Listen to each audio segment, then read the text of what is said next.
got some stories to share. Here's a little rumor thing. And you know what? No, I'm not going to start with that. I'm going to start with something a little more serious. All right. Unfortunate news for Dave Coulier. He has revealed that he's been diagnosed with stage 3 non-Hodgkin's lymphoma. He was diagnosed last month after he had an upper respiratory infection that led to major swelling in his lymph nodes. We have a clip from him. I haven't had a chance to listen to this, but this is him talking about the diagnosis. Here we go. In that time, I've had 3 surgeries. I've had chemo. I've lost a little bit of hair. I kind of look like a little baby bird now. But it has been a roller coaster ride, for sure. Yeah, he said, I went from I got a little bit of a head cold to I have cancer. Yeah. And it was pretty overwhelming. He said this has been a really fast roller coaster ride of a journey. Doctors at first told him that the cancer was very aggressive, but thankfully his bone marrow test was negative, which says it brought the chances of curable from low to the 90% range. Which is great news. Yes. Coulier started chemo 2 weeks after getting diagnosed and has already shaved his head as a preemptive strike. You know, he was talking about that in the clip. And he's now finished the first of 6 chemo treatments. And he says that he is taking it day by day. Said, I have my good days, have my bad days. Some days are nauseous and dizzy, and then there's other days where the steroids kick in, and I feel like I have a ton of energy. So as watching the interview physically, he looks pretty decent, you know. So good for him, man. Just a smidge gaunt in the face, but you know what? Listen, he's going through chemo. Yeah, you know, I mean, it does a number on you. Which is one is like better to have than the other? The non-Hodgkin's is the better to have. Is the better, okay. Yeah. It's weird to say that. Like, you know, that with like brain tumors too. Well, and Dr. Michael will put it, contextualize it that way. Like, it's better to have, thyroid and prostate, but it's the truth, you know. That's what Rodney had, right? Yes. Non-Hodgkin's lymphoma? Yeah. I thought. Not 100% sure. Don't know. We're all looking at Everybody look at Marissa. Marissa? Yeah. But he's better. All we know is Rodney's doing great. Rodney is fine. All right, so... Because we wouldn't do great if he wasn't doing great. Here's a lighter story, but nonetheless could be an issue. Eric Johnson, Jessica Simpson's husband of over 10 years, was recently seen without his wedding ring on. No it! That adds to speculation about a potential split. Johnson stepped out in L.A. on Tuesday, noticeably ringless and casually... Where did we get this? Californians? I love it. Wait, one more time. Okay. He was spotted without his wedding ring.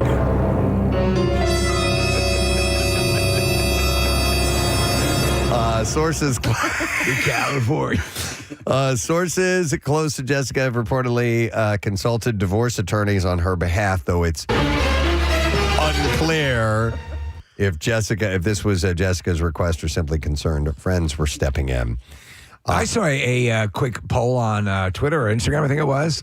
Original Daisy Duke or Jessica Simpson Daisy Duke? Jessica. Catherine Bach? I loved Catherine Bach as a kid, but man, Jessica Simpson was a knockout as Daisy. I think I'm going to have to agree with you. Yeah. Jessica recently posted a message that had fans buzzing about her marriage, hinting that it's personal. And while Jessica hasn't met with any lawyers yet, Eric's missing ring has only fueled few rumors, with some believing that he might be quietly hinting at a possible separation. Mm-hmm. Earlier this week, the Princess of Wales team released a surprise video announcing that her annual Together at Christmas Carol service will take place at Westminster Abbey on December 6th. And this marks the 4th year of the event, which celebrates those who have shown exceptional care and empathy within the communities. The video shows the invitations being printed, topped with Princess Kate's royal cipher and stamped in gold, along with a note that, quote, something exciting is happening. Now, they revealed that around 1,600 guests are going to be attending the carol service, including individuals recognized for their education supporting those in need. But this is one of the first pieces of video that we've seen from her in a while. She looks good. Yeah. So the theme is inspired by the Christmas story. The Ralphie story? Yeah, no. And then Ralphie acquires a BB gun. It has this thing in the stock that tells time. Focused on then there's a lamp in the window that looks like a sexy leg. Values of empathy and kindness. I swear to God his eyes were yellow. It's got focus? So the biographer Sally Bedell Smith notes that these appearances show the princess's important role in the royal family as a future queen. We were most amused to learn that it is all a commercial for Ovaltine. A commercial. Ryan Reynolds proved to be something of a superhero in street clothes when he made a 9-year-old cancer victim's day with a personal Zoom call. It all started when Miles for Men, charity team member Mickey Day, appeared on BBC T's radio in October telling young Riley's story. Long story short, word got to Ryan, and he placed the call. And we have a clip of that, We do have that call. We have that case? We do not, but we do have Boom Boom Kachaka. Okay. Boom Boom Kachaka. If that doesn't make a young child going through cancer smile, It's the best thing you could possibly. I don't know what will. While we're waiting for that to come over, at one point Ryan brings Blake Lively into the frame in the video, and she says hello. And before the call wraps up, he hints at traveling to England to meet him in person at an upcoming Wrexham AFC soccer game. So here's the clip. You've been going through a lot, and I can't wait to meet you. I'm going to make sure that this is one of the best days of your life. Oh, yeah, you could say hello. Of course, this is Riley. This is my wife, Blake. Sweetheart, you're wearing Deadpool and Wolverine. Which one's your favorite? Deadpool. Oh, that's a nice thing to say. I love seeing people do this. It's so nice. It's wonderful. And, and listen, they get requests all the time. Yeah. So to be able to squeeze them in from time to time. to see these kids, though, just light up when they see, like, when Robert Downey Jr. did the Iron Man thing. Yeah. And what was the kid was an amputee or something like that? And he brought in a prosthetic hand for him. That was really cool. And Tom Holland has gone dressed as Spider-Man, and even when Johnny Depp does the Jack Sparrow thing, I get choked up. Yes, man. that's the only time I allow it because he played it. Yeah, absolutely. All right, let's see. This is really weird. Actress Chanel Banks, best known for appearances in Gossip Girl and Blue Bloods, has been found safe after being reported missing by her family. Oh. According to the LAPD, she's fine, no danger. She is okay, they said. She has been taken out of the missing person system for us, and we have closed our investigation. No further explanation? Well, Banks's mother and cousin had filed a missing persons report earlier this month after asking local police to perform a welfare check. But other than that, I haven't seen any more info about what the nature of that is, why she was gone, where she went, or anything along those lines. So maybe more will come up in the next couple of days. The saga of Christina Hack and her ex, Josh Hall, has taken another turn. Oh, my God, this story won't die. I know. I mean, she's a mid-level reality home improvement star, right? That's her. She's one of the most famous of that, of that cluster. But it's still very, it's very niche. Hack has reportedly removed the listing attempting to sell her Tennessee property that she initially allowed Hall to live in, but then listed it when that situation went south. Now it appears she's had second thoughts and is no longer looking to sell the property. No explanation for the 180 or what this means for Hall's living arrangements. So the ex was living in one of her properties. In this house that she put up on the market and then recanted that. Yeah, so it's not really news, but I was light on entertainment. So it almost seems like a natural progression. Tom Cruise's buddy Glenn Powell taking over the Mission Impossible franchise after Cruise lets it go, except for Powell's mother. So Glenn Powell was on the Pat McAfee show when the host asked about rumors circulating that Powell will succeed Tom in the film series. And he said, my mom would never let me do that. He added that the franchise was, quote, the worst gig in town. Everybody knows that.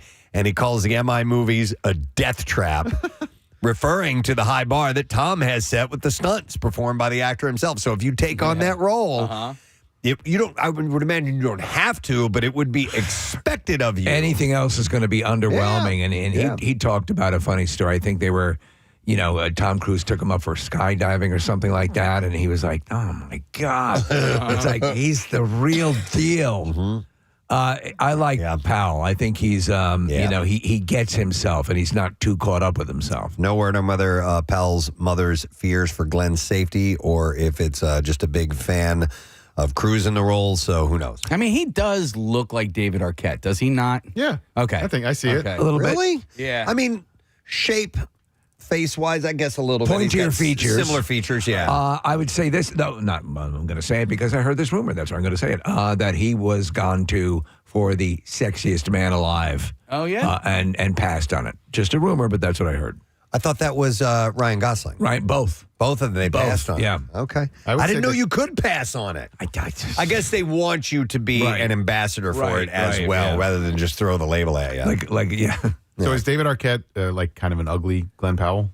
Yeah, I think Is that's that fair? that's what he's going as now. A less attractive Yeah, yeah. Glenn That's just Powell. right. Yeah, all right. Is he less attractive? Not now? ugly. Yeah. Than Glenn Powell. Yeah. I mean, come on. Wow. I think Glenn Powell is a good-looking man. I would look at David Arquette and go, he's all right. He's okay.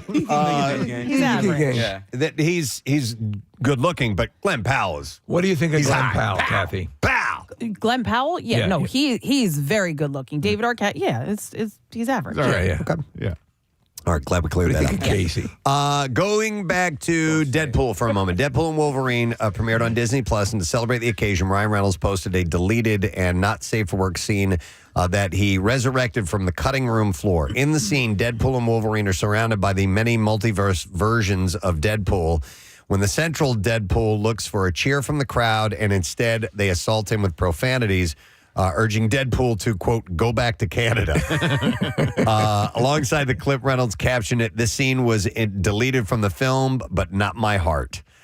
In other Deadpool news, Reynolds indicated this week if Channing Tatum got a standalone Gambit movie, he'd be happy to bring Poole to the party. In response, Tatum called Reynolds, quote, the best human ever, and also added, oh, this is a binding contract with him saying that.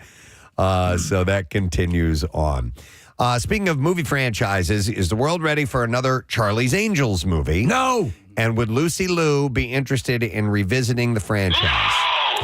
Well, she spoke to E.T., and E.T. had asked her if she had heard anything about a reboot. Have you heard anything about a Charlie's Angels reboot? Admitting that she had not. You haven't? She also revealed... See my finger? Yeah. Would you like to spend the weekend with it? I'll turn on your heart light. She revealed she'd I'll be... even take care of those meat curtains. Good Lord. Yeah, didn't know I was so horny, did you? Wow. By the way, on my home planet, I was a botanist. Yeah. I don't know if you knew that. Inappropriate, Mr. T. Mr. T. So E is for Henri. she also revealed that she'd be all about returning to that world. She hadn't heard about it, but she said, I'm never going to say no to that, but I'd be surprised to hear anything that gets done or undone. You just never know until it happens. She starred, of course, alongside Drew Barrymore and Cameron Diaz in both the original and sequel. They were And sort of fun. They were a lot of fun. I loved the first movie. Right. I thought it was they really played they balanced goofy and Right. serious, and it was well done. And then they who directed The second one? there was the most recent one. Oh yeah, I didn't even check it out. Terrible. We didn't It's need terrible. Was it Mick Really? G? No, it wasn't McG. It was God. I'm having the actress who directed Cocaine Bear. From Modern Family? No. She was on Modern Family. She was a friend to Mitch and Cam. Yeah. All right, Nick is looking it up. There's Whip Banks. Yeah, that's it. right. Thank you. Yeah. Thank you, Marissa. All right, addressing claims that she's responsible for delays in production on season 3 of the HBO drama Euphoria, star Zendaya is setting the record straight, clarifying that her schedule has been open and she's been waiting to return to the show. Despite a recent film release, she says that her last work on the set was in 2022, leaving her available for filming on Euphoria. And production for season 3 is set to begin early next year, with the season likely moving beyond high school years and possibly concluding the series as well. Let's see. A new dating reality show for the older crew is set and is coming to Netflix. The Later Daters is what it's called. Introduces 6 baby boomers who are jumping back into the dating pool with the help of their adult children. Closest friends are on board as well, and renowned relationship expert Logan Ury. The singles all go on a series of blind dates while Yuri steps in to help people become better daters. So then that would sit in the terrain of the Golden Bachelor and Bachelorette. Yeah, same age group. They're keying off of that success. I want like dramatically older, like 80s and 90s. Wow. Yeah. Okay. The series debuts on November 29th, so we will see how that goes. I was excited to see this. With House of the Dragon, a smash success, and the original Game of Thrones enshrined among the great television series of all time, it would make sense to mine the universe for more gold. And it might be happening, but we're not 100% sure. Game of Thrones creator George R.R. Martin blogged this week. I'm quoting him. He said, "We also got together with Maisie Williams for pizza and pasta and talked about," and then he goes, "Well, no, better not get into that. So don't want to jinx it." Would you like to see her have her own series? Hell yes. She was one of your favorite characters, was she Arya not? Stark was one of the best characters in the show. Doesn't she do like a cool sword movement on one of the ice? Yes. I keep seeing that clip pop up. Yeah, towards the end. Yeah. And I mean, if you haven't watched it it's now, been around I for a while. Yeah. But she does a move, and she becomes like an expert fighter. Yeah. She trains as a child in the beginning of the series. All she wants to do is do more like guy stuff. Right. And so she trains and eventually becomes this amazing assassin. And she does a move that saves everybody. Pretty Everybody. Much. But he said it could be so much fun. And of course, she was in all 8 seasons of Game of Thrones. Sailing into uncharted territories as the series came to a close, and possibly could find out what is west of Westeros sometime down the road. All right, and then I got 2 more things. So let's see here. Kathy had mentioned White Lotus yesterday. I have a little bit more on that. Okay. HBO Max is giving a little peek at what fans can look forward to in the year ahead. There's their new 2-minute teaser reveals a glimpse of all the shows they'll run in 2025, including returning favorites The White Lotus, Righteous Gemstones, Hacks, and Just Like That, and Conan O'Brien Must Go. So the clip also shows footage from the new series It, Welcome to Derry, along with other newcomers, including Duster, A Knight of the Seven Kingdoms, and The Pit. So you'll get a quick glimpse of what it's going to look like. I haven't watched it yet. I've only read about it. So they just show, hot people in a beautiful environment for a moment. Right. Okay.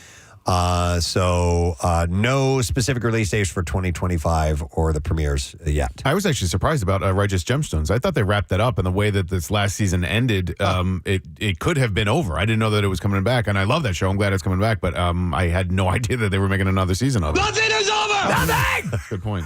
We go now to our entertainment critic. Nothing is over! see. Righteous Gemstones in the back! If you thought it was over, you were wrong. I'm coming for you. They need to hire 10 him. pack on the coffee. All right. It's not over! Gemstone's not over? Nothing is over! Nothing is over! Nothing is over! And now can 30 Day Gossip Girls reboot. All right. One last story. The 3rd and final season of Marvel's What If? What? What? Anyway. Premieres next month, and the first trailer for the upcoming season is out now. According to the trailer, a lot of what ifs will be happening in season 3. Storm from the X-Men shows up as the new goddess of thunder, as well as a massive version of Captain America, a cowboy Shang-Chi, and more. Disney has also confirmed the season will see the appearances of Captain America Sam Wilson, the Winter Soldier Bucky Barnes, Hulk Bruce Banner, the Red Guardian, Captain Peggy Carter, and more. The final 8 episodes drop on Disney Plus on December 22nd. I liked the first run of episodes. Yeah, I watched it's fun to see a it. couple of them, and that was it. But I did enjoy the Agent Carter. Yep. Captain Peggy Carter. That was pretty cool. Yeah, I don't care. Like my son, he took over the TV for a few days, and this is what we had to watch. And I was like, dude, I just don't want to watch this. I'm like, this, it's not real. You know what I mean? Yeah. Like, no, I get it. It's funny to say that It's not real like the movies. comic book movies. I don't think Star Wars cartoons are real. Yeah. Right. The rest of it, this is canon, obviously. yes. It isn't real. It's insane. However, Right? Captain Peggy Carter pops up in Multiverse of Madness. That's true. Yes. So Yeah, that's but- real. But that's real. I forgot, but that is real. That's real. That's real. But it's based on a cartoon. Yeah, which is not real. Yeah, come on. All right, we're ready for the clips. Here we go. Cross is a new series inspired by James Patterson's Alex Cross novels, but it's no ordinary cop drama. In this clip, Samantha Walks talks about how working with lead actor Aldous Hodge was no ordinary experience. Here we go. I mean, it was a lot of fun.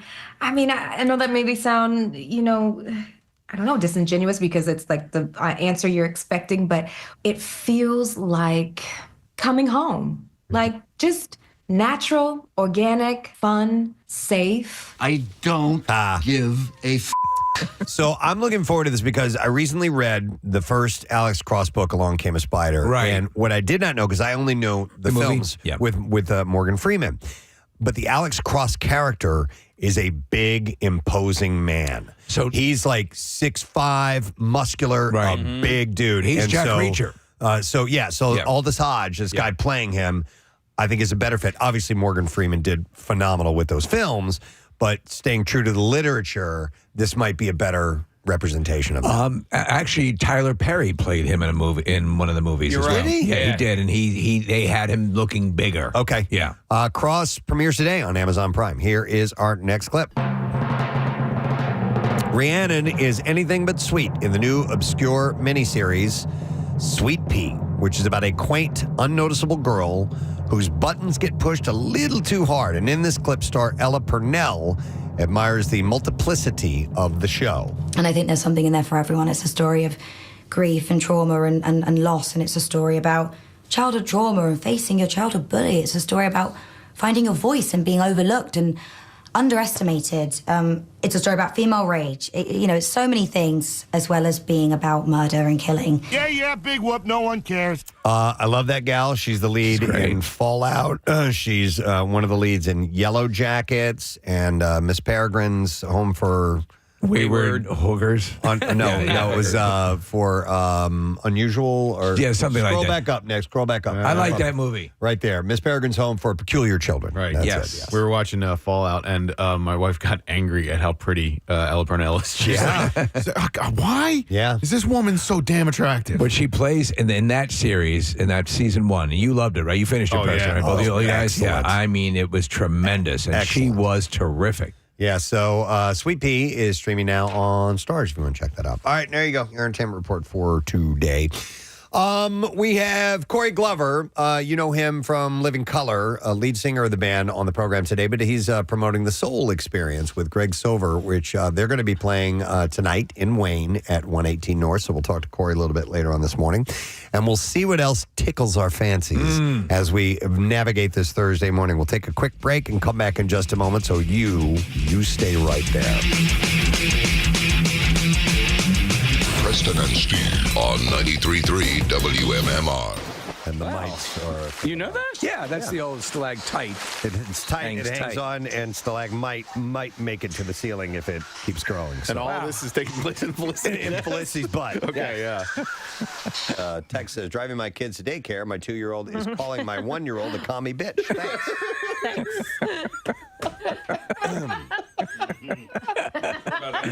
Sorry about that. Sorry. Well, they're learning about a time in our history that was very important. Yeah. Hey, I noticed a few things. Oh, my God. I did. I absolutely positively. He's back. Yeah. You know what he does. He notices things so you don't have to. Yeah. You're too busy sleeping 3 hours a day on your job. Yes, it's He's true. out there noticing. Hey, you know what I noticed? I noticed that my penis looks a little bit bigger in the summertime. Is that right? Yeah. And I think I know that's why is that. You tend to be trimmer in the summer, don't you? No, actually, this is something that was on Reddit, and I just used me as an example. This is not true, but apparently there's something called a summer penis. And the living is easy? Or summer penis makes me feel fine. So on Reddit, one user asked if others experienced a, quote, bigger D in the summertime and smaller in winter. Bigger D. I'm paraphrasing. Winter's coming. Winter's coming. Smaller D's for everyone. Men said soaring temperatures cause their junk to appear larger, And when they're happy, so to speak, when they're at attention, clap your nuts. Apparently, it's better. When you're happy and you know it, clap your nuts. Squish, squish. Ow. Dr. Dudley Danoff. Dr. Dudley Danoff does not exist. Author of The Ultimate Guide to Male Sexual Health says that hot temperatures cause blood vessels to widen. Yeah. And you may swell a little bit. Oh, yeah. I'm swelling right now. Urologist Dr. Jamin Brambot. Stop it. This is fake. There's not even, yeah. This isn't Dudley real. Jamin. Dudley Danoff. And his nurse, Katrina Thunderrod. This is urologist Dr. Now, I'm probably pronouncing this. It's probably Yamin, Jamin. I just said Yamin. like You Jamin got better. yourself a big penis there, man. Brambot, which is Brahmbhatt. Maybe it's Jamin, and his real name is like Benjamin, but He changes it. instead of going by Ben, he goes Jamin.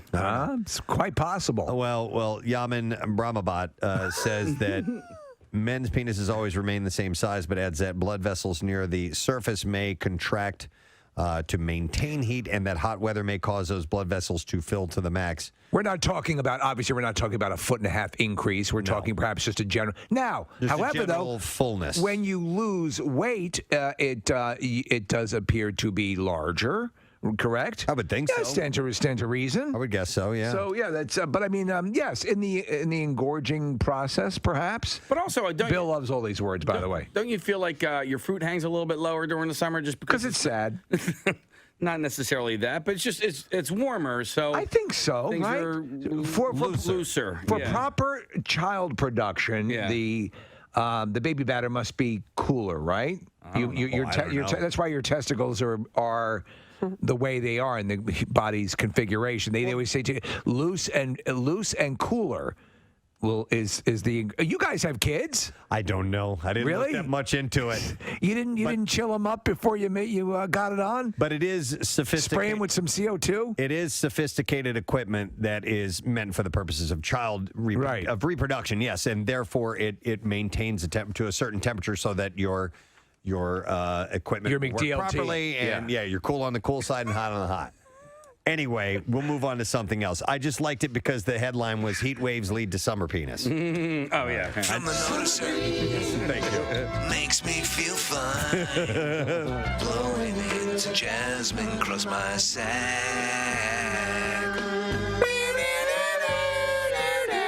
Love that song. Can't help it. I did notice something else. More from the noticer. He notices so you don't have to. I noticed Across an empty field. Down the dark alley. I do notice that I will use digital assistants from time to time. The two that I use are Your fingers? No, And your toes. not those digital. Oh, I'm sorry. Meaning Siri and Alexa. Those are the two that I use from time to time. Now, Okay. Alexa I mainly use for like a timer when I'm cooking or music to listen to real quick or something like that. In your kitchen, do you have the show, the Alexa show? Which has the screen on it? Oh. No. It's actually very cool, especially if you're doing recipes or things of that nature. Right. Yeah. So anyhow, there was a new study that finds which is the smartest of them all and in what order. This is Loop Ventures. They did a study that had researchers ask the 4 digital assistants 800 questions, and they found all assistants were great at understanding the questions. And they have determined who actually answered the most questions. I have them all, or have had them all. This sounds like I'm bragging about sexual conquest.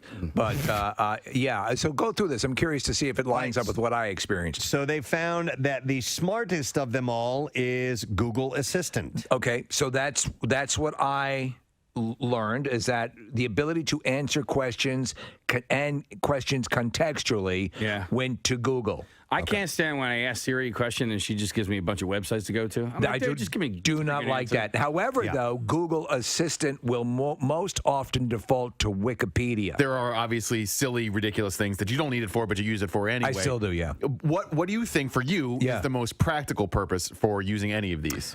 Well, honestly, for when I'm sitting, for example, if I'm sitting and I'm setting up something for the media. You know, I'm watching TV or whatever, and I'm looking down at something, or I need the lights on, or I'm turning lights on and off. Okay. Playing music. Playing I think that's the radio. What I would use it for. Playing. I walk into a room. I constantly use it for weather. I constantly use it. I'll get a quick news update. Yep. So I'm interfacing it with that. And if you look at if you find out on your app on your phone, it'll tell you your last 70 requests, and mine are always sort of the same thing. Okay. You know, I mean, it records everything, so you can find out every single request that you've asked. I am using them all the time throughout the day. But you know what? Like, you're busy, Steve. I know somebody, Nick, who can probably come over to your place, who I think is in between gigs right now. Gary Lauer is not doing anything right now. His house is closed. You know what? Honestly, you don't even need an echo. Just have Gary hands. Yeah. It's pretty hot out there. Just have your own Gary. I'll turn it on for you. Lights on. All right. Hey, Gary, lights on. All right, 1 second. There you go. Gary, should I wear a sweater outside? I'll be right back. It's pretty chilly. Lauer. Lauer. Yeah, Lauer. That's what it would be. Yeah. Hey, Lauer. Yeah, because Gary would be too common. Hey, Lauer, play Allman Brothers.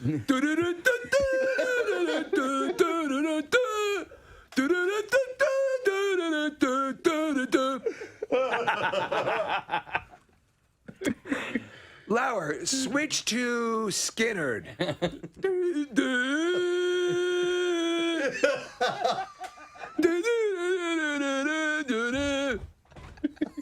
Hey, Lauer.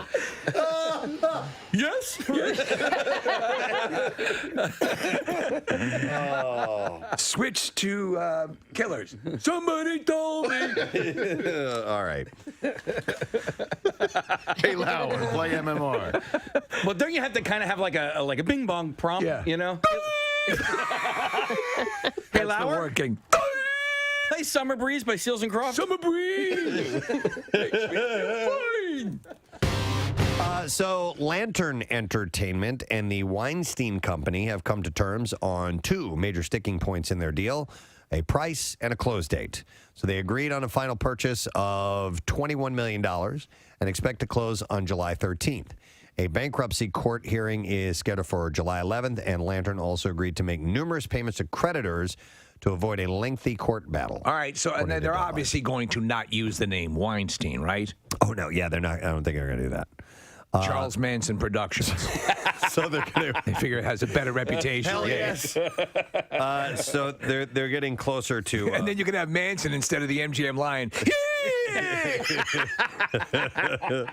Wouldn't that be awesome?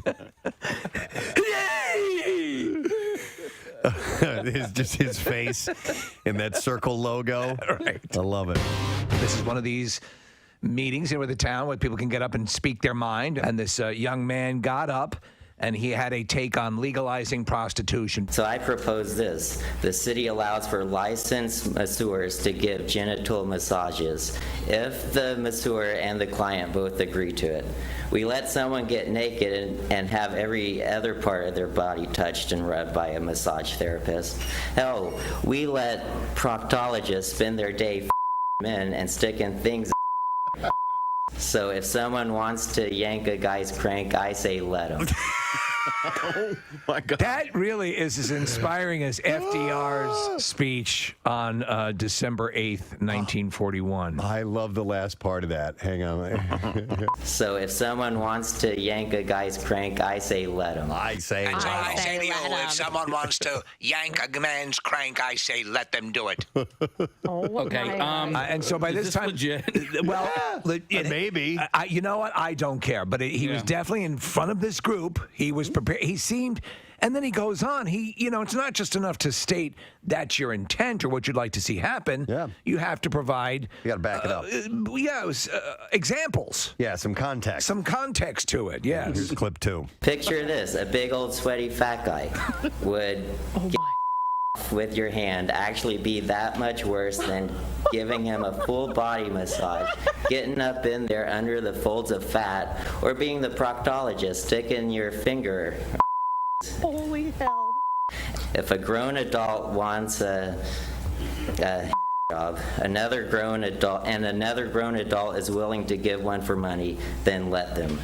That would truly be a happy ending for everyone. Oh my God. The crowd loved it. There is, I think, legitimacy to his claim, by the way. Are we going there or are we not going there? I want to hear. What do you think? I like the way you. Casey started doing up like a velociraptor all of a sudden. His head was going left to right. Are we going here? Well, yeah. I mean, like, dude, why is that illegal? Rubbing tugs? Yeah.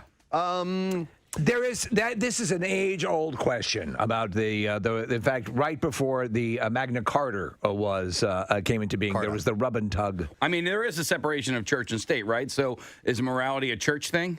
Wow, this got a lot deeper than I thought. We were simply playing a goofball, but you want to work out whether prostitution or the sex trade should be legitimized.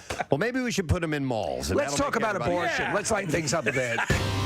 How do we want to proceed into the next thing that we're going to do? Well, I think we should. Where did Bill go? Oh, Bill, could I trouble you to come over here? I got to ask your opinion. Thank you, Kathy. By the way, Romano, you're out and about tonight. Oh, I am. Thursday night kickoff. It was so funny. Last night, a couple of women came over to me, different groups of women. They were like, what happened? Why are you out 2 nights in a row? And like even they knew. I was like, I don't know. I actually don't know how this happened. But yes, you tried to get out of it. No.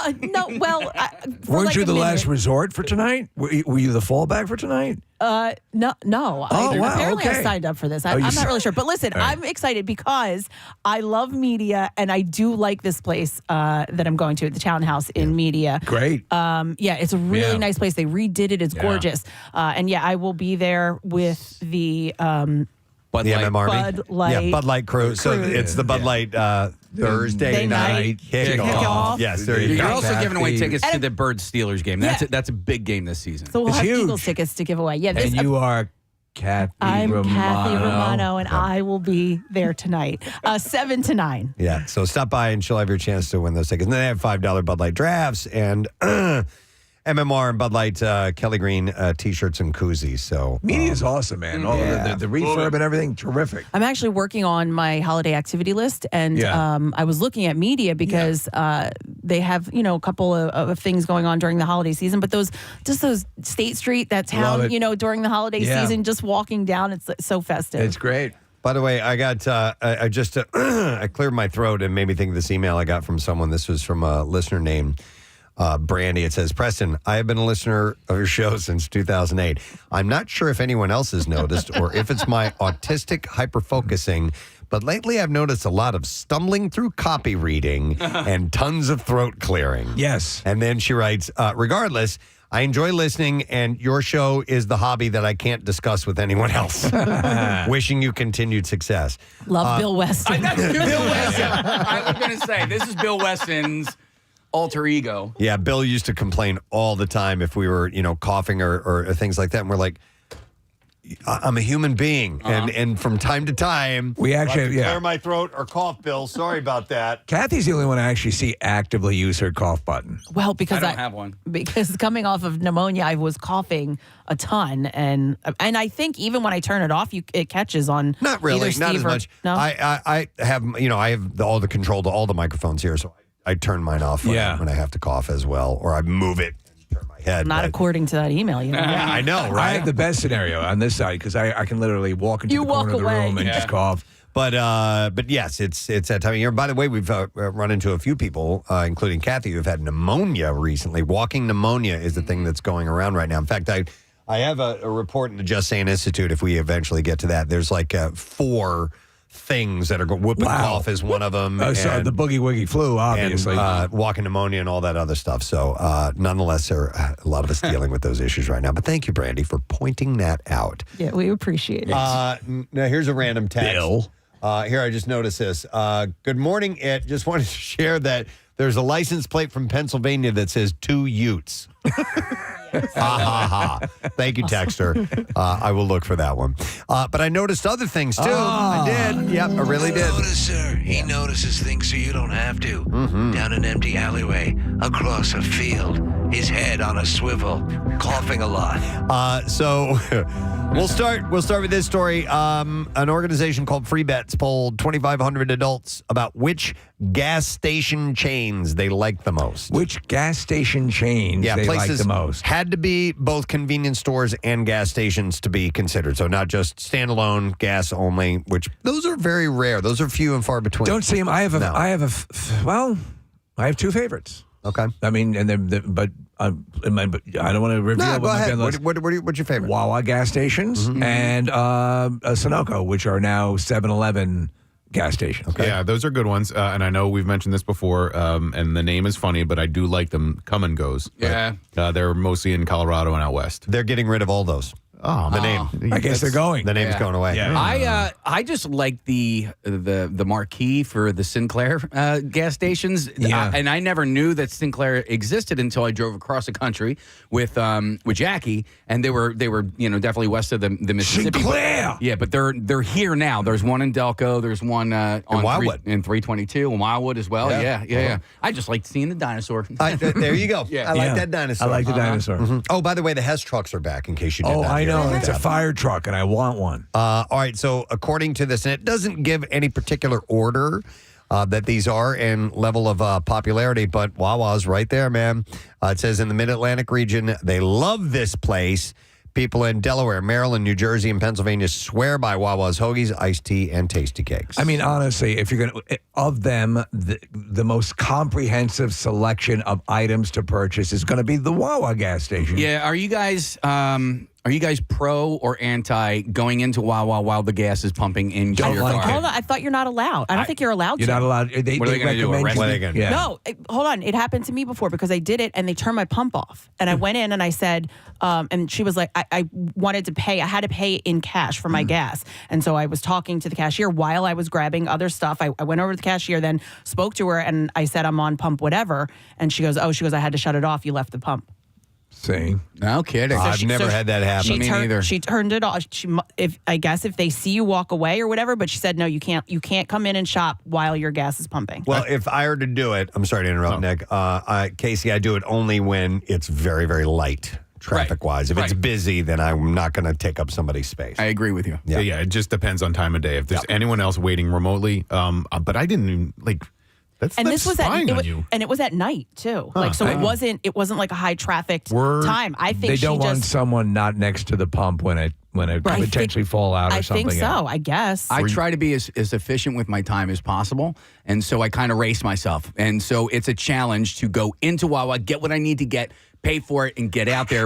I'm racing myself. I race myself every single night. But when I set my coffee timer, what I do is I have to fill the well. And while the well is being filled with water, I am like, okay, I got to get the filter in there, and I got to pour the grounds, and then I got to try and do all that before the well you do the same thing. Casey, a different thing though. When I start, I have a Keurig in the morning, and I already have the new the little K-cup in place, the mug underneath it, ready to go. I just flip it down, hit it, go. And as soon as it starts, I try to get out to the garage, and you guys know I bring my lunch every day. Yes. I take my lunch out of the fridge, and I go put it in my car and get everything in place. And see, I'm using that time. Yes. My coffee's being made. I'm not just going to stand there. I'm going to try to be productive. I go and I get my jacket, and I get my keys and my wallet. And you got to get this all done. But I need to get it done before the coffee How much time finishes. Do you have? I don't know. I've never timed it. A minute, maybe. How long before you realize you put the cup in upside down? It's happened on a few occasions. When was the last time you forgot to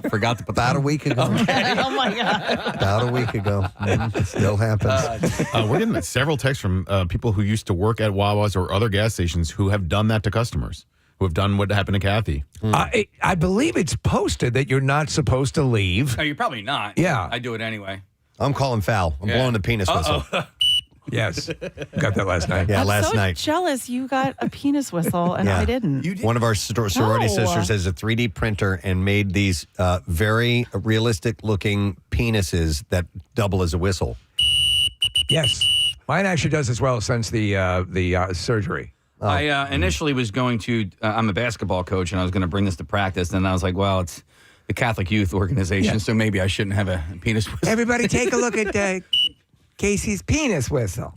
By the way, do you like to hold it with testicles up or down? Oh, down. Down? See, I like up. I think up. Yeah. Looks a little more regal. Yeah, okay. All right, well, anyway, thank you to our penis whistle sister. So the other list of popular gas stations, the other ones on the list include Buc-ee's, which I've never been to. I hear Buc-ee's is great. Yeah. They're very large. They're bigger than the Wawa superstores. I actually, I love the process. I love, like, any of those places or truck stops. I don't know why I find them fascinating, but I do. Yeah, driving across the country it opened my eyes to all this because I never knew that Buc-ee's existed or Casey's. There was a couple of other ones. I mean, and these are like full-on truck stop, like that have like showers and stuff like that. Okay, so I heard they weren't truck stops. I heard they're just really big convenience stores. Oh, no, but I'm probably Buc-ee's wrong. might, but Casey's is a truck stop, Oh, okay. and there were a couple of other ones. So it's the favorite in 9 states: Florida, Georgia, Kentucky, Missouri, South Carolina, Tennessee, Texas, North Carolina, and Colorado. Cumberland Farms is also on this list. Yeah, there's a few of those around here. Yeah, they're popular in some of the northeastern states, including Connecticut, Massachusetts, Maine, Mississippi, Montana, New Hampshire, and Louisiana. And then Casey's is on here, Case. Okay. Casey's General Store, the preferred gas station in Iowa, Minnesota, Nebraska, North Dakota, and South Dakota. Circle K is still popular. Yeah. And that's in more northwestern areas and outside the continental United States, Alaska and Hawaii. Not in, popular. I remember Circle K's in Florida. But that's not on that list? No. Okay. Not according to this article. I got to imagine that Florida is on board for Wawa now. Yeah. Speedway, and then the last one is Maverick. Maverick. Never heard of Maverick. Neither have I. It's Wyoming, fighter jets, Arizona, and Utah, and Wisconsin.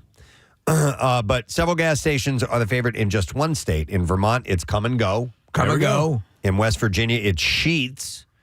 And in Alabama, it's AM/PM. I am a Wawa loyalist till the day I die. Sheetz is okay. It's working its way into Sheetz is okay. It'll work in a pinch. It's fine. It ain't no queef and splat. No, but they often offer up, and I'm a sucker for it every time, $2 gas around busy time. So if I'm going to drive, you have to have the app, and you have to get the 88 ethanol or whatever. Right. But it works, and I'm a sucker for it. I go every time. So we talked about that one gas station, Kathy, in Conchi, that the prices are crazy expensive. Yeah. There's another one. It's right down here in Montgomery, and it's the same. Yeah, it's the same brand. It's $1.80 more than one that's right around the corner. Who the hell is going there? Yeah, and what was, like, when we talked about it, there was, I feel like we got an explanation as to why some of them do that. I mean, the one in Conchi, forever, I'm like, there's illegal activity because no one ever goes there. I think that the people that work there park their cars at the pump so it looks like somebody's there. Speaking of that, let me go to Alberto. He's got a comment. Hey, Alberto, good morning. Good morning. How you guys doing? Good, man. What's up, bud? Dude, have you ever had somebody that's parked at the pump, gone into the store and shopped, gone back to the pump, and left? And not pump gas? Used it as a parking spot. I'd go ballistic. Special circle in hell for people like that. Yeah. So you've witnessed this, Alberto? I witnessed this a couple times. I lived in South Philly for a number of years. I moved out to the burbs recently. But when I lived in the city, and maybe it's because there's less room or maybe parking spots in front of the door taken up, but you don't go park in front of a pump and use it as a parking spot. No, yeah. I'd key the car. I'd be furious. Yeah, dude, I'm livid every time it happens. Yeah, can't do that. In fact, when I'm done, if I'm in the gas station and I need to go into the convenience store and I'm at the pump, I will leave the pump and pull into a spot. I will not sit. I will not eat up a spot by the pump for someone else. Yeah. If it's busy, I'm better than that. You are better than that. Wow. You're All right. better than that. That ain't you. Another quick call. Let me go to Jeff, and then we're going to move on. Hey, Jeff, good morning. Hey, morning. What's up, man? Hey, so I used to work at Wawa. I'm going to preface this by back when I was 18, and I would turn off the pumps constantly with people if they got in their car and went in the store. And I did it like 4 or 5 times in a row to one person. And so this is the company protocol, right? Yes, if they're in the car, they have to be standing next to the pump, more or less. Right. And do you So know, is that a Wawa policy or is that like all gas stations? That was just a Wawa policy when I worked there. I've seen other gas stations with similar signs posted about leaving the pump running while you have to be there to run it. Because when it happened to me, it was at a Wawa gas station. Okay. All right. Maybe it is You their couldn't even policy. throw your celebrity status around? I was like, don't you know who I am? I do her story, bitch. Let me pump my gas. All right. Let's It see. went over well. Let's see what else we've noticed. Oh, yeah. Okay. This is very, very quick. So the USS United States, remember they're going to move that on Friday? Preston, it popped up as an alert on my phone, and I immediately thought of you because you originally reported this, then stopped. Then I picked it up, and then I stopped for the exact same reason, and then They keep going back and forth. So they were officially going to move it Friday. Yeah. Shut down the bridges. Yep, everything. Yeah, that's not happening. Not happening. It's just delayed. Why? There's a delay. Yeah. They said that they want to make sure that they can ensure logistical details and procedures, maintain ideal conditions for the move. They're also monitoring a tropical disturbance in the Gulf of Mexico that could impede safe delivery of the vessel to its destination. And do they have to make sure that all the passengers are off? Yeah, they probably need to check on that too. And that's why I quit reporting on this Yeah, thing. and I did the same. Yeah, so Well, it was raised to us about the notion of closing down the bridges and the notion that people would stop and look at it and create a hazard. That made more sense. But I do want to see it kind of at least underway a little bit. It won't, I mean, it'll be towed. It won't be under its own way. Yep. All right, something else I noticed. That's just a quick notice. She didn't really want to do that, but he did it anyway. All right, I did notice this. A dry New Jersey town could soon become closer to serving booze. Residents of Haddon Heights, New Jersey, repealed a 120-year-old ban on alcohol sales within town lines. That's right near Chuck. Chuck lives in Barrington, but I believe his kids went to Haddon Heights High School. I love that little area. I was just going to say, is it... I can't remember if I'm thinking of the right place. Does it have almost like a main street with shops and... Are there street lights and signs? Well, no. Like a and curbs. They have curbs. yeah, Kathy. Okay. You might be thinking of Collingswood, though. That's what okay. It's not Collingswood. It could be. You thinking more maybe Haddonfield. Haddonfield. Well, so what I like about it is the homes in Haddonfield and Haddon Heights. A lot of them were built in the late 1800s, early 1900s. They have that feel to them with the front porches. Victorian sort of looking? Yeah, Yeah. a little bit. You know, some are bigger than others. But like I went for a nice bike ride with Chuck a couple of years ago, and I'd never been through the town, and I felt like I was back where I grew up. Yeah, you know? Okay, never mind. I'm looking at pictures. I was thinking of Haddonfield. Okay. And I think they're right next to each other. Bill Burns lives in Haddonfield. So I assume it's hard to keep these laws in place about no alcohol when the state is now pot dispensaries all over the place. Yeah, well, in Pennsylvania, Swarthmore for the longest time was and essentially is a dry town, but they built a hotel and now there's one liquor license in there. Same thing in Broomall, where I live. They ended up getting a couple of liquor licenses. So the ballot measure approval doesn't mean residents can have drinks just yet or bought in Haddon Heights. The mayor and council still need to draft and pass legislation to officially end more than a century-old prohibition. Mayor Zachary Houck said we would respect the wishes if it was overwhelmingly favorable in one way or the other, yes or no. After legislation has passed, the process of applying for and approving liquor licenses would also delay any cheers. Haddon Heights would only be able to receive 2 liquor licenses based on its population size. It's about 7,400 people, so it's pretty small. So let me tell you, the whole acquisition of liquor licenses and all of that stuff, and if you know anyone who's a restaurateur or whatever, when they explain the BS you've got to go through to secure one of those, it's ridiculous. So the town is one of 30 municipalities in Jersey that do not allow retail consumption licenses, according to the New Jersey Licensed Beverage Association. So, but they're potentially going to get that.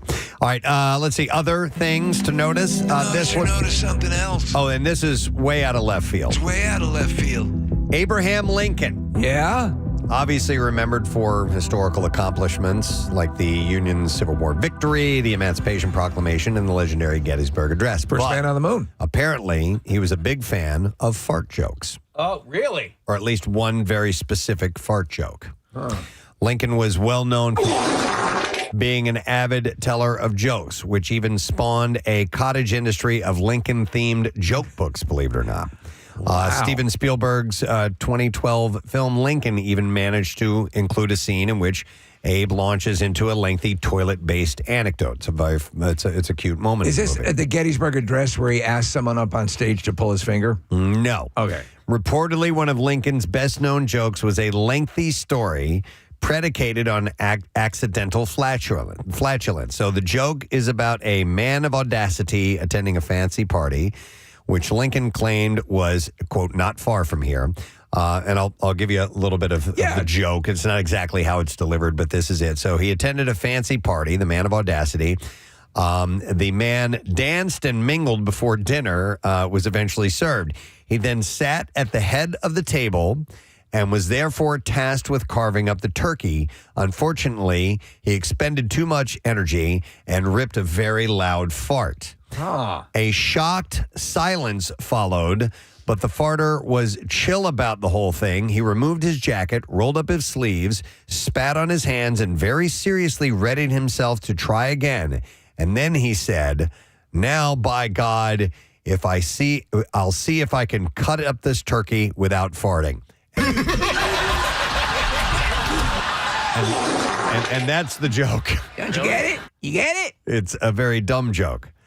And it probably doesn't play the same today. The joke sucked. As it did over a century ago, and much of the humor likely came from the telling of the joke. Yes. And the prolonged, unnecessary details. But still, it hasn't stopped some modern critics from passing judgment. For instance, the Washington Post called the fart joke one of Lincoln's worst joke stories in history. Wow, but he loved flatulence jokes. I guess so, or at least that one in particular. Wow, Franklin Roosevelt was a big fan of shart jokes. Sharting, where you actually poop while trying to fart. Here I sit on the toilet broken-hearted. Tried to S, but merely farted. Thank you. So I thought that was interesting that Lincoln... It's great. Well, you don't think of him that way. Had that kind of sense of humor. Yes, correct. All right, let's see what else we got here. So Warner Brothers has announced a limited run of fully functioning, entirely not street legal recreations of the iconic Tumbler Batmobile from Christopher Nolan's Dark Knight trilogy to mark Batman's 85th anniversary. So when sitting on my office desk right now, not the full scale, there are a few that have been manufactured by fans. Jay Leno drove in one that was actually used in the movie, and there was a whole, his car show. He said it was fun to drive. It's not the most comfortable ride. Okay. So I assume they're going to put some of those amenities into these things, right? Well, probably not. I mean, it's not going to be street legal. So releasing through its Wayne Enterprises Experience Ultra Luxury Fan Retail Wing, Warner Brothers will sell 10 tumblers. They are priced at $2,990,000 each. Giving the ultra wealthy a chance to live out their bat fantasy. So they created that. They didn't base that vehicle on anything. They built it from scratch based on designs that the art directors put together, and they use it for a lot of practical effects in the movie. The vehicles measure 15 feet 3 inches long, 9 feet 3 inches wide, and weigh approximately 5,511 pounds. The two-seater rides will be packed with a 6.2-liter, 525 horsepower engine, delivering 486 foot-pounds of torque. Plus, they'll be decked out with a smokescreen delivery system, imitation gun turrets, and jet engine simulation, noting that there will be no flames. Did they say what the weight of the vehicle is in total? I'm sorry. Yeah, 5,511 pounds. Okay, it's up there, but... Yeah, it's heavy. All encased in a body of Kevlar, carbon fiber, and sheet metal fiberglass, and it comes in black. Could you imagine dropping $2 million and it's not even street legal? It's $3 million, actually. $3 million. $2.9 $2.9. $3 million. It's not even street legal. You're literally buying a display car. With it can run, but you just can't take it out and drive it around town. With none of the standard safety features that would make this thing actually legal to drive, save for a 5-point racing car seat harness, the replica Batmobiles aren't meant for the road. Four tumblers were built for the movie Batman Begins, each at a relatively modest price of $250,000. The Bat Pod, the motorcycle that separated out of the body of the tumbler, was introduced in The Dark Knight, but apparently even the Wayne Enterprises experience has its limits on excess, so they haven't made one of those. Jesus. Yeah. I mean, I'm a huge fan, but don't have that kind of loot. $3 million. All right, we'll do another story from things that I've noticed. There's the makeover underway at Xfinity Live received a positive review for from the city's Art Commission on Wednesday. The expansion of outdoor offerings is slated to be completed in early of 2026, and it will include a VIP pavilion, a stage for live music, a plaza, public art, food trucks, beer garden with seats for 236 patrons, and space for games like table tennis and cornhole.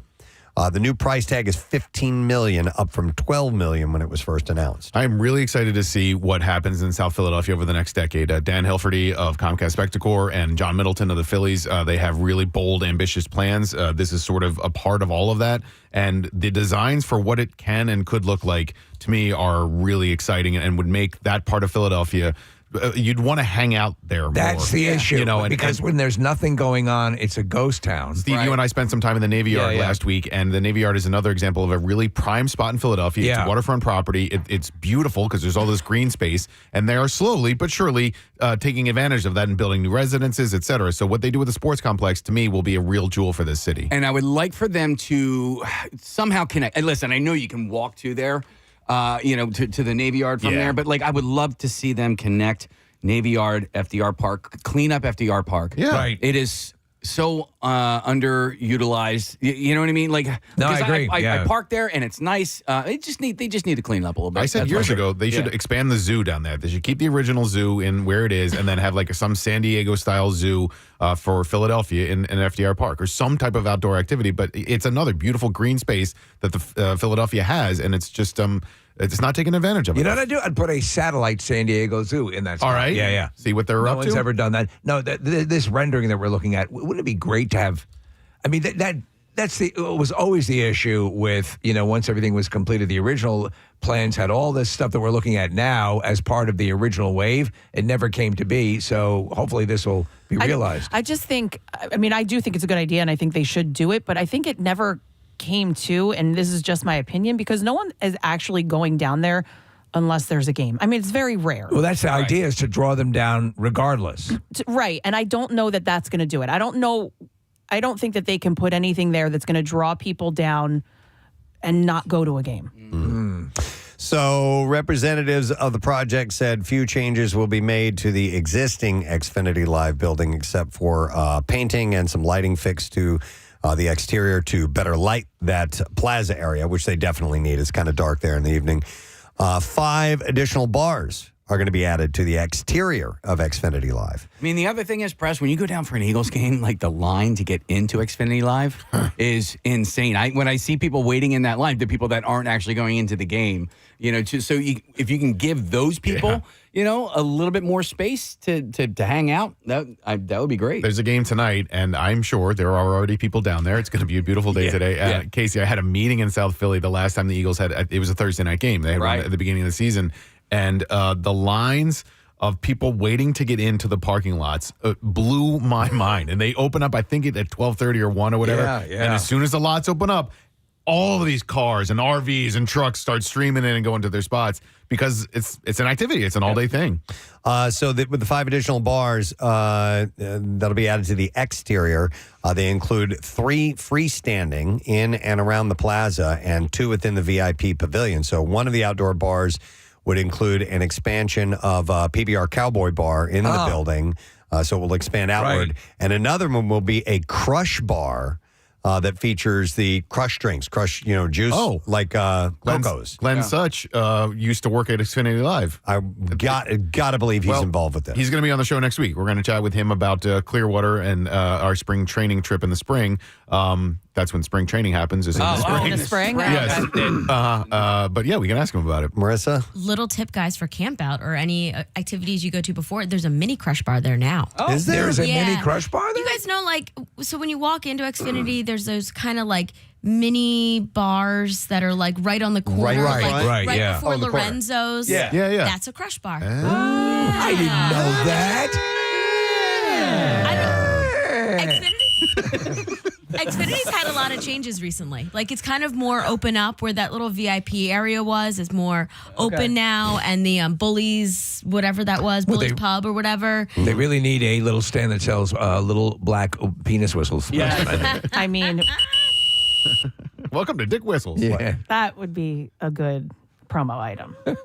Really? Yeah. What? Like, Romano. Kathy's giving the thumbs up to the penis whistle. I mean, it's She didn't better like than that ridiculous poop knife. She didn't like the poop knife. I would prefer a penis over poop. I was thinking I would.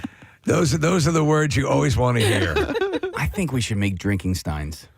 I Don't mean, you that's think? yeah. Yeah. Drinkensteins? Yeah. Okay, that's Yeah. not a bad We're idea. talking too. penis whistles. Yeah, no, you're right. You're right. No, actually, we're talking Xfinity Live. We are talking about It's funny because we had a conversation yesterday about long-term plans for the Campout and how this construction will affect where we are. You know? Yes. And if we are there. Most definitely. Yeah. And It this is can change the footprint, and it changes what we might be doing. This is minor compared to some of the other plans that they have, right? Yes. Yeah, for the overall complex down Right, there. right. They have big plans. Yeah. Hotels, things like that. And that's the stuff I was talking about with Dan Hilferty and John Middleton. And it's ambitious, and it'll bring, Kathy, to your point earlier, I think it'll bring people to South Philadelphia if the entire complex is what these guys want it to be. I think that, I think that's exactly right. This is going to be stores, commerce, the whole damn thing. Yeah, well, I went to a Patriots game up at Foxborough, and you have the stadium right there, and then there's this whole shopping complex that's right next to it. So, and I saw that, I'm like, I would love for us to have this Penis whistle store.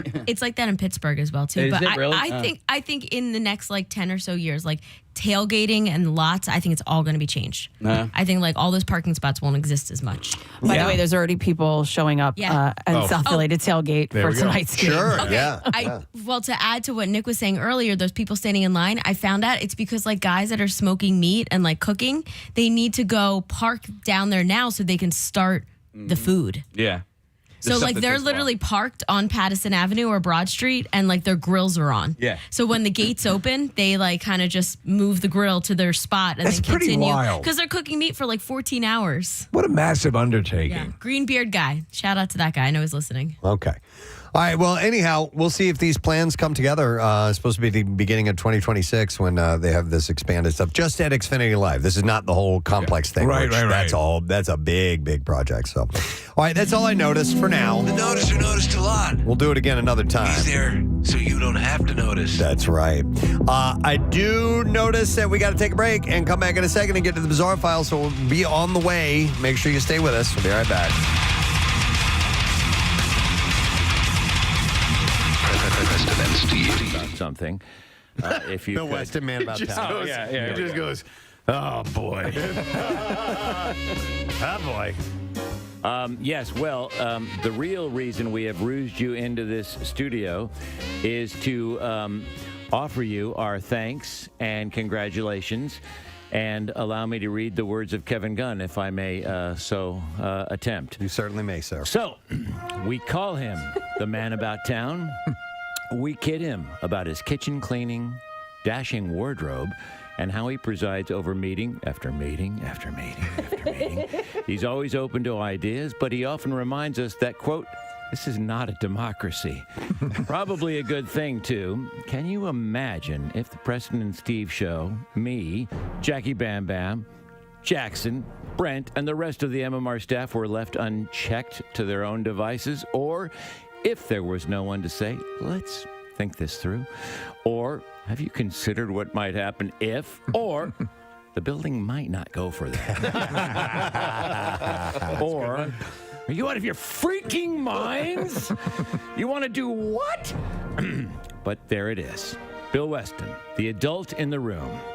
He is our leader through a business that is open 24/7, 365 days a year. He has to deal with the creative types, the executives, the sales staff, the accountants, the consultants, the concert promoters, the bands, their managers, countless live events, listener comments, office demolition and construction, and it is quite a job. He does all of this with a measured demeanor, self-effacing sense of humor, and a wealth of experience and wisdom. This year, he has also taken up the additional task of overseeing MMR's 50th anniversary celebration and has done so, might I say, with limitless energy and incredible savvy.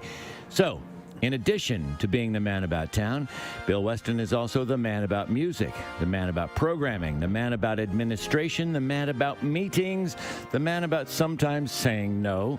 In short, the man who's all about this radio station. And that is why, and probably to his chagrin, we, his staff, award him the well-earned and long overdue recognition as the Rock of MMR.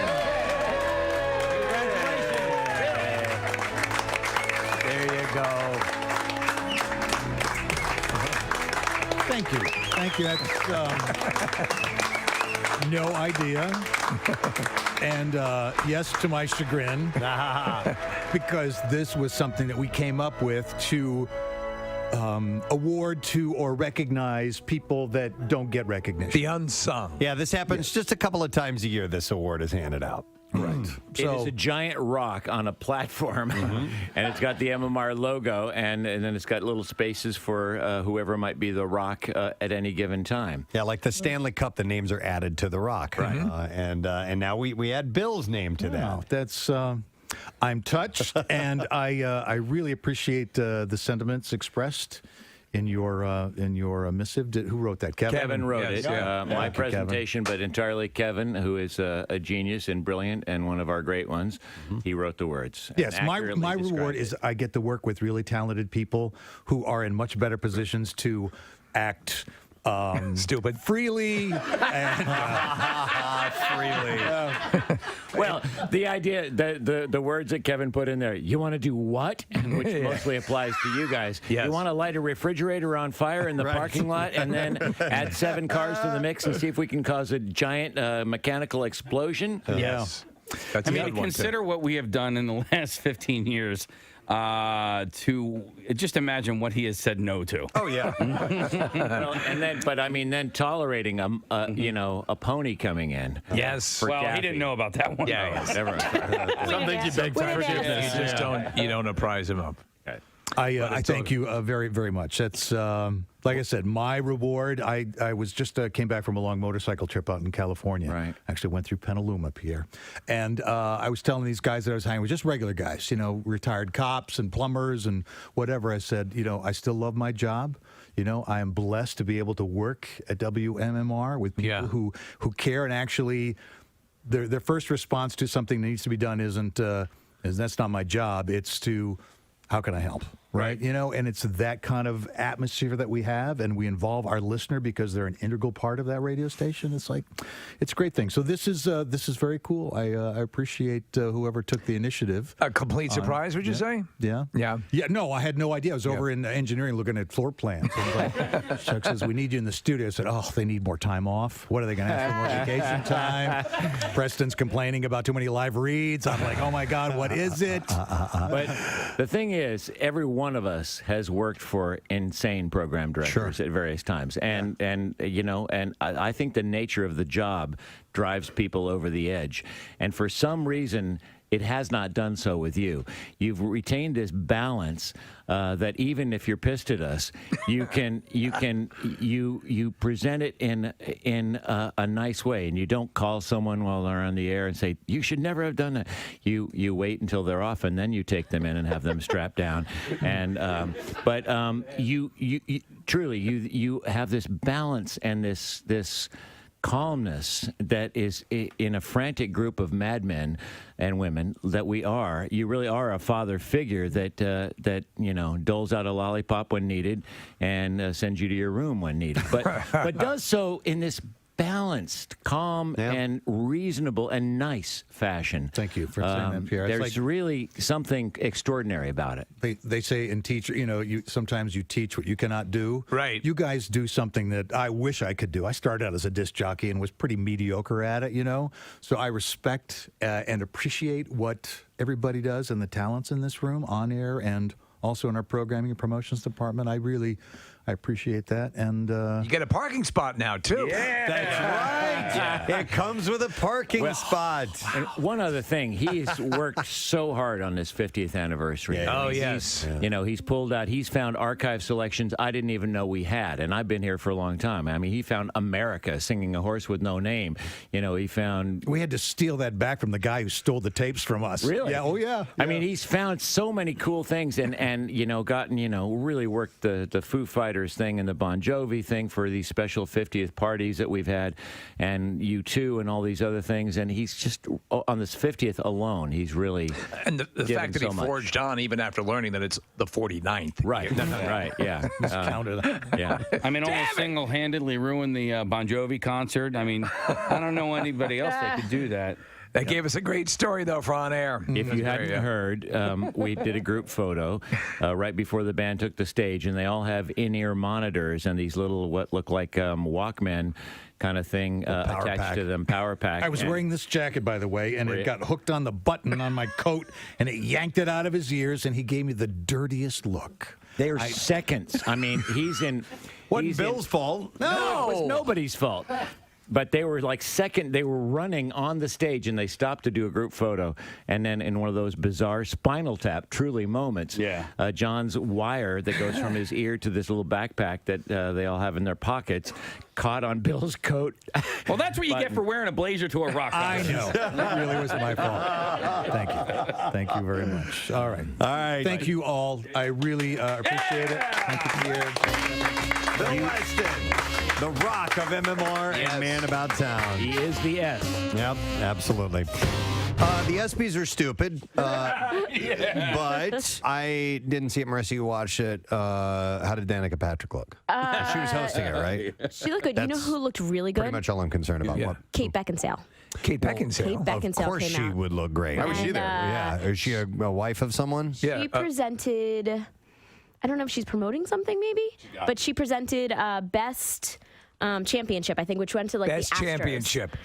Best Championship. That's a category. Steve and I got up close and personal to Kate Beckinsale when we were in Hawaii. She was promoting the movie Pearl Harbor, and she was at that time, Steve, I remember us going, this is the most beautiful human being that I've ever been in close proximity You and I were like, you know, like in Zoolander. We could not understand what is this thing? What is? We're just hitting things. I mean, it's like no human looks like that. And then you have the other end of the scale, two sloths like us. Oh my God.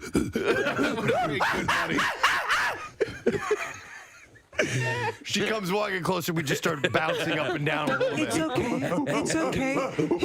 Here's a gummy bear. Then he calmed down a little bit.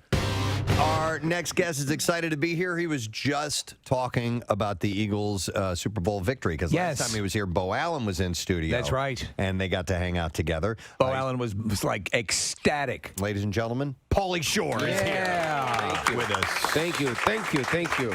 Good to see you. It was like Bradley Cooper against Mark Wahlberg, right? Is that what the vibe was? Exactly. Oh yeah, absolutely. Hilarious, right? It really was. Yeah. It was great. And Mark, I was so happy for you. First of all, congratulations. And I'm not just saying that. I love sports. I'm obsessed with sports. So I was really into it, and I was so happy. I like that pass that he did. Yeah. The side pass. Oh, the Philly. Right in their face, dude. No, that was like straight up right in your face. Yeah, they pulled out a trick play there. And it was right in their face. Belichick's like, what? He starts sweating, and then the big Samoan guy threw his headphones on. This is crap. What's going on here? You know what I mean? Yeah.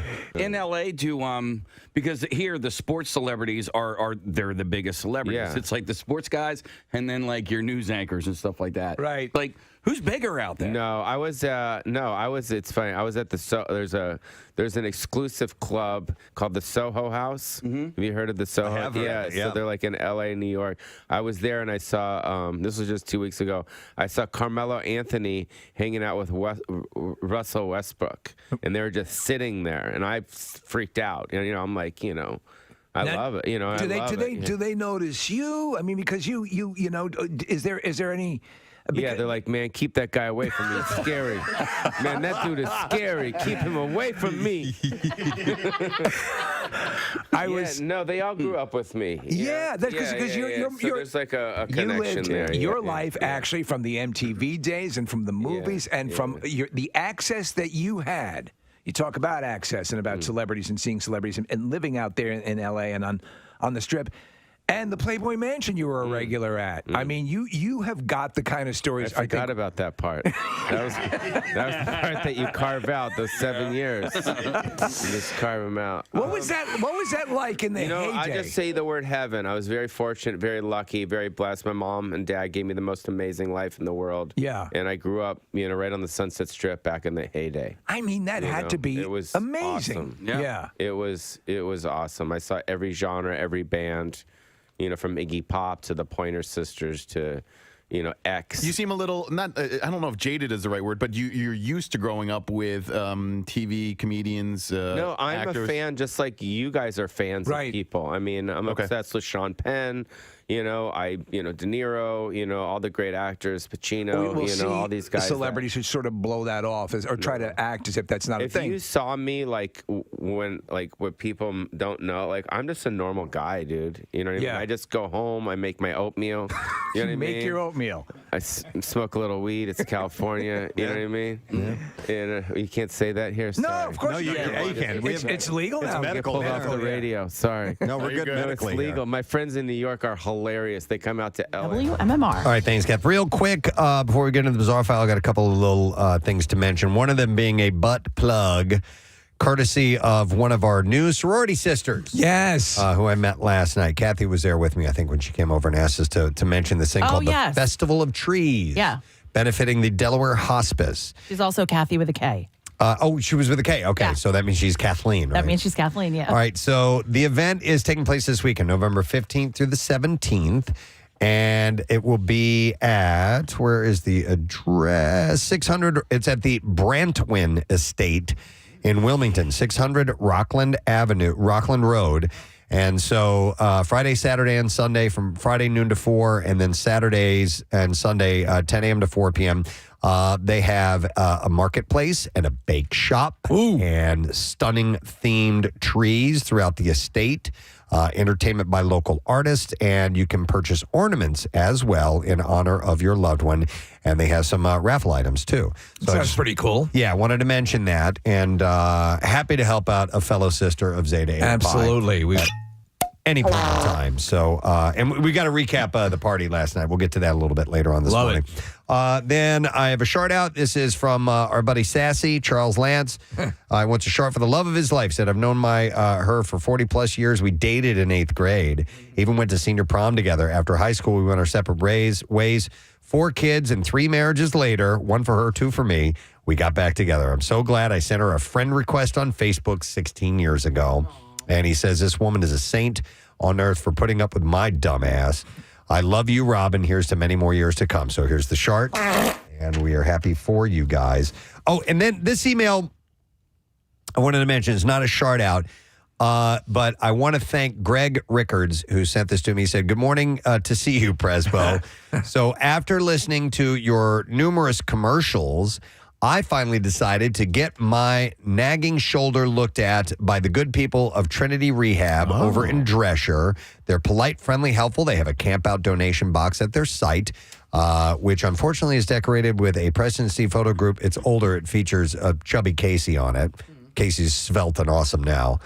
It says adjacent to their location is Spread Bagelry. Oh, yeah. Which just fed you guys this past Friday and simultaneously ruined Casey's medical procedure. And then a short drive over to Warminster took me to Nifty 50s, where I ordered the exquisite Preston and Steve gingerbread shake. My only disappointment was that It costs $9.32 with tax instead of a more appropriate $9.33 for WMMR. Yeah. So he said, so even when I didn't have you on my radio, I still had you with me throughout my morning. You guys rock, rage on. And that is from Greg. So he had the subject line on this was trifecta of sponsors. And I want to thank Greg because one of the most wonderful things you can do to support this radio program is to support our sponsors. Yes. It's the only way that we make money in this business, that our industry takes in income is through advertising. That's it. It's our business. Yep. So when you support them, you are supporting us. So we very, very, very much appreciate that. One last email. And then we'll do the bizarre file, I promise. And I got this because it's from Australia. This is from Which is another country. Shane, who lives in Noosa, Queensland, Australia. And he said, I was listening to your podcast. You were talking about the Little River Band. Yes, I am in Australia, and I always get my Preston and Steve hit from the podcast. You were stating that you were going to see Little River Band in Atlantic City. I'd advise you, please do not go and see them. And here's the reason why. The American in the band won a court order injunction permitting the original members of the band cannot tour the United States under the LRB banner. Even in Australia, they can't do it either. They've had to go under a different name. And this has been a major saw point with the Little River Band fans. They were even scheduled to appear on The Tonight Show with Jimmy Fallon, but after producers found out this was not the original members of the band, they canceled them in protest. So you'd be seeing a faux band, not the real Little River Band that you... All right, there's more? There's one member in that band. So the original members of Little River Band are still alive and living in Australia. So I beg you, please do not go see this cover band claiming they are one of Australia's greatest exports. Rock on, Shane from Queensland, Australia. Are you conflicted? No, I still want to go see it. I mean, if I'm not going to be able to see the other guys, I want to see some version of it. And where the hell would you see the other guys? I appreciate the info, but I knew there was some kind of infighting that happened and that this guy had claimed the name. But he is one of the members of the band. So it's legit. But fighting over the Little River Band? Yeah. I mean, the most pleasant music. I know. You think you'd be perpetually happy. Yeah, but apparently not. All right, so anyhow, thanks for the email. Let's do the bizarre file. WMMR presents Preston and Steve's Bizarre File. Brought to you by Red Robin. They've got holiday gifts all wrapped, and you can give the gift of yum with a $30 Red Robin holiday gift card and get a $5 bonus buck reward for you now through December 31st. Red Robin Yum. So 4 Los Angeles County residents are accused of fraud after it was determined that a video of a bear that they claimed had damaged their 3 luxury cars in San Bernardino County actually depicted a person in a bear costume. Get out. That's serious. It's hilarious. The suspects were arrested on Wednesday. The purported bear attacks, which the defendants provided video footage of, took place in January of last year, or this past year. The suspects claimed a bear entered their 2010 Rolls-Royce Ghost and caused interior damage to the vehicle. They provided video footage to their insurance company, which showed the alleged bear in the vehicle. But investigators quickly became suspicious. The statement said, upon further scrutiny of the video, the investigation determined the bear was actually a person in a bear costume. I mean, can you let him go just for inventiveness?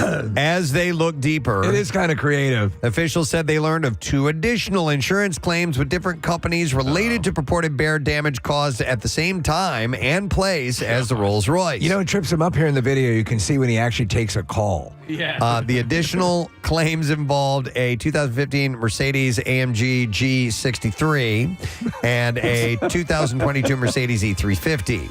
In video provided by the defendants to the other 2 insurance companies to back their claims, the suspects again appeared to use a bear costume to make it appear that a bear also entered and damaged those vehicles.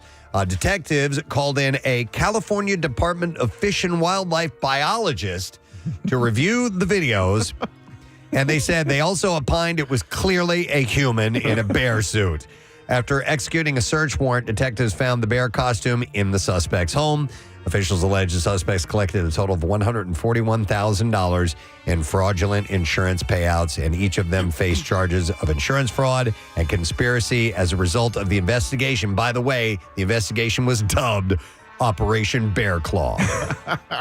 So they bust. It's just pathetic. But how funny is that? For the video alone, maybe they can give a consideration. Yeah. Up to 20 human skulls have been found in a home in New Mexico, and police believe that one of them may be connected to a woman's disappearance more than 5 years ago. The Lea County Sheriff's Office said that a resident offered a ride to a man later identified as Cecil Villanueva. And during the ride, the resident said that they had an unsettling encounter with Villanueva.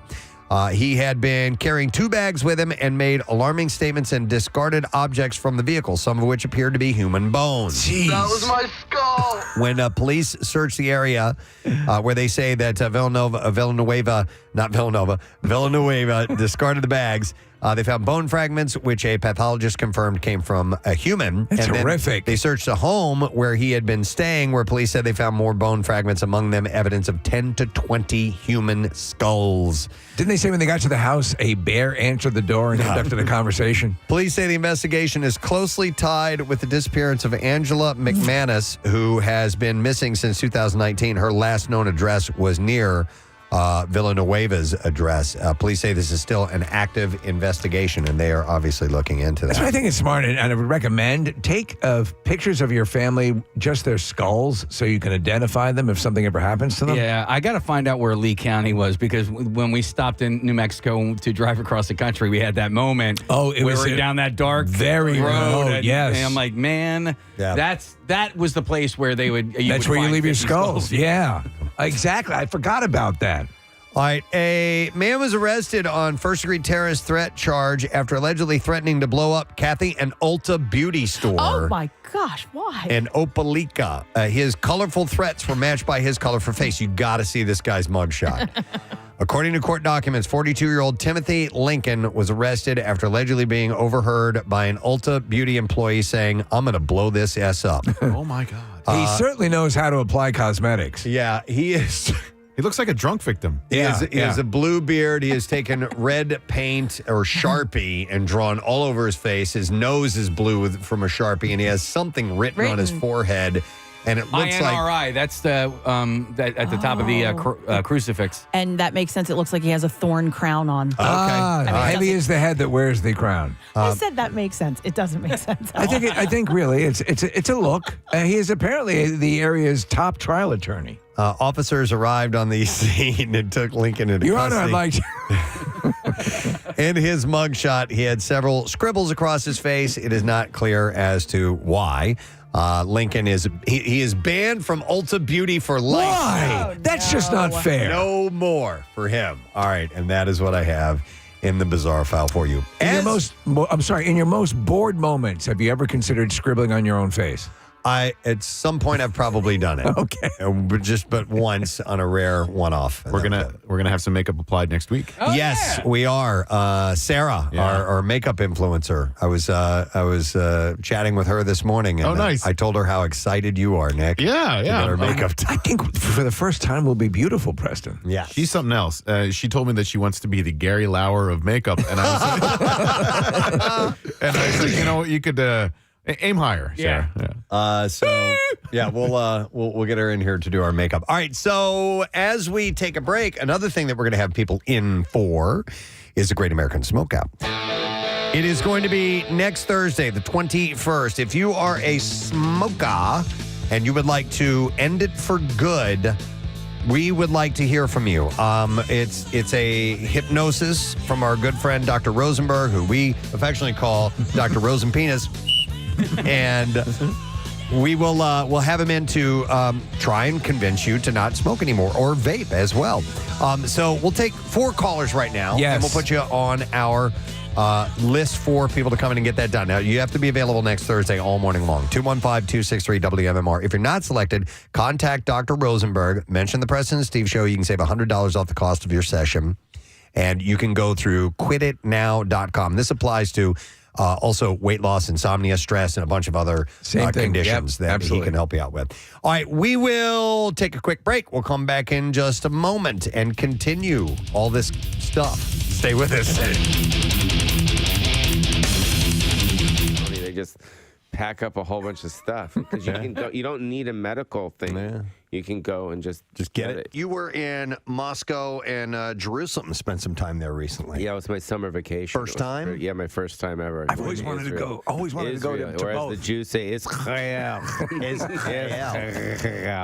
But it was weird going there because it was basically, and every dude that I saw, I'm like looking at myself. Really? Yeah, because I'm Jewish. You know what I mean? These are my roots. So it's kind of like just going back to, I don't want to say weird things. Say weird things. No. Because I've always wanted to go to Israel. It looks fantastic. It's great. It's actually, it's not what people think it is as far as like being dangerous. You know what I mean? It's very... But, I mean, the geography of it is very interesting. It's Israel, and then you got all these kind of Arab countries surrounding it. Yeah. Heavily, though. Yeah. And you have a lot of Arabs that live in Israel that are very pissed off and bitter, which is hilarious to me, too. Yeah. Because they're basically... So do you know what the name of the Jewish money is? Not off It's called shekels. Oh, How sure. hilarious is that? Okay. I mean, that's so Jewy just to begin. Hey, can I get some shekels? It's hilarious. You know what I mean? But imagine the Arabs having to pay shekels. They don't give me your shekels. You know what I mean? Because they're on their land. Like in the Arabs people's minds, that's their land. The Jews stole their land. Yeah. It's all about real estate over there and religion and stuff like that. That's the big kind of thing where people are fighting all the time. But outside of that, it's known for incredible resort. Yeah, it's kind of like Miami, or Brazil. I hadn't been to Rio or anything, but like that. But Miami, where people are on the beach, and it's like that's Tel Aviv. But then you drive about 40 minutes, and you go to Jerusalem, which is the holy city. Yeah, which is amazing, which is the center of the universe. And I didn't even know this, but this is where Jesus Christ was crucified. I didn't know that. I thought I'm Jesus Christ. I'm not thinking he's Jewish and in Jerusalem, and you know what I mean. I'm just like most people. Like, sir, did you know that? The Rick and Morty shirt. Come here. Did you know Jesus was crucified in Jerusalem? No, I did not. You didn't. Where did you think Jesus was crucified? Come here. I honestly had no idea. Yeah, me neither. Okay, go sit back down. Sorry about him. Because it's the Bible. It It's ruined the the Torah show. part too. I pretty much went there for my mom. I mean, that's why I went. My mom passed away. I was really close with her, and I wanted to just kind of like bring her to Jerusalem, and I wanted to be with her in Jerusalem because both my parents are Jewish, and they never made it. No kidding. They never made it to Israel. There's a lot of people that are Jewish that don't. Did you plant a tree in her name? Well, that's kind of an honor. I didn't know that. I screwed that up. Sorry. You can go back. I'll definitely be back to Jerusalem. Besides that, and besides all the other stuff that's going on with you're busy. You have your podcast. You have all these other things that you're involved with. Yeah. And to the point of the documentary, is there in fact a documentary in the works, or is that just hearsay? No, for sure. Okay. Yeah, but it's almost like it's got to be presented at the right time. It's kind of like my agents have to present it to Netflix and Showtime and HBO at the right time. You're a pop culture all-in-one. I mean, you were at the center of a lot of what, like before a lot of the, I was reading an interview with you and you talked about running into Will Ferrell at some event. And he sort of gave you a lot of credit. Tell me what he told you. Yeah, it was a Funny or Die event. It was like the birthday of Funny or Die, which is his website, which I do a lot of stuff with them. And Adam McKay, too. Yeah, and I came up to him, and he came up to me. It was just like, and he started mimicking me, and he started kind of like saying that I started it, and, kind of, you know what I mean? So he was a fan. That's nice to he hear. was a fan, yeah. Who's blown your mind recently about, again, like a Will Ferrell? Was somebody just out of the blue, or somebody that you thought you weren't even on their radar came up to you and was a fan? Oh man, I don't know, dude. It's too early for that stuff. I can't think. I like watching Donald Trump. Okay, you know what I mean? Just because I can't believe it. Yeah, you know what I mean? Like everything that happens in this, it's like it is a reality show. Yeah. Well, we were talking the other day about there are so many reality shows that I just can't stand and that people watch that they hate, but they still watch it. Yeah. And I'm like, well, I don't know why people do that. My first inclination is to go, let's put me in a bad spot. Let me just change the channel. Yeah. Let me turn it off. Yeah. You watch it in doses, and the whole Omarosa thing is hilarious. Like she was taping people. I'm going to tape this. I think I'm going to tape this conversation. It's hilarious. Did you ever run into her? Because you've done your share of reality but I knew stuff. Donald Trump from back in the day. Right. Yeah, because he was always around the girls. He was at the mansion occasionally, right? Always. Yeah. And also Hawaiian Tropic down at Spring Break. Right. with Ron Rice. Hilarious. Vince Neil. It was Vince Neil. It was Jim Kelly. It was OJ. Oh, my God. You know what I mean? It was the stories. Fabio. Oh, my God. It was the best. That's amazing. Dude, I want to see this documentary. It was the best. We had Fabio in here. He was awesome. He was cool. He was He's awesome. cool, right? He was, yeah. Yeah. Because Fabio understands Fabio. He gets it. Yeah, he gets it. Yeah. Jim Kelly, OJ, Amazing. and our current president, And you. And Fabio. And Fabio. And Pauly Shore. Pauly Shore. They didn't like me because I was getting all the babes, you know? They're like, get that guy out of here. Spatch, bro, spatch. I remember watching those and seeing you, and you were hosting contests and all that stuff, and I'm like, this guy's just swimming in it. Just swimming That's in it. how it was. I know. Back then. Back then. That's how it was. What's happening now? Now I'm just chilling, bro. I'm watching CNN, you know? Once you've starred in a movie that's nominated for an Oscar, it's safe to say that you're famous, right? Yeah. Well, Saoirse Ronan, who is 24 years old, still doesn't feel famous, though. Yeah, she's adorable. Yeah. I love her and the accent. It's wonderful. She's just thinking. It's a garden party, asking inappropriate questions to Meghan Markle. I love how they drop the G. Yeah. On ing words. Ronan continued saying she avoided reading about herself. She I said, was farting. "What was that sound?" I was farting. Farting hard.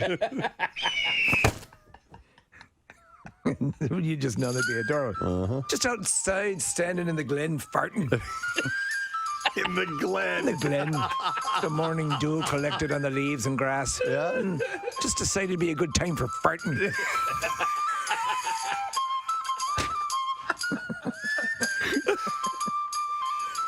It does sound better, doesn't it? Oh, It does. oh, it needs to be a Where song. were you, Auntie Saoirse? I was outside farting, dear. Farting hard. There needs to be a song called "Farting in the Glen." Farting in the glen. You know what? I want to let Marissa vent for a moment because she posted something on Instagram yesterday. I got a lot of response. I thought it was kind of interesting. And there is a movement right now to phase out some plastics that we use in the world to maybe cut back on things that don't biodegrade, and they're clogging up, they're getting out in the water, in the oceans, or they're filling up landfills and so on and so forth. I know they're actually in the UK, there's a big movement to get rid of the plastic tampon applicator. Oh. Yes. And going back to wood. No. Ow. Like George Washington's teeth. Martha Washington used wooden tampons. And they were not effective. Well, they were balsa. They were very They were absorbent. balls, a little absorbent. They left rings. But the applicators, I saw Alice Eve, because I follow her on Instagram, had posted a video of trying to end that. So they would go with like a cardboard or paper or something. My thing with these floating garbage farms that are in the oceans is that many times they kill sharks, Case. Oh. So there's some good we might be overlooking. That's what they're trying to eliminate, stuff like that. And I can get it. Your thing sort of actually, believe it or not, Marissa, hit home to me because I think I have a level of passion about what you're talking about. All right. Since I was a little kid, I'm thinking second grade, because I was in school in the 90s and there was a big push to not have the refrigerator open for too long, to turn off lights, to make sure that you turn off water, to conserve water. Run, yeah. While you're brushing your teeth. I followed all those. It's stuck through my life. I walk whenever I can. I take public transportation. You're like a contestant on Who Wants to Be a Millionaire Exactly. now. I will do anything to save the earth. It's just second nature to me. I don't even think twice. I recycle, I reuse. But when I drink a vodka water, I want to be able to mash the crap out of the lemon and lime that come in my drink. And with these gosh darn paper straws, they get destroyed. And then I have this mushy straw in my drink. And it pisses me off. So the gist of it is you do not like the paper straws because you do not believe they are resilient enough. No, they suck. Okay. Whoever's making them, they have no integrity and they fall apart. And I just want a plastic straw. I'm sorry. I love the turtles. Why not I just love. use a Well, hang on. Yeah. Steve, I would. This is the only time I've ever asked to do this. Can I come over there and borrow your reverb for a moment? Yeah, please. Oh, my God. It's a pleasure. Hold on, turn it off just a second. Ladies and gentlemen, to me, this sounds like a first world problem.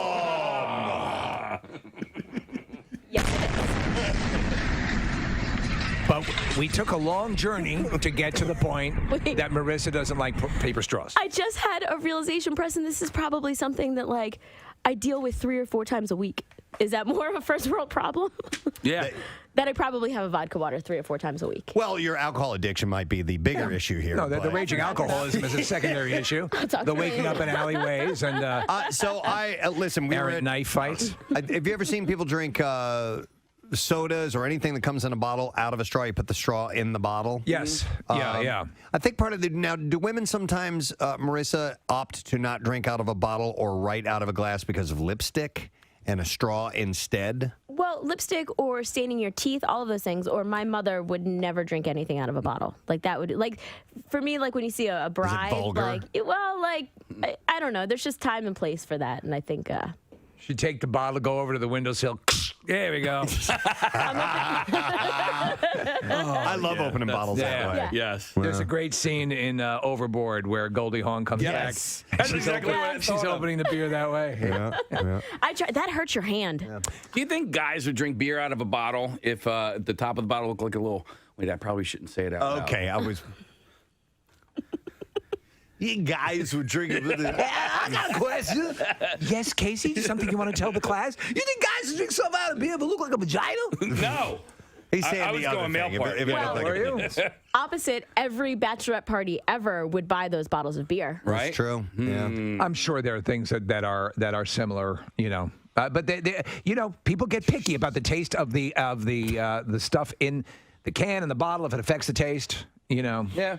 And straws are just one more step. Those are things you think about, huh? Oh, it's just what, you know. Dear diary, I wonder if men would drink out of bottles. Yeah, stop it. If it looked like penises. Somebody in this room had mentioned chocolate tampons earlier, right? Yeah. So Well, I was trying to help the health industry. and there's an obvious cooperative between Hershey's and okay. Tampax. Well, Marissa has had it. I thought you would get more support on the phones, Marissa, to be Not a honest, one. on the paper straws, and it's not really happening. You're a complainer. I got a lot of hands up emojis on my Instagram, so I got. The hell does that mean? I don't know. People were Give like, up. praise. Yes, Give up. word. Put your hands up. Give up your stop. stupid Give cause. it up. Bring Yeah. out the stuff. Praise. No, like word girl, we support you. Bird girl. Yeah. Oh my God. All right, thanks, guys. So here we are. Today's the 14th day of November. Our Camp Out for Hunger event is coming up right by Xfinity Live. We were just talking about Xfinity Live. It's going to be on December 2nd. It's a little bit later in the year. We had to do it that way because of some scheduling things at the complex. But we're keying up for a busy week. We really are. Yeah, so a lot of new additions and a lot of improvements on things we've been doing in the past. Yeah, so we just kind of wanted to set the stage a little bit for you of some of the things and kind of tease. We're not going to give away everything that we're doing just yet. Some things are still coming together. We're having a lot of meetings and we're getting ready for it. Overall, what one of the things we'd really, like to see is a return to the in-person physical donations that kind of went away during COVID. And a lot of people wonder if that's still a big part of it. We have workers out there, and we want that food. And the reason why we like those, and there'll be the Acme store as well. Obviously, there's the big corporations are doing wonderful things. Can't thank them enough for all that they're doing and stepping in and helping make this a success. But the notion of getting actual physical food delivered stops that gap between, say, monetary donations kicking in and stuff being purchased. Yeah. Because who are we talking to that they were sorting food? Oh, Jeff Walton was talking about this, just yesterday, Jeff was saying, sorting food. Our food is in the Phil Abundance locations all the way through spring, summer. Marissa could speak to this. So it's that important. So, but in that brief period that exists between the camp out and the actual processing of that, to have actual physical food donations come down would be a wonderful thing. Yeah. So even if you make a monetary donation, you go to Acme or whatever, and you do it's all good. The pin pad there. Yeah. If you could bring some canned goods, some non-perishable food items in person, that'd be wonderful. We very much appreciate it. And we have a few other incentives this year. Obviously, we're doing the business incentive, which has been going on for years and years. But we're reaching out to high schools as well this time, and we have $5,000 to give away. I love this. Yeah, to an area high school that all you have to do, we're not looking for the high school that brings the most. We want to have as many people as we can try to enter this, as many high schools represented. So all we're asking for is a minimum of 500 pounds of food, and then you can enter your school to be in the running for that $5,000 prize, and that can be used for whatever the governing bodies at your school deem it for. It could be prom, it could be special trips, senior trips, whatever it may be.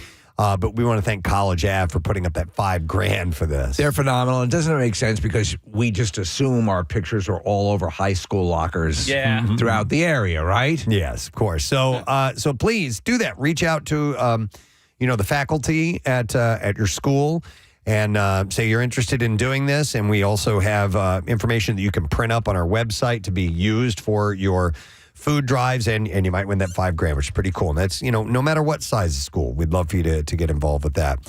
We also want to remind you at Nifty 50, stop by and get the gingerbread blast, which is awesome. A portion of the proceeds go to the Campout for Hunger there. And we are going to give away a trip to spring training with phillysportstrips.com for anybody who comes by and donates. Yeah. Physical food, like Steve said, the actual, canned goods, you can get in the running for a trip to spring training. The one that we will be at. Yep. With the Preston and Steve Show through phillysportstrips.com. And this Sunday is the Filler Trunk Campout Car Show. And we just had Jeff Walton in here yesterday to talk about that. So this coming Sunday. And there's going to be thousands of cars and tons of different groups coming out to support and raising, obviously, physical food and cash for the camp out too. So a lot getting ready for that. And we're going to do a special thing with Rocky Day. Yes. That's on Monday morning. If you want to be a part of that we're excited about. We want to get a good crowd on Monday morning. Monday is usually the lesser attended because we're just getting started. But we'd like to have a big crowd for the event that we do have planned. It's going to be a circus, and then I believe we're close to having. Nick, is it okay? Are we locked on the drone? So there's going to be drone coverage taking place inside the tent. This incredible company does things. What's the name? It's called Camelot Productions, and they've worked. They work with the Sixers, with the Eagles, with Bud Light, with Xfinity Live, and the promo video that they did with the Sixers this year is so freaking cool. It's these tiny little drones, and they quite literally fly them in between the legs of like Joel Embiid and Tyrese Maxey, and then they zoom out. And so they do like these macro shots, above the Sixers practice facility. They did it in Xfinity Live with Fletcher Cox and people hanging out of the bar. And they're going to do that with us, for us, on Monday of Camp Out for Hunger, which is going to be awesome. I want to go ahead and announce some of the stuff that we're doing at Camp Out After Dark. Can I do that without revealing full details? Just a basic idea. Yeah. I'm going to do it without permission. I don't know why we're waiting, but I'm going to go ahead and do it. So Monday, I'm tired. Monday night is going to be food trucks and fireworks this year. Now, we're waiting on the fireworks because we're in the middle of a drought. There's red flag alerts and so on. If we can't do fireworks on Monday night, it's going to be a drone show. Yeah. Celebration was Fireworks. Friggin' awesome. Did a drone show last year, and we would at least have that. So we did a fireworks and drone show. That's planned again this year, but if for some reason this drought continues and it's an issue legally, they can't do it, but we will have the drone show. Yes. And we'll have loads of amazing food trucks out. Last time when this was the debut of the drone show, when the Preston and Steve show, the logo spelled it out in the sky. Yeah. It was unbelievable. Yeah, it blew us away. So that's Monday night. Tuesday night, we're working on a very special music event to take place. Now, this I'm not going to reveal the details on yet because they're still being worked out.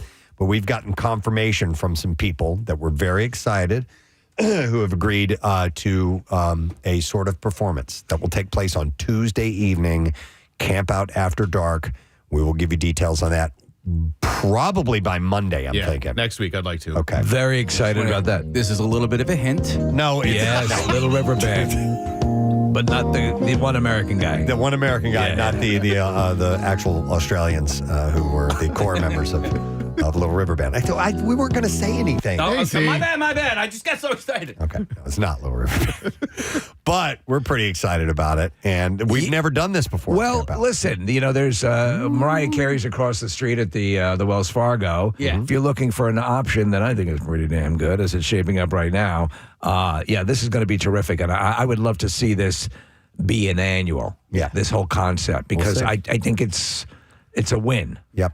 Then, unless it doesn't win. And then Wednesday night, we're leaving open. Yep. So that's drinking night. Drinking time. We'll be drunk. Well, and then Thursday night is Quizzo. Yeah. Quizzo! We are doing Quizzo again, Victory Beer Hall. It was so much fun last year. Is it Johnny Good Times again? Yeah. Okay. Our good. master of ceremonies, he knows how to do the Quizzo thing, and he knows I'd never been to Quizzo before, and I didn't know how creative you can be with the questions. Yes. And that's what he did. He took our show and used us as kind of a running theme, but it wasn't questions really about our show. He would steer them into things like in pop culture or geography or whatever the randomness that is Quizzo, and tie them into subjects through our radio program. He was terrific. He used it as a framing thing. The room was packed. And just a great vibe. We can give away the name with the prizes for Quizzo. All right. Preston. It's going to be a catered suite to a Flyers game. Yeah. Fully catered. Yeah. Fully catered. And popcorn? A popcorn. Honey mustard. Yes. All the honey mustard you can drink. You just eat it with a spoon, man. Last year I went to I hung out with the winners, the guys that won the Quizzo event, and the suite was packed. They had so much fun, and so if that team that won last year wants to try to repeat their they're winning this year, come back down. We'll bring on some challengers for your you guys can try to repeat in 2024. So each morning on the program as well, we're going to have guests by. That stuff is still coming together, so I don't have anything to promote in that regards of who's going to be joining us each day. But we do have some of our favorite bands are returning as the house bands. Jameson is going to be there. Sidearm is going to be one of our bands. Goodman Fisk. New one, Porch. Porch is going to, unfortunately, Chico's Vibe wasn't able to do it this year. Because our dates are different. Our dates are different. Yeah. So our Monday band is going to be this band called Porch. I've heard great things. And well, honestly, that is the site, the Campout is the site for the greatest physical competition ever. Involving mini hoops? The mini hoop madness. Yeah. Yes. Everybody's confirmed for mini hoops madness again. We're actually going to have a new contestant from Fox 29. Ooh. My good friend Jason Martinez is going to be All right, really? there we go. Excellent. Is he And and I got to mention, I'm sorry, one more band, Drop Dead Sexy. Drop Dead Sexy. They are the way to close out the week at Campout. They're incredible. So Jason, John Clark trying to repeat his title. Yeah. Pat Gallen from CBS 3. Barkan and Matt O'Donnell. Oh, nice. Yes. And I think JJ might be doing the play-by-play. JJ's going to stop by again. Love it. So Matt O'Donnell and Jason Martinez could have a handsome off. Oh, and John yeah. Clark. Dude, it sucks because when I'm at the gym, I'm usually the best looking person in the weight room, and then he walks in. I'm like, oh man, now I'm the second best looking. I'm usually the son of a. Yeah. Can I talk to your manager? When I work out, I'm usually the best looking person in here. And if we could stagger arrival times, right? I don't like think to the keep it that regular way. people here can take that much hotness. You guys know it's just unfortunate when you have to be second best looking. I know. No, I'm always confident knowing that I'm well at the bottom of the chain. So yeah, we're getting set for Campout. It is the week of December 2nd, and loads of reasons for you to come by too, because there's great restaurants serving food throughout the mornings. There's also random things come up, like all of a sudden we're like, oh, by the way, we have we have tickets to this, or all of a sudden we got a trip that we have to give away. How do we do that? Yep. And so you never know when you might be there at the right time. There's so much to recommend it, and honestly, I feel that we had a great head of steam. COVID, we still did it out there. Yeah. Just to keep the torch lit, so to speak. But if we can have the hybrid, the best of all possible worlds for this one, with the physical donations, because the whole idea is to make it a carnival, to make it a circus, to make it a freak show that's going on. And there's the carnival rides. And there's Skellies. Amusements, are just incredible. Can we mention the other element that we're gonna... yeah. We're going to have a petting zoo this year. Like every day. Yeah. We're waiting for official confirmation and what the rules are on, things like poop and stuff like that we have to keep in mind. But we have a petting zoo.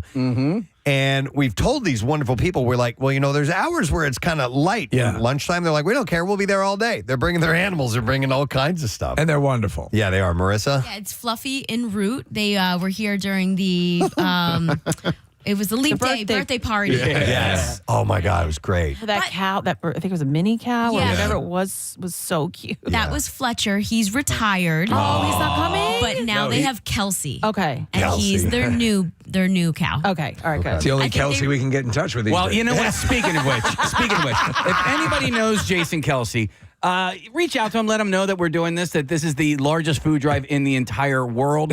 I mean, literally it is. The largest And single sponsored food drive in the country, at he least. is such a great guy, and He I is. know that he wouldn't ignore on purpose. So I don't think the message is getting to him.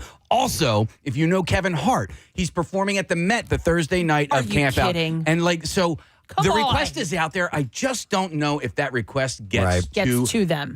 Going right? back to Jason, by the way. So when you play for the Eagles, you there are restrictions against being associated with radio stations that don't officially carry the Eagles football games. And we had Jason on right after the Birds won the Super Bowl. We got the first interview with him after he made the speech at the Art Museum, and it was awesome. And he was such a super nice guy. We had a bunch of guys in here, actually. Yeah. And we made a connection. We got his contact info. Casey's been reaching out to him regularly for years. But unfortunately, when he was still associated officially with the Eagles, he couldn't come on our program. And we were hoping that might go away once he was not an active player And boy, anymore. were we wrong. We were wrong about that. But the guy has a heart of gold. He does. And we got to believe that he would help support feeding people in Philadelphia who can't feed themselves, and just maybe have a few minutes to come by. We'll have the band learn his Christmas songs, and he can sing live if he wants to. I know Mount Joy is performing with them tonight at the game. If you can reach out to him, if you know him, if you have a personal connection with him, just tell him we'd like him to help us and help people in Philadelphia. We will send an Uber for both him and Kevin Hart. Yeah. I think we need who came in the helicopter that one year? We need the helicopter. Scotty Hartnell and Claude Giroux. Maybe ask them if we got them a helicopter, would they do Okay, it? so let me ask you: would I be overstepping my boundaries if I just knocked up on his front door? Yeah. Just knock. Yes. Okay, no, that's you overstepping? wouldn't be overstepping your No? boundaries. Okay. No. What you do is Try it. I want to get that ring camera footage. What you do is you hide in the backseat of his Cybertruck. Okay, all right. At night. Night. Oh, that's And smart. at some point in the morning, he's going to get up and go, and then you say, "Hey, man," Yeah. or actually, don't scare him. Just blow your penis whistle, like that. Just pretend you're jogging by and you're like, oh my God, hey! Oh my God! You live in this neighborhood? I don't. It's funny. Our partners at the Courtyard by Marriott down in the Navy Yard, they hired Jason Kelsey, and that was a Marriott hire. They went up the corporate ladder or whatever. But he does spots for that Courtyard by Marriott, and we couldn't do Camp Out for Hunger because they house us, they house guests during the week. Yes. So we should. We're basically related to him. Well, we should try that angle too. Like every angle to get to him, we want to try. Campbell Soup. There's another one. Oh yeah. Well, listen, and to that point, Preston, and we always throw this out. We want every year we try to make this the biggest circus, and we love those last minute dropping by sort of things. If you have somebody in your wheelhouse or somebody that you know or something you think might be a value added to the camp out, done a ton of planning and everything's looking great, but the more the merrier. Yeah, and we're always looking for great interviews too. If you know somebody super famous who might want to lend a hand, let us know. Reach out to us or reach out to them and set it up. Hey, also Casey, Wawa and Kelsey. And Kelsey. Wawa loves us. They might. So I reached out to I went to high school with the person who produced the documentary on Amazon. Yeah. So I reached out to her, just trying to go through those channels. Just so we're peeling back the curtain. These are these are the things we have to go through. Listen, we get major celebrity interviews in here, and we have the credibility with those. But during that time of year, in a couple of weeks around Thanksgiving and the holidays, everyone sort of goes silent. It's just what always happens. I got to thank Pat House because he just texted me. He said, "Why don't you try go through Touray for Kevin Hart?" I'm like, "That's actually pretty a great good. idea." Yeah. Ray and him are close. Marissa. Well, so as all of this stuff unfolds, guys, we are keeping a calendar of events on WMR.com/campout. So you'll see which house bands are happening, which interviews are scheduled, events, all of that is up there. Plus, I want to appeal to the people who have never been to Campout before. Yes. If you have never been, if you don't know what to do, if you don't know where to park, if you don't know like how to get there, it's free. There's no tickets. All of this information is up there. So there's literally a blog that says plan your visit. So it's all up there, including like what are the most needed items.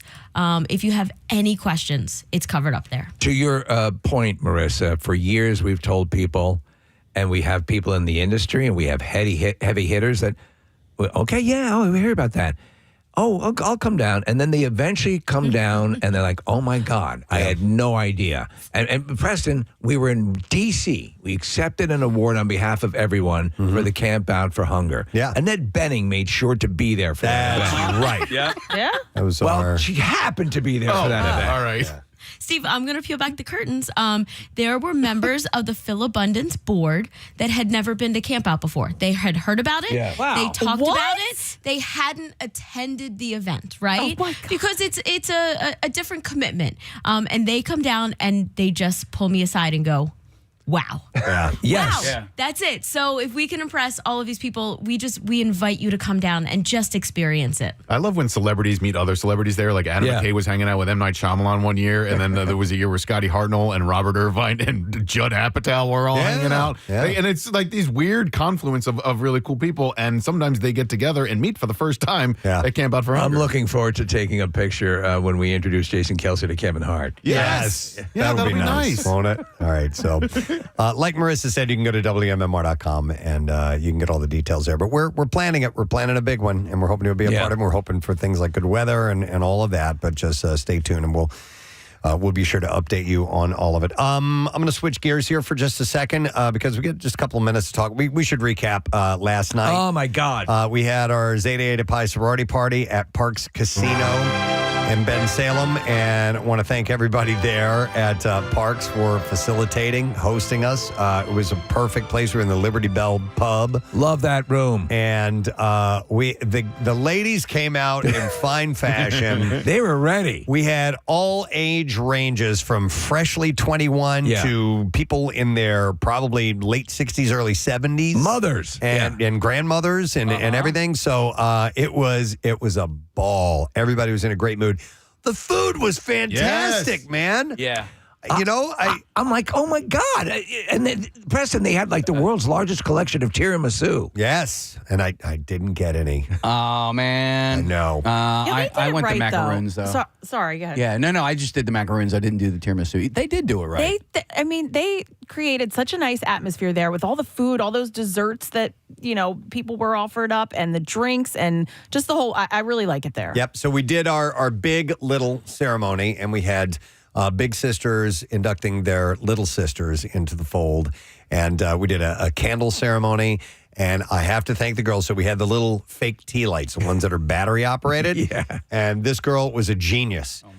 She had kind of a fairly, it wasn't sheer, but you could see through the material a little bit. It was thin material. And she had taken 2 tea lights and put them right on top of her nipples. It was hilarious. She looked like she had glowing boobs. It was awesome. I was cracking up. It was Kimberly and her sister's Christy. Christy was already a sorority sister, and Kimberly had never been to an event before. Wow. I just looked at Marissa and I go, I don't know what my Halloween costume is next year, but I'm going to put the tea lights in my Yeah, you got to something. Something. You got to make that work. And thank you to the sister who brought us these penis whistles. She has a 3D printer, and she made a very realistic. It looks damn good. Penis with all the ridges and veins and things. And Kathy's already said you'd be a fan of that as a Preston and Steve Chonsky. I can't believe I didn't get one. Kathy, it's got a hole on here in the base where you could wear it around your neck. Like as a lifeguard or coach or yeah, exactly. Or a youth pastor. Yeah. So mine is actually real life sized. Different colors. Blow your penis. Blow your penis. That sounds nice. Good. Yeah. That's life size? Lucky. So we thank those that gave us that. I want to say hello to Olivia, who was wearing the connoisseur shirt last night. Great. And she says she listens all the time without fail. So I know she's listening right now. And she was blown away that I remembered her name. Without fail. Tremendous. Just from 6 to the beginning of the show to the end every day. Yep. And there was, I forget the woman's name, but she was hilarious. We were all taking pictures. and she sheepishly leans over, and this pertains to you, Nick. Last year at the Campout, when we were doing, we had snowball, the cakes, the little, the hostess, right, hostess snowballs for a snowball, and she leans over and she goes, "I ate one of those." They were supposed to be used and we had a hard time finding them, and it was set out on a table. She's carrying the guilt. Oh my God, it's okay. But we did the official tea light ceremony, and we did the ritualistic spanking. We did the oath, and then we did the paddling. By the way, you and I, we were damn good monks. So Steve and I wore a monk outfit. We had these robes, cloaks with the hood on and everything, and so it was very ritualistic. And we swore the ladies in, and I'm always blown away because I give you the option when we do the paddling. You can go soft, medium, or hard for the paddle, and the majority of ladies choose hard. And I mean, I swing that thing hard, and it hurts. I took one just to say that we walked the walk. Yep. And it stings. Yeah, and I've got a lot more glute on me than a lot of these ladies did. Tea light girl, you said was there with her sister? Yes. Okay, so after she got paddled, she walked over and she had this long dress on, and she kind of lifted it up so her sister could check out her ass, and she had a red mark already, like almost immediately afterwards. Yeah. One thing that was a near tragedy, and you pointed it out after the fact, seconds after the fact, you're slapping someone and you realize they have their phone in the back pocket. my God. I almost destroyed an iPhone, but I saw it at the last second, and I hit the left cheek instead of the right. But all the ladies were way into it. These events that we do, these sorority events are so much fun. They're so easy. Yeah. The gals have a good time.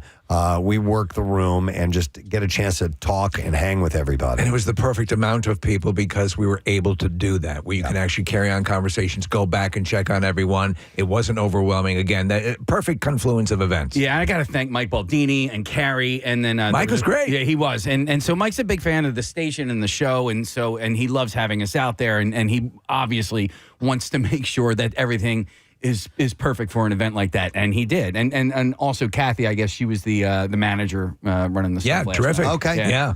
Yeah, they were all great, and we'll do it again for sure. Yeah, we will. We'll get the gals back together, and we'll have another one of Just these us events girls. down the road, and you'll be able to join. So listen for that. But in the meantime, where you want to be is tonight.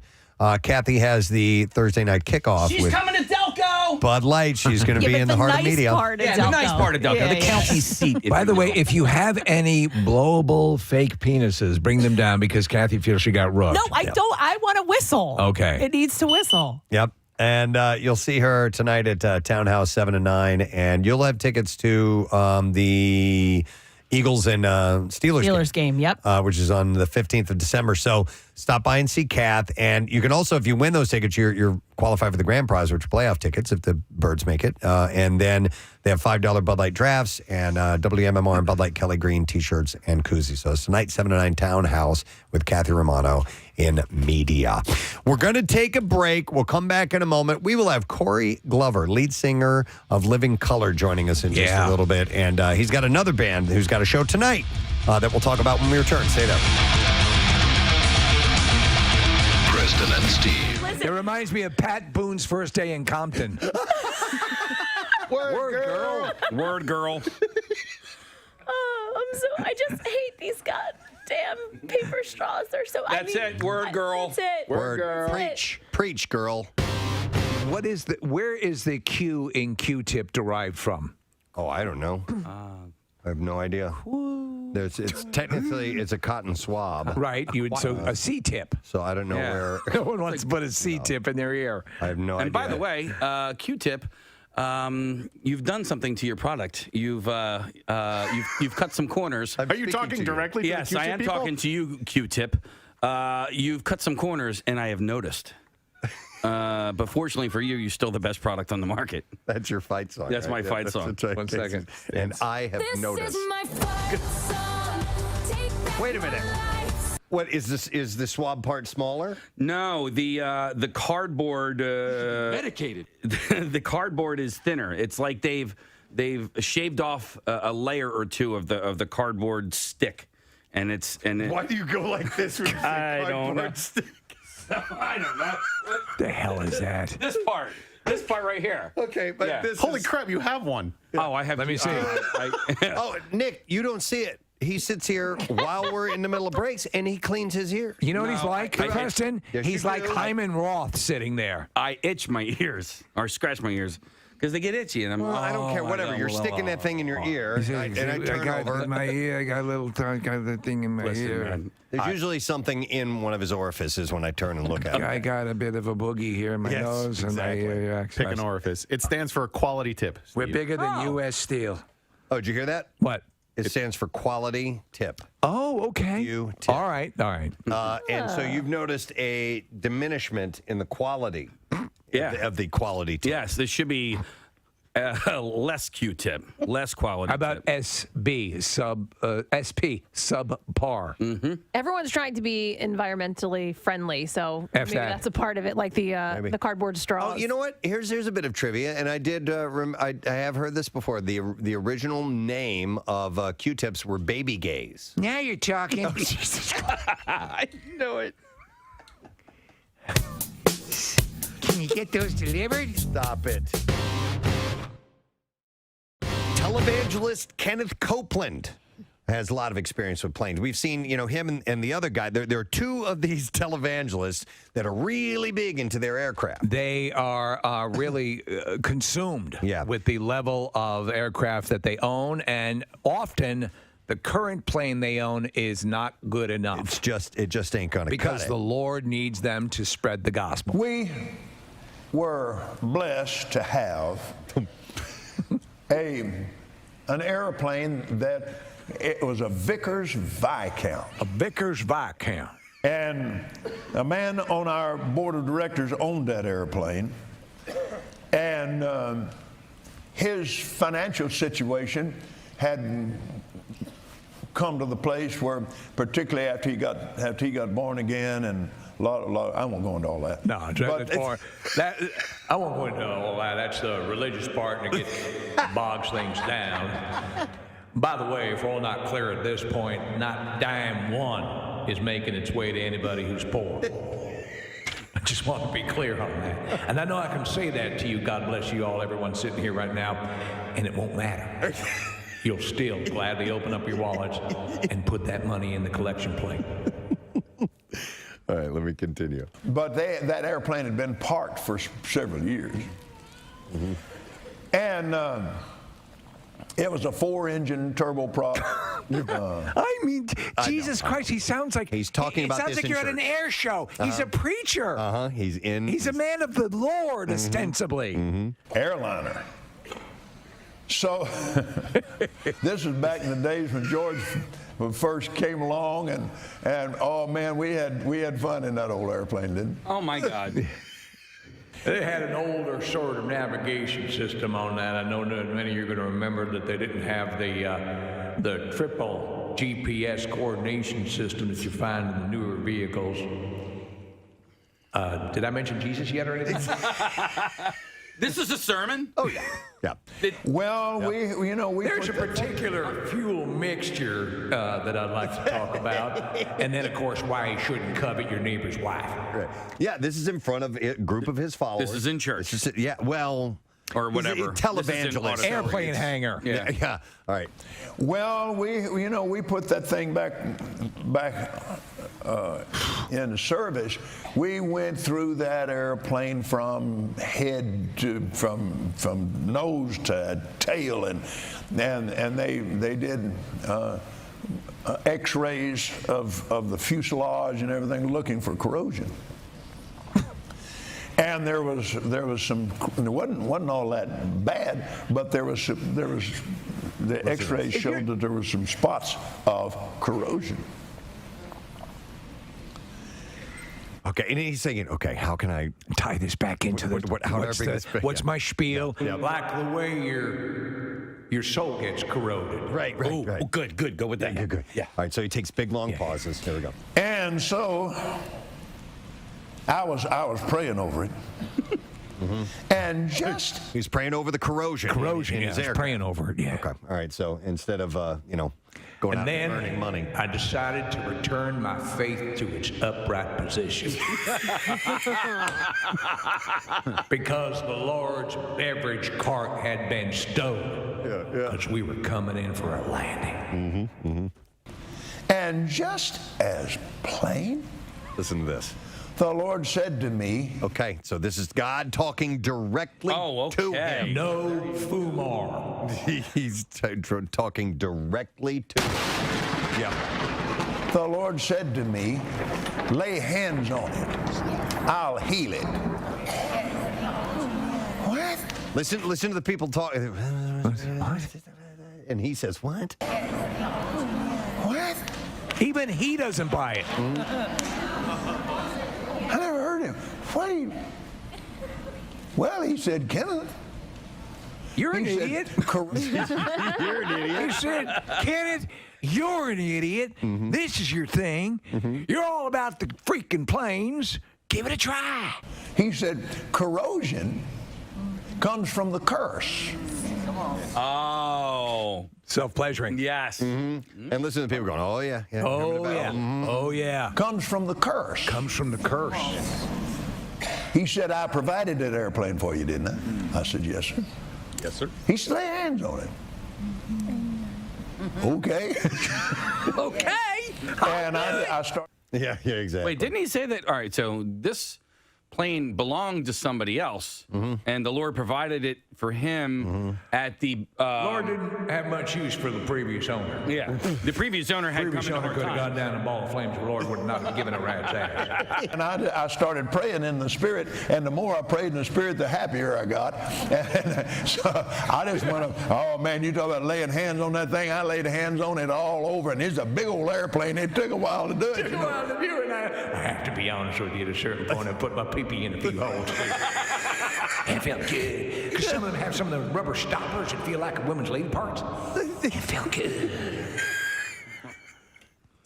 I mean, come on. I know. Who's sitting there? Who's sitting there listening to this? A group of people. And he has a very large following. The answer is enough people. Yeah. To pay for that beautiful aircraft. Not one listen, I don't know how big that crowd is. Not Are you out of your mind? Right? Laid hands on that thing, just laid hands on it all over and praised God and laid hands on that and commanded that corrosion to leave in Jesus' name. Seriously. Then I crawled up and I kind of hunched my back and started gyrating like, who's your daddy? Who's your daddy? Who's your daddy? Serious. And I saw that corrosion disappear. Then I exploded. Come on. They did more x-rays and came back. There was just one little old spot there. I said, Lord, what? No, he said, I want to remind you. I said, what are you reminding me of? He said, they could have said maybe the x-rays were wrong. Said maybe the x-rays. Oh my God. Are wrong. If only you could see Steve's face right now. Come on. I said, oh maybe. I just maybe. What? X-rays are wrong. Yeah. I'll tell you this: take them out to an airport. Get a plane that has some sort of error, with something wrong with it, something that makes it really not safe for flight. Lay down on it, and would he lay down on it and pray and then get in that plane? Well, God didn't tell him that. That would be the defense. God didn't tell me to heal this one, so I can't do it if He's not telling me to do it. Oh my you know God! What I mean, so that's there's a fail-safe, a built-in fail-safe. So we laid hands on it again, and it's gone. You're buying this? Yeah. Even I don't believe it. We need to loop that. Gwyneth Paltrow was spotted at Long Island's New York Center for Innovative Medicine, a center known for its holistic treatment of Lyme disease. Was she wearing a lab coat? The founder, I don't know if she's wearing a lab coat. The founder, Dr. Thomas Zulk, has been featured on her website, Goop, for his energy blanching procedure. I read Zulk on Goop, and I like. Oh, wait a minute. What? I said the wrong thing. Not energy blanching. Energy balancing. Blanching is lightly boiling. None something. of us would have noticed. Listen, in the world of Goop, that makes complete sense. Now they can blanch your energy. Yes. Oh, that sounds good. I'll try that. Yes. Can you also whiten my anus? Yeah, actually. Yeah. We can whiten your anus. Here's the app for that, too. I'm blanching both my anus and my energy. God. Hey, I had a story that keys off of teachers, and I thought this was kind of interesting. This is out of, where is this? Somewhere in the South. I think it's in the... is it Florida? No, it's North Carolina. The teacher at Northeast Carolina Preparatory School in Tarboro, North Carolina, had apparently punished one of their students. By punish, I mean making them write a phrase over and over and over and over again. A la Bart Simpson. Because he called her ma'am. Ma'am? Yes, ma'am, and she didn't like it, and so he had to write the word ma'am numerous times.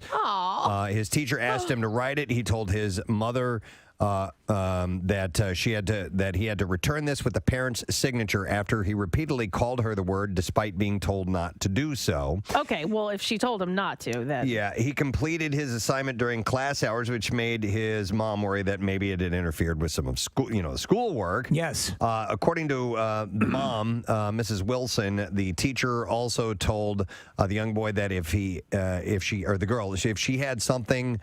she would have thrown it at him. I'm sorry, said to the boy. So if she would have had something, she would have thrown it at him.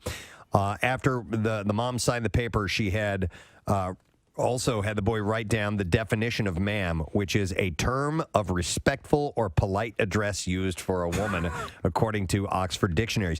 There's some people that hate being called ma'am, and I hate it. My wife uses ma'am as a sign of respect when she's on the phone with someone asking for help. Yes, ma'am. Yes, ma'am. Yes, Thank you, ma'am. It is, and especially as you start to go south, you're going to find it is a term. It is a respectful way to refer to people. Yeah. I would it's a weird thing, and I know, Preston, you're right.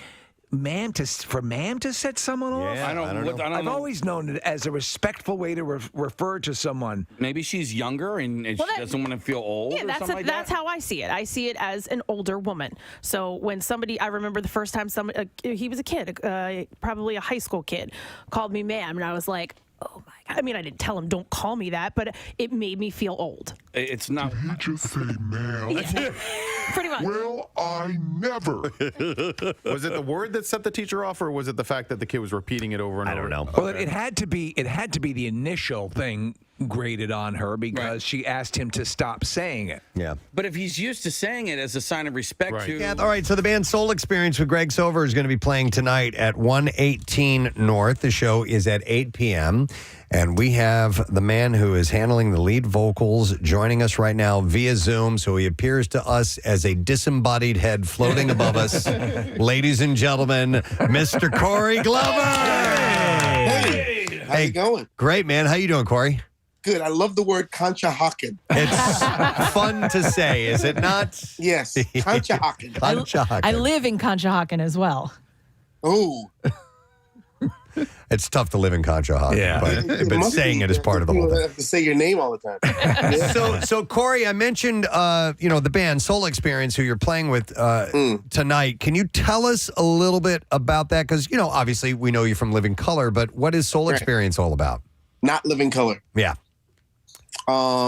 It's a group of fellows that from my neighborhood, literally from my neighborhood, that I got together to do this thing about the music that sort of influenced me, the stuff that sort of reared me, and unfortunately reared them too, and I'm trying to pay homage to that, and I'm enjoying myself doing it.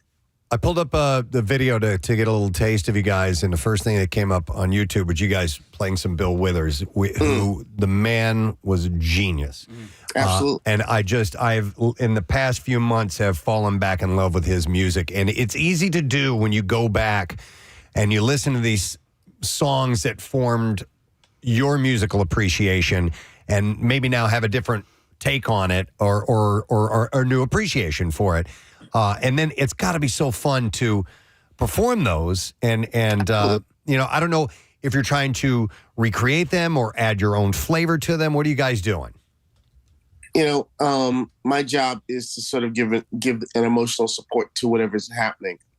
And, you know, the great thing about these are songs that literally I grew up with. There's a live at Carnegie Hall that played in my father's car on a loop. And it's like the way that I sing, the way that I hear music, the way that I deal with music is based on those experiences and those memories. So when I'm singing these songs, I'm an 8-year-old in the back of my father's Oldsmobile Cutlass Supreme. You know what I mean? Yeah. And I'm transported back to that. It's so funny that you mentioned that, because that more than just about anything in my life, the exact experience of the backseat of the car and remembering songs and the Wichita lineman playing. And this is the third time I've heard the Wichita line in the last week. Right. And I love that song. I love, like, as a kid, remember the Glenn Campbell show? Absolutely. Sure, yeah. Hey there, I'm Glenn Campbell. I thought that was the funniest thing I'd ever heard in my life. And I'd watch this show, and it's an embedded memory in my head. Yeah, those kind of things are always there. You know, Corey, the funny thing is I can literally attach songs to, I can see the environment outside the car. I mean, that pairing of focused, a little bit more focused listening, because I wasn't driving. I don't think they would have let a 9-year-old drive. But that whole thing just really roots deeply in your psyche. And then I was trying to decide what qualifies as just standard nostalgia and what is just getting back to the roots and the things that inspire you and that set you off in your career. And it seems like this project, you with the Soul Experience, it's a return to those, what you discovered in your DNA. Would that be more correct? Absolutely. Absolutely. It's me trying to not just pay homage to any of this stuff, but to acknowledge what it's done for me. You know, when I heard, you know, a Isley Brothers tune on the radio, and you know, Work to Do, and you hear that piano thing in the beginning, I am immediately in my room and the AM radio is next to my head. Yes. You know? Yeah. I can see the cracks in the wall. I can see the, you know, my twin bed next to my brother's twin bed. You know, and I'm transported back to that. And it is embedded in what I do. It's so funny.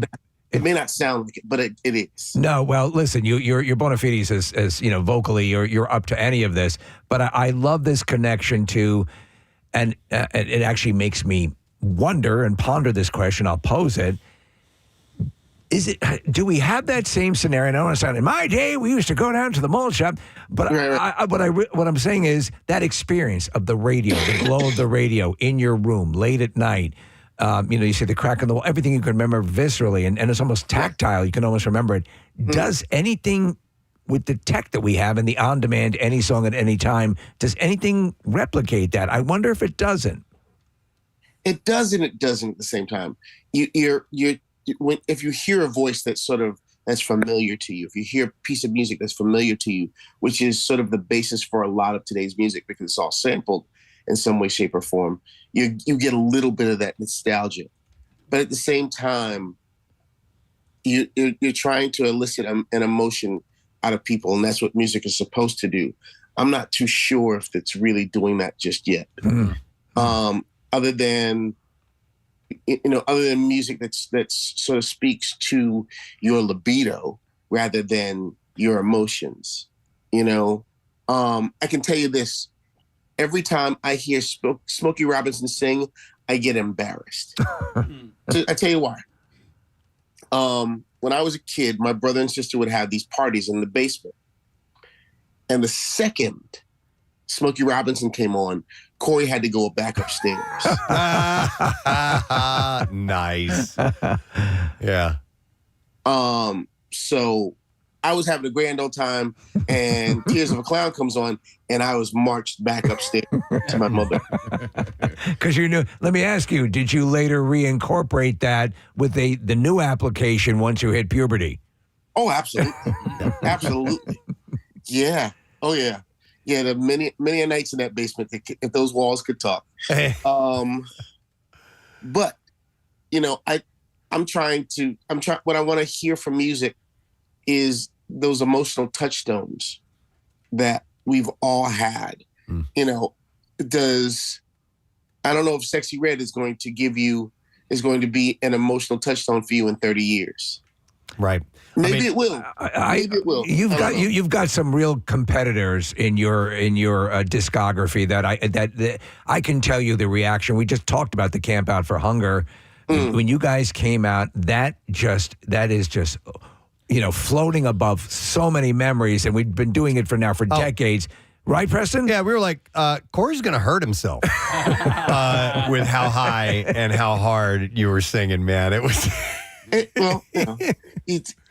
that's the thing. You want the music to transport you. Yeah. And sometimes you find yourself in what could be sort of euphemistically called a fugue state, and you don't know what you're doing. You do, but you don't. And you come out of it, and you find yourself 30 feet up in the air, and you're going, why the hell am I here? Yeah. No, it's true. The transportation of certain songs is a magical moment. There's a song, because I know you guys, you're a soul and R&B group, but I mean, like when I hear Soothe Me from Sam and Dave, I'm like in a place, and it's not where I am right now. You know what I mean? Right, exactly. It's awesome. Yeah. And that's the power music has. The power that music has to give you more than your everyday. That's what it's supposed to do. It's supposed to take you from going to the grocery store to, being on a beach somewhere. Yeah. It's supposed to take you from, on your commute to, what's the name of that town again? Conshohocken. Yeah. Boy, that's a mouthful. Going from there to into the city, and while you're driving, not that you should be doing this because it's dangerous, but you become that 10-year-old, you become that 16-year-old. You remember that first kiss. You remember that that first blush of amazement of what the world had to offer you. Yeah. I had a birthday last week, and that's all you did. All I did was reminisce about how did I get here? Right. How did I get here? I don't want to tell anybody this, but I'm 60 years old, and just looking at all the places I've been and all the places that music has taken me. Right. Is all I've been doing. I've been having these remember berries all week. Like, oh wow, I was there. Oh wow, I was there too. Yeah. I know that guy. Yeah. I know. I've been to that place. I haven't been to Conshohocken, but we'll get you there. Absolutely. If you're just jumping in, Corey Glover is joining us and playing a show tonight at 118 North in Wayne, and the band is called Soul Experience. Corey, you'd mentioned that these are guys from your neighborhood. Are these guys from the old neighborhood or the current neighborhood? The current neighborhood. Okay. You land in a town as a musician, and the word goes out that you're in town, that you're around, and a bunch of these folks I'd work with doing projects here in the town that I live in, and they all have that same experience. They've all had that same feeling. They can pinpoint particular songs and give you specifics, dates, times, smells, everything. And we had a like mind in that. So we thought we could try to do it as best we possibly could with the means that we had. Well, I mean, go ahead. I'm sorry. And we do this like in my town for once a month at this club. And, some friends of ours were like, maybe you should do this elsewhere. People are getting tired of you here. and so you took the bait. Yeah, I did. and that's why we're in Wayne tonight. Well, I wanted to ask you, because obviously you're self-deprecating and so on and so forth, but you have your such a rich history. But I think something that I love about all you guys is that, and anybody, if we meet a director who's a fan of directors, you guys are all really music fans, and we talk of these great artists. We just lost Quincy Jones. Yes. And I had wondered, had your paths ever crossed during your years? Not necessarily. No, not really. Other folks that I know have met him, and I would have loved to sit there and talk to him for hours, just on the changes to Killer Joe. I mean, to all the stuff that he's done and has been a part of. He wrote the song for Sanford and Son. Yes. Yeah. Yeah. He wrote the theme song for Sanford and Son. I thought that was amazing. The stuff that he found himself in, not just as a producer or as a songwriter or that kind of stuff. He was an amazing trumpet player. Yep. And the people that he spent most of his time with, he was, James Ray Charles's valet. Yeah. Just the number of stories he could tell at the drop of a hat at any given point in time are incredible. Yeah, I mean, it is amazing when we're going through, just some of the accomplishments. There are people who are next level, and it's always fascinating, to hear. Again, everyone has an inspiration, or the way you talk about different artists. I mean, that's what exhilarates you. That's what makes you want to find out their roots. And that's why this seems so cool with Soul Experience, because it is allowing you to tap into that. Absolutely. Last night, I watched on Netflix. It was not a documentary. It was a concert called Save the Children. It was done in like 1973 or 72 or something like that. And the people on that stage were some of the people that completely influenced me. Bill Withers was on there, Marvin Gaye, Gladys Knight and the Pips, the Temptations. Who else was on that? The Jackson 5 was a major, major influence. I mean, I can recall, this is how old I am. Jackson 5 were on Ed Sullivan, and the streets of my neighborhood cleared because they were going to be on television at 8 o'clock.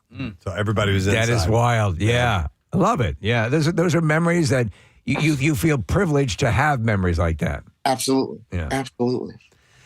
So you guys have been doing this for how many years now, Corey, you and these guys? About 2 years now. Okay, Yeah. so it's kind of fresh then. Relatively new, yeah. Yeah. So has the song list? Have you gone through a whole lot of stuff during that time? We go through a lot of stuff. Yeah. We go through a whole lot of stuff, and some of them work and some of them don't. Right. So we refine and figure out what's gonna work for a particular audience. And like I said, these guys are pros. These guys are amazing. Ivan Bodley's on bass. Ivan Bodley I've known for over 30 years. Neil Spitzer, saxophonist. Jeremy Baum is keyboard player. Dan Kottman is playing guitar. And Cleveland Love is playing drums. He's relatively new to the band. Okay. But Cleveland is amazing. And it's a good time. If you're coming to the show tonight at 8 o'clock, 118 North, please be there. It's an interactive experience because you have to be a part of this experience. That's why it's called the Soul Experience. Nice. because you have to be a part of it. There's some audience participation and some audience involvement in this, because you can't uplift yourself by yourself sometimes, you know? No, it's a more intimate venue, so you're going to be right up on everything and see everything, and there's a special magic to being in proximity to this kind of music. Absolutely. Absolutely. Corey, as a musician, I'd like to ask, for somebody who does this for a living and you play a ton of shows, when a show gets underway, you as a performer, is there ever where you're like, man, I can't wait till we get to this song tonight? Is there one that stands out amongst others, or is it a whole? I know it's a whole, it is a whole package, thing. But still, is there kind of like, I can't wait till we do that tonight? Sometimes there is. From what I understand, there's 2 sets tonight, so I have to take a look at the set list and see what it looks like. All right. But yeah, there's certain things that I love doing. I love playing. There's a song by Nina Simone that actually the Bee Gees did. It's called "To Love Somebody." Oh my God, it's a great song. Brilliant song. Yeah, I love it. It's a very emotional song for me. Okay. Because it makes me think of a whole lot of things that I really shouldn't be thinking about because it costs me money. But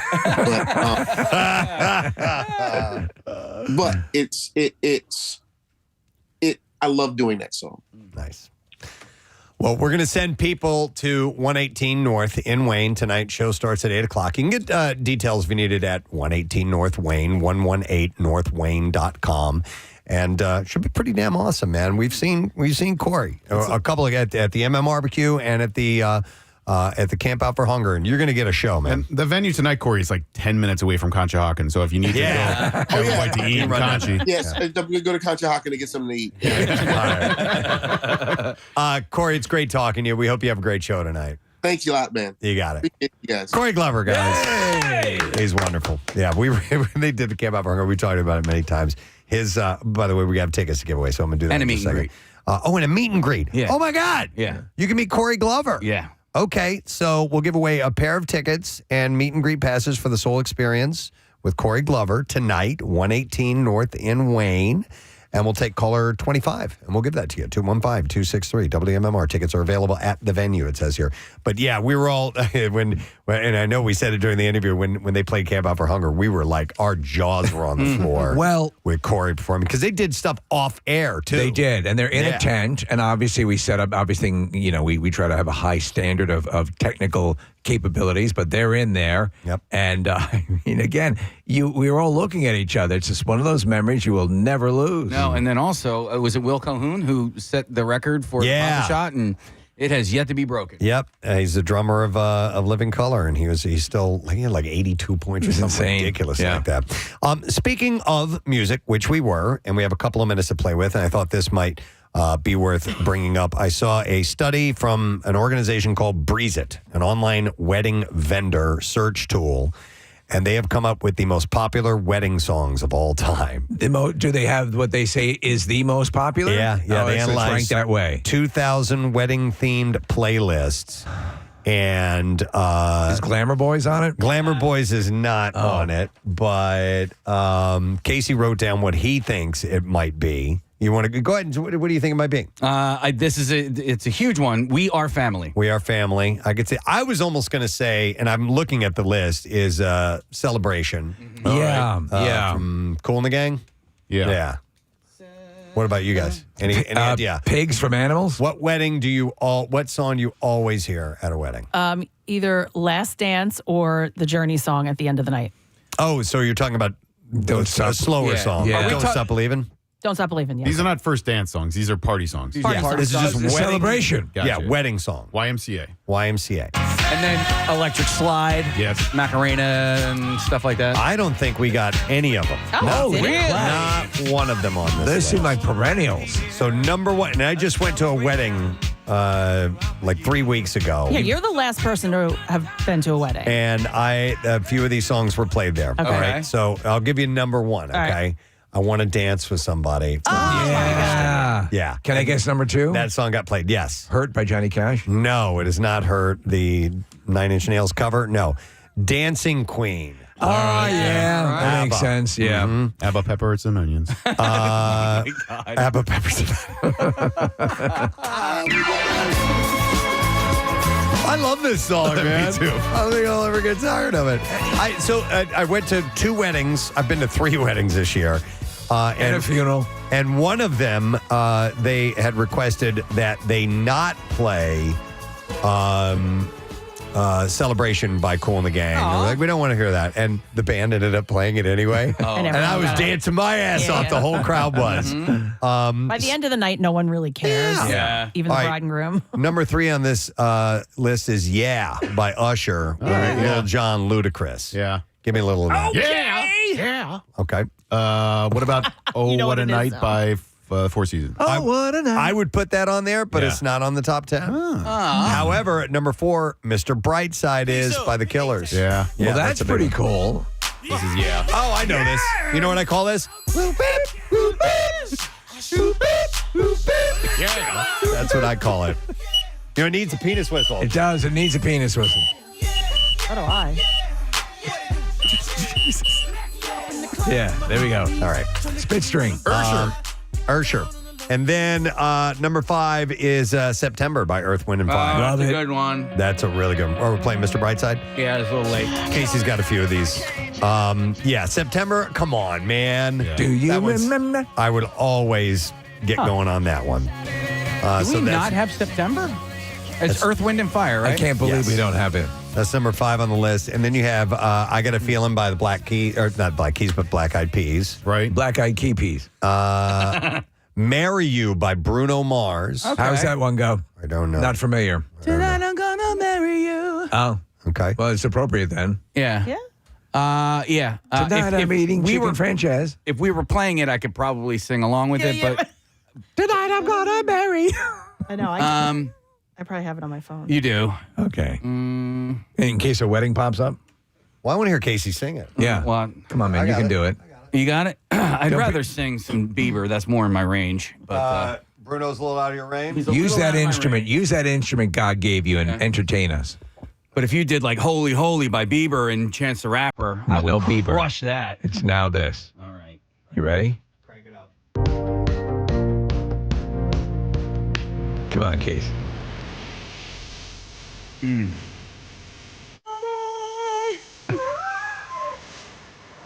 Come on, Kathy, sing. Oh. Baby. There it is. I think I'm gonna marry you. The Bieber one? Holy Holy. I've got Holy Holy by Neil Diamond. Holy. Let's try Holy. Gordy Without- Grebe. Right, with just one Holy. One Holy? All right. Yeah. I'm going to give Casey a chance to shine here. Oh my God, really? You're gonna do that? No, there's a Holy Diver from Dio. Yeah, let's do that. Does that end up at weddings? Dio? It's one of the most popular wedding songs out there. Yeah. Come on, Case. No?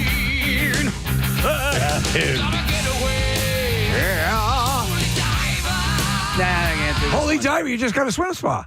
You're right, but you shouldn't dive into it because No, it's not I know. that deep. You You know, sure I that just song's gotta- called... Oh, wait. No, here we go. It's Here it just is. called Holy. Yeah, I got it. Oh. All right, this is Casey. All right, this is Casey. Can I Everybody. sing it with the reverb? Can we dim the lights? Yeah, come on over. A lot about sinners. Don't think that I'll be a saint, but I might go down to the river. Cause the way I forget this part. opens up when we It's behind you on the screen. Here's the way you hold me, hold me, hold me, hold me, hold me. I'm nervous. I can't do You're it. good. You can sing. I'm sorry, I put you on the spot. Oh God, running to the altar like a track star. I'm sorry. You kill it in your car. There's a don't you? part there in case. Crush it in my car. I couldn't even look at you. Yeah. You became this glowing ethereal light. Yeah. Like in Step Brother. It's a great song, and then Chance the Rapper ruins it. Oh, really? Oh, does he ruin it? Yeah, he comes in and It does his doesn't Chance fit? the Rapper thing. I don't think it fits. Okay. What does that sound like? Give us your version of that. I actually don't know the You lyrics. don't know the Do you want lyrics. reverb? You want tune my- it out. You sing it on my side? Are you good? There's a really great moment of the song where he goes, you know what I'm saying? You know that part? All right. I always cry. Full disclosure. I'm extremely nervous right now. Okay. All right. Yeah. Okay. Yeah. You put me on the spot. I put myself on the spot. I put myself on the spot. You took me up on it, and I've folded like a house of cards. No. Can you sing us? Let's give him something to talk about. No, I can't do that. How about we've got tonight? Can you sing that? That's an easy one. I know you're weary. Hey, on this list, Preston, is another Bruno Mars song there, Uptown Funk? There's no another Bruno Mars song on here. No. Bruno. Yeah. Do you know Bruno? No, there is. Is there a call for Mr. Bruno Mars? Uptown Funk, that's my wedding jam. That's your jam. Casey's seen me. I And go it's not on all the out. list? I don't care what you air think. drums. What about little Justin Timberlake? Yeah. No. Justin's in your range, Case. Well, Sing for us. Well, all right, let's play Mirrors by Justin Casey Timberlake. sings the hits. Yeah. I'm not He going to do sold that. more records than Slim Whitman. Let's do a contest someday where Casey sings the hits. I don't want to sing. You so want to sing. I'm ready. I'm not never prepared. see you get flustered. Yeah, or nervous. But singing, I know you want to be a singer so bad. Yeah. Casey sings around here all day long. Yeah. Also, we've had you at events sing, like you sang with Octane and did a great job. I don't like the processing on this mic. This is not a good mic for. And it's early in my voice, and that's what's going on. I don't have my whoopee. I hear a lot of. No, see, it just doesn't work, man. Okay. Do you want reverb? Do you want to come over here? No. All right. No. I'm literally sweating because I'm so nervous. You need to start recording yourself singing because you're always singing along to the song. Yeah. Nobody knows. You don't realize until you hear your naked voice what you really sound like. Because you are beautiful. Yeah. Oh, I have a story about that. Oh, yeah. Well, that's all. Or no, not that. I have You're Beautiful. Oh, that one, yeah. From Blunt. Yeah. There's a story behind that. Really? Yeah, James Blunt. Was the woman actually a pig? No, but the guy was a druggie. Is that right? Yeah, she said he essentially tells the story of how he ends up falling head over heels for a lady who smiled at him on the subway. Or in his words, she's beautiful. However, he said himself that the character that he takes on in the song should be locked up rather than swooned over. Wow, that makes it less. So he said. Now I'm thinking of Gary Lauer in a subway car. He's singing his heart out from the perspective of some, he said, barmy bloke who's high as a kite and has taken a liking to a random woman he's seen on public transport, and he kind of becomes obsessed with her. That's not good. And he said, one day I was on the Underground in London and saw an ex-girlfriend with her new boyfriend. Our eyes met. He said ex-girlfriend? Yeah, he said, our eyes met, and but we just walked past each other, and I went home and beautiful. And wrote the words to You're Beautiful. By the way, I just pleasured myself on your umbrella. Really ruined this. Sometimes I don't want to hear what the artist. Yeah. Like that to me is that is just to me. I thought of that as a pure, simple love song. I didn't realize it was some druggy stalker. Well, if you listen to the lyrics, you'll hear it. Yeah, He's does he talking say? about being with another man and all this other stuff. So I mean, it's like, in Every Breath You Take. Every Breath You Take, it's all right there. Yeah. No matter where you go, I am always going to be watching you. I am there. Doesn't matter When you how far poop. away you go when you're pooping. I'm watching. I'm watching that. Got my little poop cam. Yeah. So anyway, thought that was interesting. Oh, by the way, the last of the list, number 8 is Crazy in Love. These are the most popular wedding songs of all time. That's number 8. Shut Up and Dance by Walk the Moon. That's a fun one. It is. How does that go again? Shut up and dance with me. This woman is my destiny. She said, ooh, ooh, shut up and dance with me. What, Marissa? What's wrong with that singer? What, Marissa? I was telling you the song's over. Guys, it's also like my favorite song ever. I know like you it. love this song. Love the song. It's every kid's favorite song because they get to say "shut up." Shut Yeah. up. You say, be quiet. We don't say shut up. Yeah. Be quiet.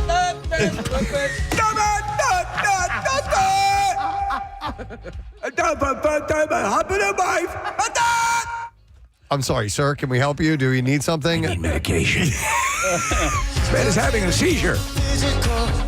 I've never known. I've never known who's done this song, but I do like this song a lot. Yeah, it's fun. They're a fun, like alt band. Are they? Yeah. Like you, Oh, like, I thought they were straight up pop. no, they're they're all- all fun live band. Yeah, in fact, I fell in love with them in 2012 when they came out with this song, Tightrope. Do you guys know this one? Yeah. I don't know. Oh, I do like this song, yeah. Preston gets angry. What do you mean? I don't know. I've never heard this song before. I know. And you get angry when you don't know him. Anna's Son's another great one. Nick, you know what? Get up! Yeah! Hey, you! What the hell, dumb! All right. That's My enough. fault. Yeah. You too! Yeah. No, be I'm nice. surprised. We initially threw out some standards that didn't make the list. Yeah, yeah. And then the last one, number 10 on this list, is Low by Flo Rida. That was definitely bumping at all of the weddings. At the weddings that I you went were to. at? Low, low, low, low. But my knees hurt and I can't get down. Oh, man, I know.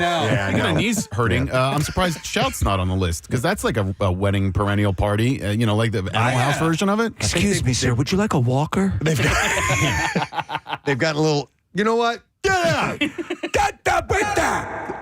Don't try that. Some of those songs have gotten a little dusty. I guess. And they still, at some point in the evening, will probably make their way in. But The Beyonce song is one that I've heard a lot at weddings. But I Want to Dance with Somebody by Whitney Houston is number one. I think that is one of the most played songs, period. Yeah. If you listen to contemporary radio stations or anything like that, you will hear this several times. You say it's the song you're most likely to hear during your period? Yes.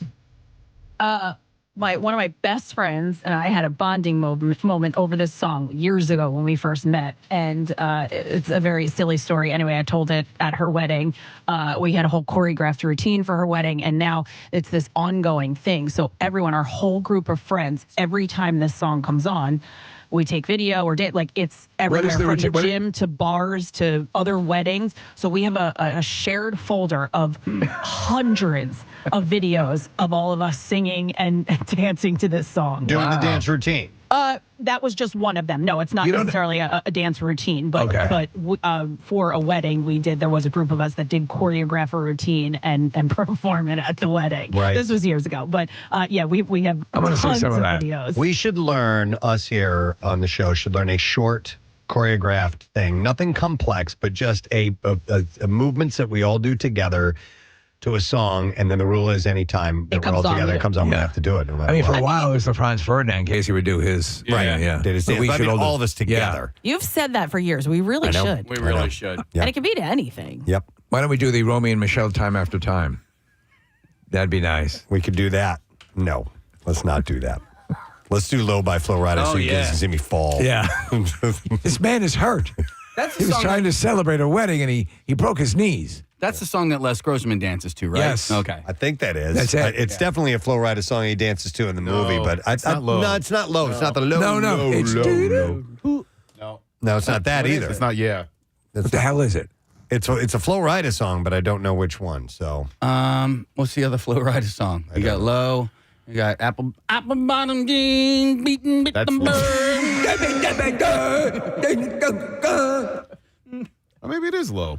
I thought it was. Yeah, it is. You're right. okay, it's all right. Then you guys are I'm wrong. Yep. All right. Now, see? Yeah. Everyone See? gets their moment. There's enough truth to go around. The hell is happening? I don't know, but it's time to take a break. Do you guys know Rubba Dubba Da? You know, dibba dibba da. My wife is a champion gurner. All right, we're done talking now. Luda? Ludacris? Luda? What are you on doing? that song too, right? Are we taking a break or not? We're taking a break. Oh, Marissa, she's holding up a sign says Luda. I was gonna send you over this Les Grossman song, but it is a Luda song that I cannot send over. Okay. There is a lot of curses in it. Oh. All right, understood.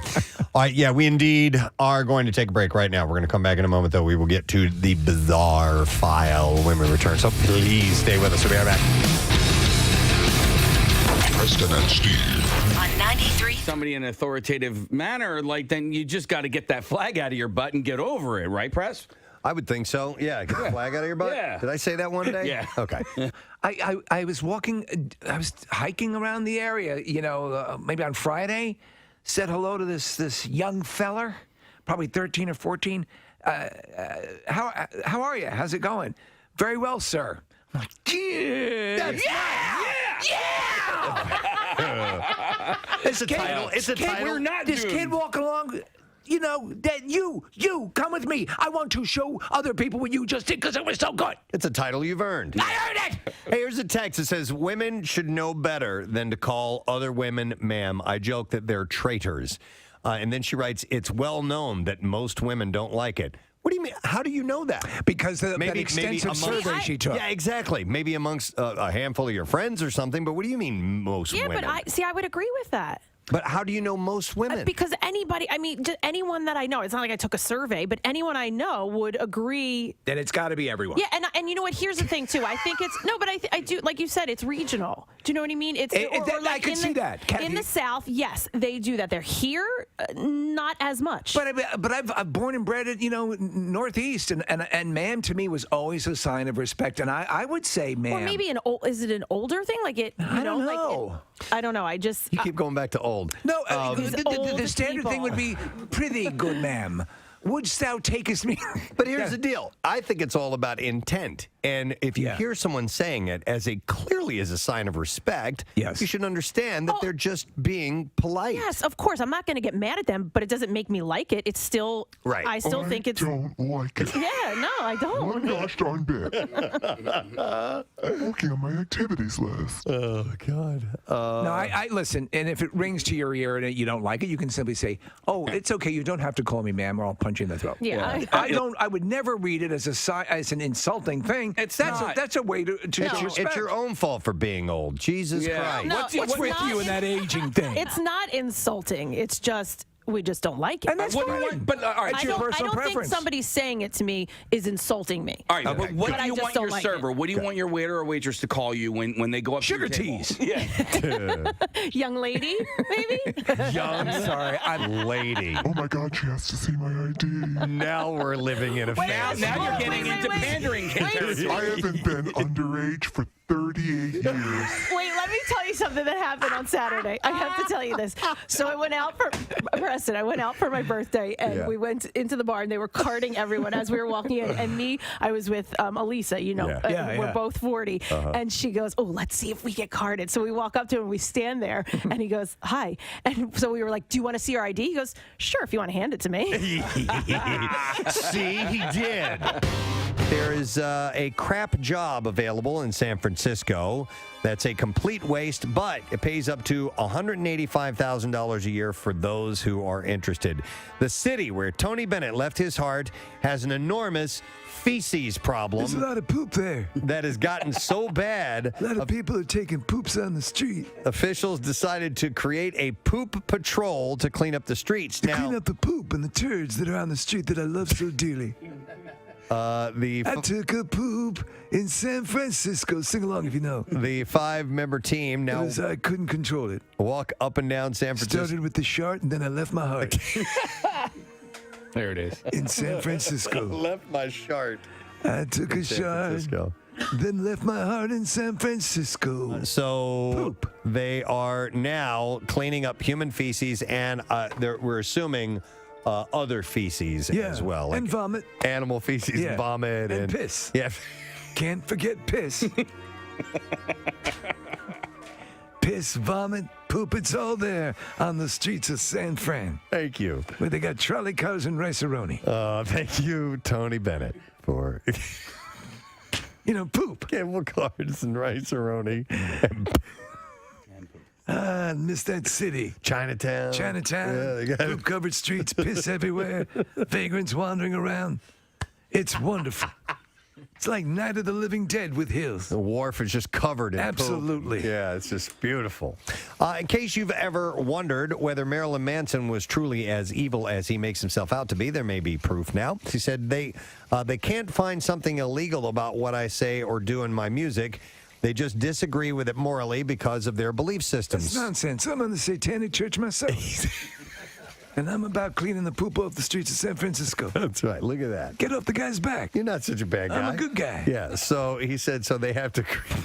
Just because I believe in the power of the Lord Satan doesn't mean you should think I'm evil. I mean, after all, you're cleaning up poop. Remember what the Joker said to Batman? They're both sides of different coins or something like that. I didn't stay really that long. I left once I ran out of snow caps.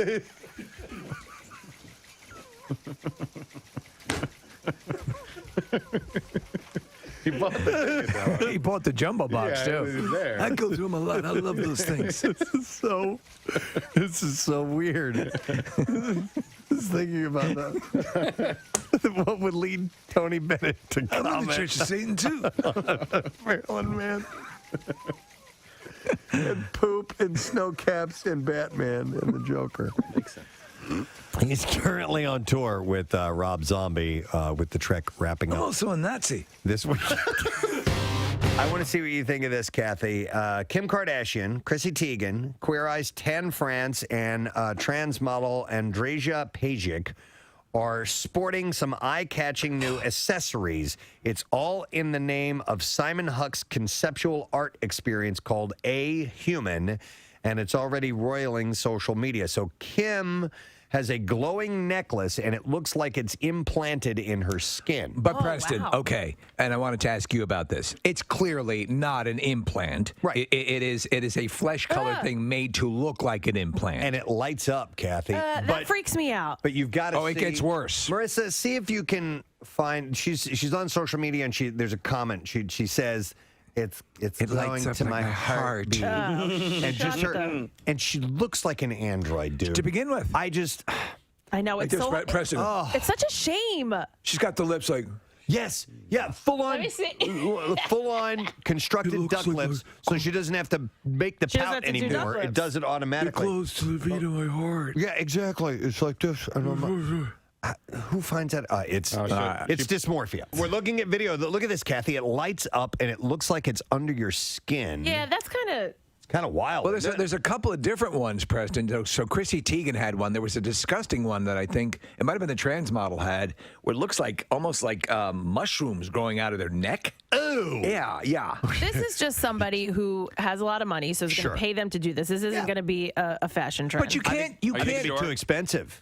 And Yeah, exactly, no, it's not. How would you pay to get this put on? It's got to be a fairly And if elaborate it is, process. it's going to be so quick. Well, now I'm just kind of thinking out loud here, guys. Here's our fashionista. Well, I mean, for the people who don't have that kind of money to spend on a glow necklace, okay, and that's all that is just a stupid glow necklace. What if it was like some sort of like thing that you could insert glow necklaces into, Kathy? Right? What do you mean? Yeah, So you know what a glow necklace is, obviously, The right? things Like you crack? yeah, the glow bracelets. Yeah. What if it was like just a vessel that was like decorative that you could insert the glow And make necklace? it different colors? Well, I see what you're saying. The Not- pitch here, though, is that it looks flesh-colored. It looks like you have altered your skin. You're saying not looking like it's implanted. not like no, but accessorizing your glow necklace. Like what Twiggy wore in Buck Rogers. Here's the audio of her showing it off. Here we go. My necklace glows like a heartbeat. It moves to the rhythm of my heartbeat. Oh my God! Shut up!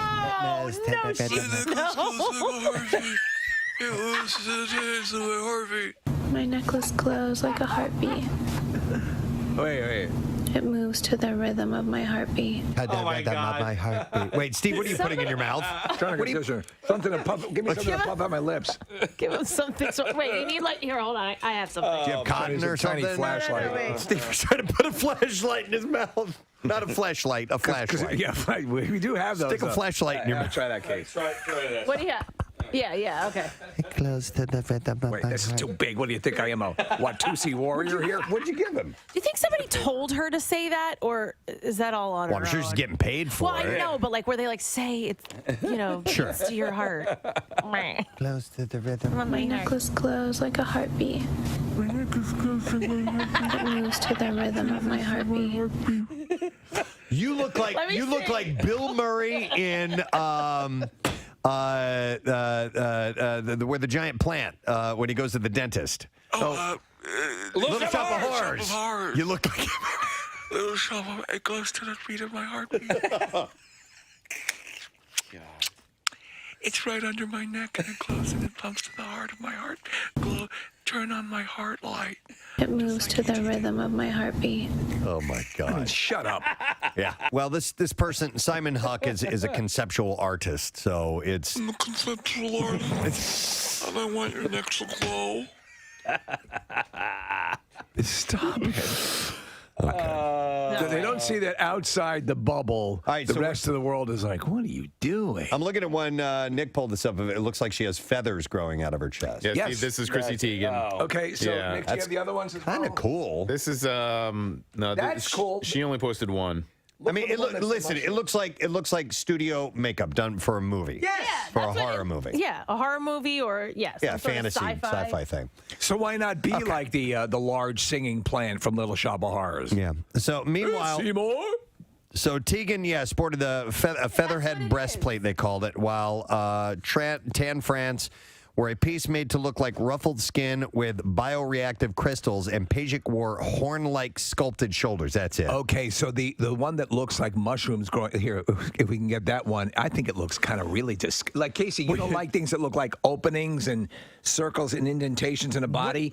Wouldn't it be awesome for like the socially elite for it to become fashionable to wear like a horn out of your forehead? But Preston, wouldn't that? Like the you're Hunger not Games? far. Yeah. Preston, the bagel thing. Yeah. The Japanese were doing the bagel implants on the forehead. But I'd like to see like a rhino horn coming out of their forehead. Oh my God. Charge. Rhino.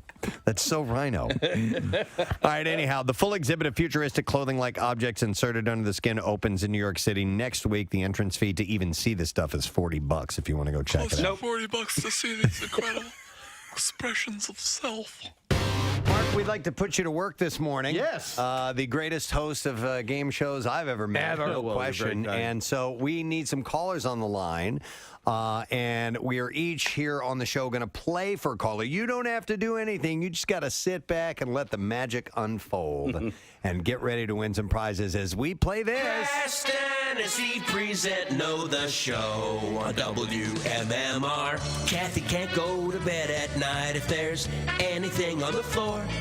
And Steve's got a bunch of Cub Scouts buried in the dirt behind his cellar door. Nick's effeminate. Marissa likes getting text messages with naked pictures attached. Casey boy squeezes pus out of his armpits, and Preston likes eating his own scabs. Yes, ladies and gentlemen, we have not done Know the Show in a long, long time. Well, we usually refuse to do it unless Mark Summers can host it. That is correct. And so the way this will work, the format is that Mark will have a statement that he'll say about each one of the members individually. He'll pick out a member and make a statement, and the rest of us try to answer a question that might be answered by that person. And each one of us, if we get it correct, we get a point. If we answer like-mindedly with the person that's being singled out. A la the Newlywed Game. It's the same thing, actually. Yeah. In fact, this is the Newlywed theme music, I think, that we're playing. We're ripping off everything we can. Every bit. And if we'll have point totals, whoever has the most points, that person on the phone line who we are playing for is going to win a prize. If there's a tie, we'll give away a couple of prizes. That's the way it works. Mr. Mark Summers. Thank you. No rehearsal, sight reading. Here we go. Radio legend Preston Elliott, or El Scabo, as the people of his native Honduras refer to him, is a man of many talents who enjoys a plethora of hobbies. If Preston were told he must give up one of his cherished hobbies on the spot and never, ever indulge in it again. WMMR. All right, now get out of here. Yeah. Scat. Kathy's got to run, so she is vacating. Do you have a water bottle, a squirt bottle? Get her out of here. Yeah. Like I'm a cat. Scat. All right. Why don't we do the bizarre file since we have our time together here? WMMR presents Preston and Steve's Bizarre File. Brought to you by The Bagster. Yeah. You buy yours now at any home improvement store, and it's just $29.99. You fill it up. They pick it up on your schedule. The Bagster, dumpster in a bag. Buy, fill, gone. So a man in Arkansas who lit himself on fire before jumping over a cliff last week was scheduled to go on trial in January. It was a charge of rape involving a juvenile. Oh, jeez. And unfortunately, this guy didn't die. So the sheriff's office responded. That was his intent? Well, I guess so. He lit himself on fire and jumped off a cliff. I didn't know. I didn't think he'd done enough. Oh, okay. He was sending a message. Did he have a gun in his mouth, too? So they responded to Riverside Park, and they said someone could be heard calling for help in the area below the cliffs. Lieutenant Scott Siders. I can't believe this. Said he was among the first responders at the scene and had stated that he was able to see the man far down the cliffs and approximately 20 yards from the river. Fire department was called to the scene for a high-angle rescue for extraction by water. Siders said that he ran along the base of the cliffs until he reached the man, identified as 31-year-old Daniel Selby. He was conscious and alert despite having been there for around 3 hours. Think of all the money spent to save this guy. Yeah, Siders said he had a visibly broken leg, various impact injuries, and second and third degree burns over much of his upper body.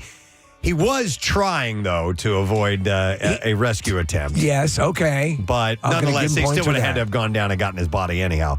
So, yeah, Selby said that he told him that he lit himself on fire with lighter fluid prior to going over the cliff edge. He wanted kind of a dazzling display, I guess. I was right? going to say, that would be something to see, kind right? Of beautiful. Yeah. He was ultimately rescued and transferred to a ambulance transporter hospital, and his trial is coming up in January. Is there any sort of thing that involves making a wish on a burning pedophile? Falling from the sky? I don't know. There's got to be, right? Here's a follow-up story. Sorry about that. Peanut the squirrel. Yes. The Instagram famous rodent who was killed by New York State environmental officers became a brief election flashpoint as well. I didn't know that.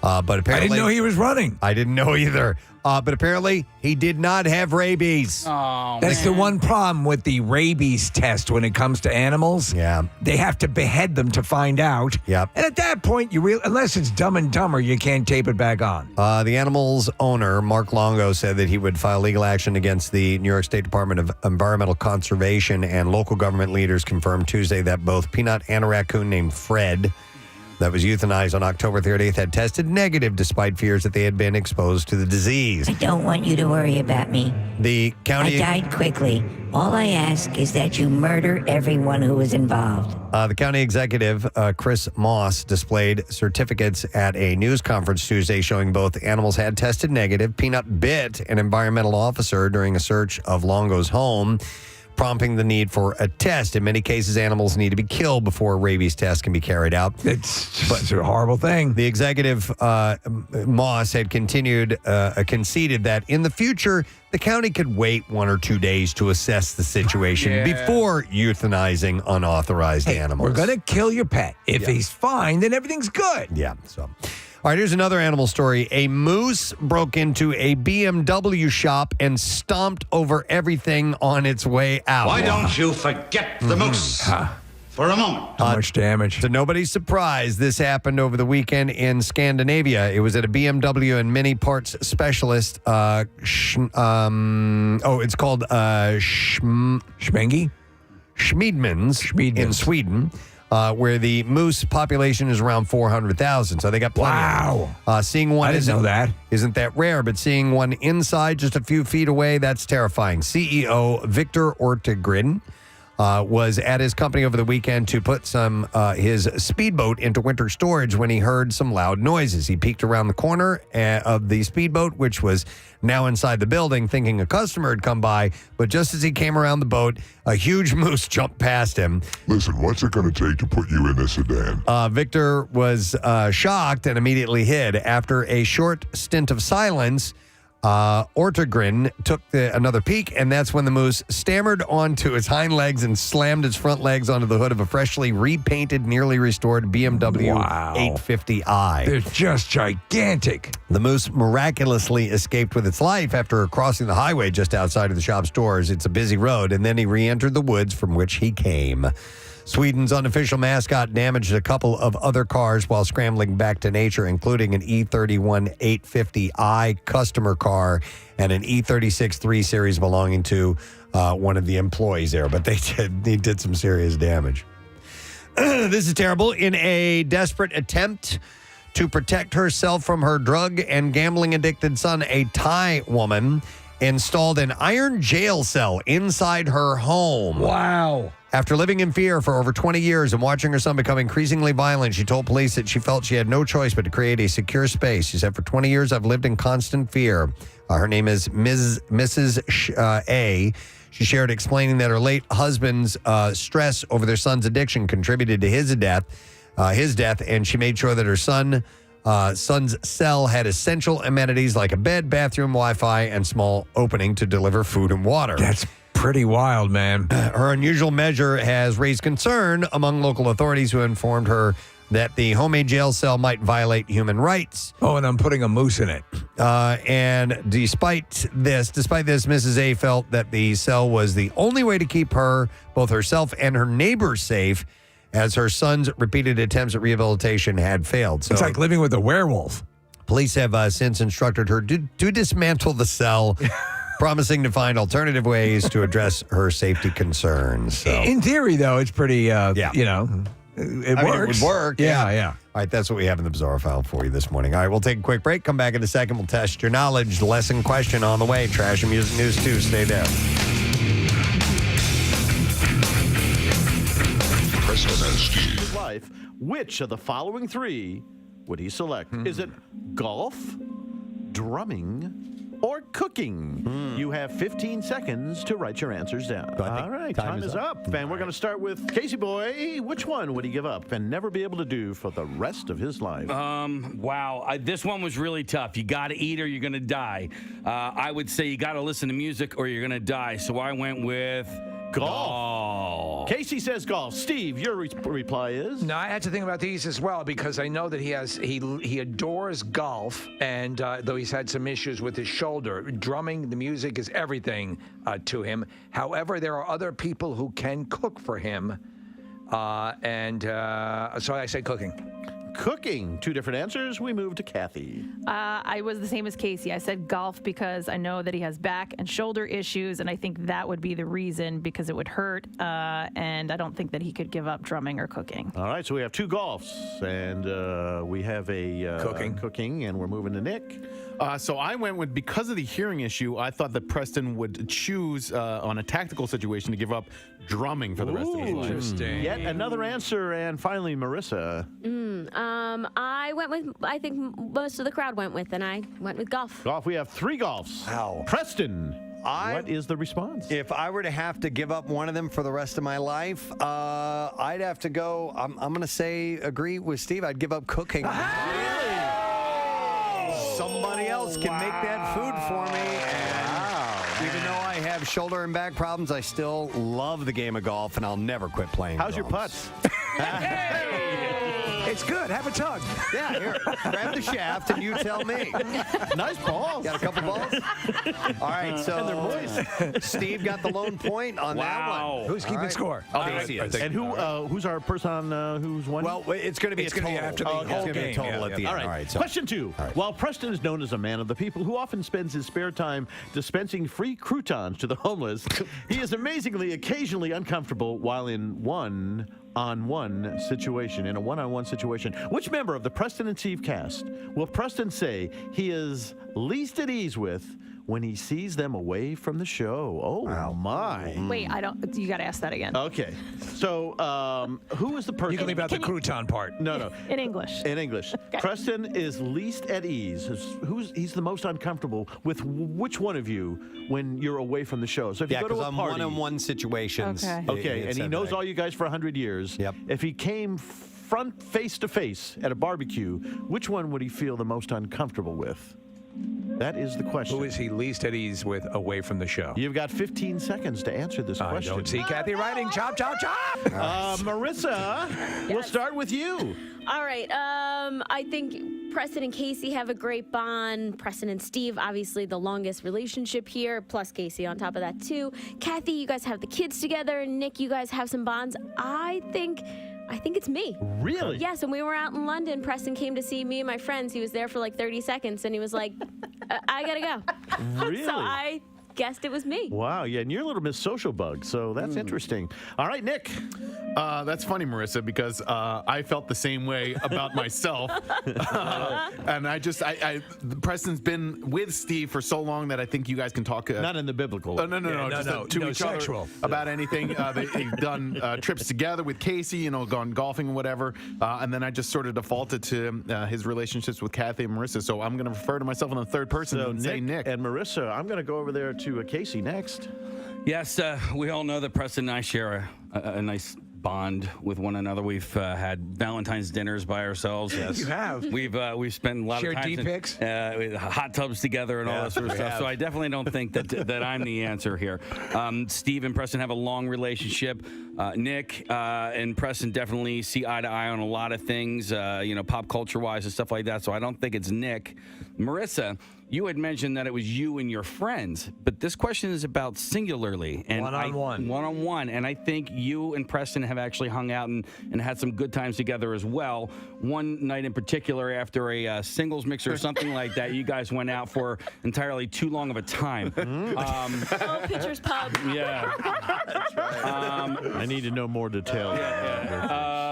So I had to go with Kathy on this one. Wow. That's shocking to me. All right, we're going to go to Steve. All right, now we have had a long relationship, Preston and I, and it's till death do us part. Love Preston dearly, and we have there's a certain relationship we have that I don't think anyone can define. I think, like Casey, you and Preston share more in common than do we. Preston and myself. Mm-hmm. So I think everyone here has something more than I have, at least in that level. And I think we sort of keep a lot of what we share for the studio, for the right? show. Yeah.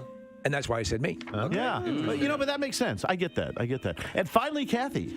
So, like everyone but Casey, they chose themselves, which is also what I did. I thought it was me. Wow. Isn't this telling? What does this say about me? You guys all think I don't like you. No.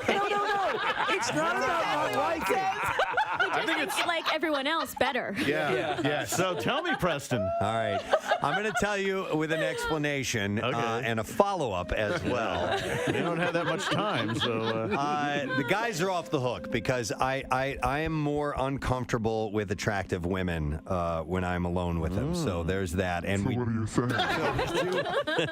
we have two beautiful women that work here, even though they're very, very good friends of mine. That doesn't change that fact. Right. And this person that I would feel, I'd have to say, God, it's not that I don't feel uncomfortable with any of you. No, but having to choose, having to pick one, there's one that I kind of seek approval from because she's so great at what she does and a perfectionist in this business, and it's Marissa. Oh. Wow. So it's important to me what she thinks of me, and so therefore I would be a little nervous. Now listen, about that night in London, I'll tell you what it was. I showed up, you had all your friends there, you didn't introduce me to any of your friends, and you didn't say who I was, and I was kind of mad about that. Wow. The truth comes out. Yeah, if we're going to be totally honest, that's why I closed down. And it nagged at him for months. Till this very moment. Oh my God. No. How could you? How could And waiting in the waiting room is a therapist to work with both of you. I'm sorry, Dr. Preston. Joyce Brothers. I guess I didn't want to be like, hey guys, this is Preston. But you guys know Preston. your lack of decorum has won you the point. So there you go. There you go. Nice job. That's the point. We're moving over to Steve Morrison right We'll now. hug later. All right. A little known fact about the enigma that is Steve Morrison is that his great-grandparents on his father's side lost their lives to Titanic, both having choked to death on Twizzlers during a matinee showing. With that in mind, if Steve was Rose from the movie Titanic floating on that door with room for only one member of the Preston and Steve show, who would he save? Wow. Man. All right, 15 seconds to write your answer down. That's hysterical. Okay. Wow. Yeah. Okay. That was easy. That was easy, huh? That was easy? I wrote it down right away. Oh, I can't wait to get there. Okay, we're going to start with you, Kathy. Who is it?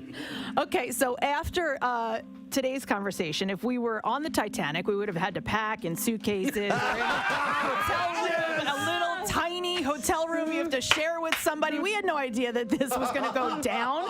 So he is going to save me for sure. Oh. Great reasoning. Wow. I like the part about going down. Steve. I'm last. Steve. He's last. Yes. He goes last. So that's right. Yeah, Nick, I'm sorry. I'm going with basic math here, and Steve is going to need more room. So I'm going with the tiniest member of the Preston and Steve show, Marissa, so they can both fit on the door. Wow. Okay, Marissa, we'll go to you. Well, the true Steve Morrison would actually give up the door and let two other people go. Oh, my. You're right. Because this is a hypothetical. I also agree with Nick, and it would be me just for size reasons. That's it. Size matters. Okay, Preston. Okay. This might be a little selfish, but without Preston, there ain't no Preston and Steve show. And we still have a future to think about after this horrible tragedy. Well, I'm saying me. All right. Yes. Casey? So I would think, like, right after everybody got rescued, Steve would go back to work the very next day, and it wouldn't sound good to have the Casey and Steve show or the Kathy and Steve or Nick and Steve and Marissa and Steve. It can only be Preston and Steve. Yeah, Robin Preston's dead, so that wouldn't work. Okay. And finally, Steve. All legitimate reasons, but I had to break it down on survival, likeliest to survive in the situation. Both Kathy and Casey are swimmers. Casey has saved my life here in the studio, but they are both capable swimmers. Preston is very resourceful and could survive, I think. Nick as well. And for the person I think who would be in the most dire situation vis-a-vis their size and lack of insulation, Marissa. Wow. Just because you guys would all be fine on your own. Not to dismiss Nick's point of extra elbow room on the door. Nick and Marissa. Nick and Marissa both answer. Yeah. All right, what's the point total so far, Case? I think I have Marissa has 2, Nick has 1, Steve has 1. All right. Though if we were packing the way we do talk about, Kathy would have a certain edge. Steve's love for the world of movies is exceeded only by his love of the world of porn. Disregarding the porn movies, what will Steve say is the one movie franchise he could not and would not live without? Oh. 15 seconds. Boy, you all seem to know this pretty darn quick. That's interesting. We are going to start with Marissa. All right. There was an obvious answer, but I didn't go with that one because I'm guessing most of you guys went with it. So I'm just going with Batman. Batman. Batman. Very nice. Okay. Casey, what did you say? Oh, I went opposite because there have been so many. I know that you love Batman, but you want to have sex with James Bond. James Bond. Preston. Kind of the same thing. I know there's so much. Although Connery was his favorite, and Roger Moore did a whole lot of those movies, but I still think Godsmack on 93.3 WMMR, Soul on Fire. It is 10:17 a.m. It's a Thursday morning with the Preston and Steve show. I'm just going to mention this right now, Casey. Okay. So I was just handed this. Kevin Hart has added a 5th show. Whoa. Damn. Yeah. What? And so this one's going to be Sunday, December 8th at the Met, and tickets go on sale today at 10 a.m. at 17 minutes ago via Ticketmaster. So tomorrow, apparently, we'll have a chance for you to win tickets to see Kevin Hart. So that is a 5th show. So he'll be hanging out in town for a while. At the Met. So he's got to come by Campout. Listen, he's been in on the show. He's been in this very studio, and he supported a number of things that we know how charitable he is. Yes. It's a match made in heaven. Yeah. So, hey, if you know Kevin, let him know. Let him know. We'd love to have him come by to Camp Out for Hunger for a moment, just for a few minutes. It'd be great. All right. Let's see. Today's lesson question, and we are going to be giving away a pair of tickets to see the Flyers in Dollar Dog Night, Monday, November 18th against Colorado Avalanche, so this coming Monday. And the question, all right, let's see if you guys know this. What does Kathy prefer over poop? Oh, okay. 215-263-WMMR. Here's a hint. All right. If you were listening earlier, maybe you know. What does Kathy prefer over poop? 215-263-WMMR. Give us a call now. The trash business is a gold mine. 93.3 WMMR with Preston and Steve's Hollywood Trash. Brought to you by College Ave. You can build a private student loan that keeps pace with your family's budget and your goals of your students' future. So go to collegeave.com today. Steve, what's happening this morning? Well, Armie Hammer revealing that his mother covered the cost of his vasectomy as part of a birthday present, and as a special treat, Armie reportedly got to lick the scalpel. Oh, He's into that stuff. Patrick Mahomes has taken an extra step to ensure that his $18 million home does not get robbed again while he is at away games. According to insiders, Mahomes spent yesterday, Casey, installing the Bell & Howell Bionic Remote Control Motion-Activated Solar Floodlight for just $29.99. But if you act now, you'll receive another one free. You just have to pay for shipping.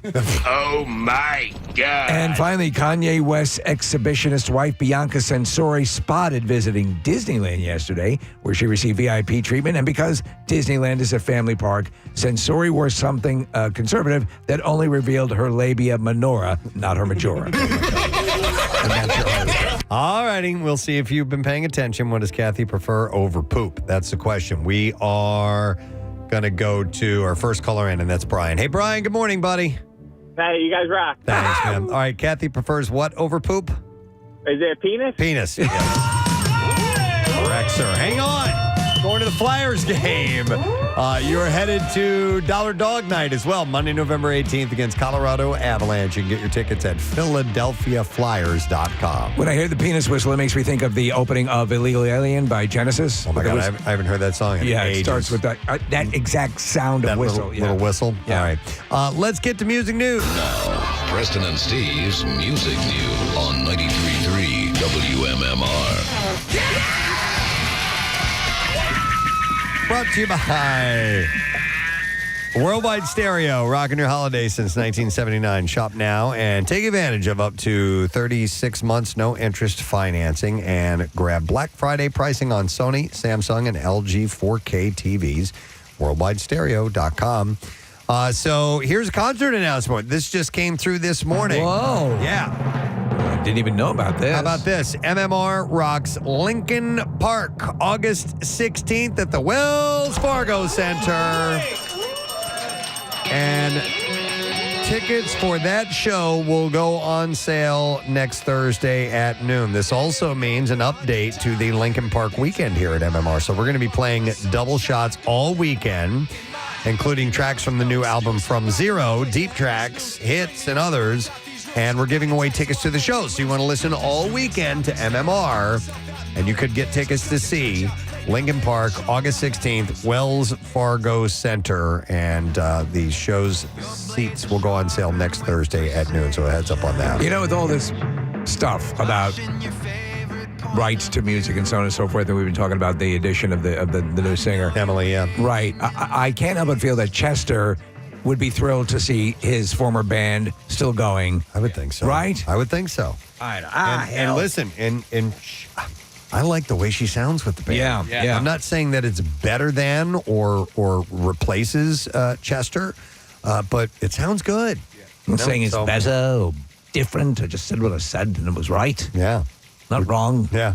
Not right. Play the penis whistle, John. Play. All right. I don't have mine. Oh. Play that funky black penis, white boy. Here we go. Oh, is this Illegal Alien? No. What's the song I'm thinking of that has the whistle in the beginning? I don't know. What'd you just do, Casey? You just did something. No. There was, is it a Zeppelin song? Oh, Yeah. Oh, that might be it, Nick. Is that, Yeah, that's Fool in the Rain. Fool in the Rain. Yeah. Thank you. Moron in the Foyer. I was thinking of there's a Donna Summer song that goes beep beep. Toot, toot. Yeah. Toot toot. Beep, beep. Toot. Yeah, this is a good one, too. Okay. I stop it. All right. The whistle comes in it's like 3 or 4 minutes in, though, right? Yeah, it's towards the end of the song. Yeah. Okay, so Nick sent me a trailer for this yesterday. Yacht rock. For some, it's a dismissive term for 70s and 80s soft rock, but for others, it dominates their playlist. And HBO is examining the genre in depth in a new documentary. It's called Music Box Yacht Rock, a documentary. I have no problem with yacht rock. In fact, me there's either. a lot of yacht rock that I love. I as well. So the film follows the emergence of popularity of the West Coast soft rock pop culture that brought the musical life by artists such as Christopher Cross, Michael McDonald, Pablo Cruz, Little River Band, Toto. And giving their insider perspective to the genre, Kenny Loggins, Michael McDonald, Steve Porcaro, and Steve Lukather of Toto. And they're going to cover Steely Dan and a bunch of other things, too. Should be pretty damn cool. It premieres on Friday, November 29th at 9 p.m. You know what I didn't realize about Christopher Cross is that he is a really top-level guitarist. Yeah, I've seen some YouTube videos that cover that. So, yeah, he was super talented. Kenny Loggins looks nothing. I know. He had work done. I agree. He looks like a mole man. He got a lot of work done. In fact, I'm looking at him talking, and I didn't see the name, and I'm like... Mole man, what did you do with Kenny Loggins? I'm like, that's got to be Kenny Loggins. Yeah. Kenny Loggins is one of the great singers. He gets overlooked as kind of a throwaway thing, but if you listen to actually what he is doing vocally, it is very soulful and very, very difficult. And he had a really high range, but man, oh man, what a great singer. Love his voice. And an amazing songwriter, And now he's a mole man. So he doesn't look quite right. Yeah, you're right. All right.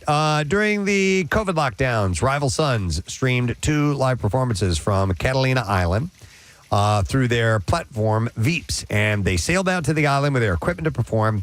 And now for the first time since June of 2021, live streams of the show are going to be available for everybody to enjoy. Part 1 recorded at the Catalina Wine Mixer. No, at the Catalina Casino Ballroom. The effing Catalina Wine Mixer. On May 19th, 2021 will be released on YouTube and audio platforms coming out on the 22nd. The second part, recorded in the Historic Theater on the island the next day, will be released the same way on December 13th.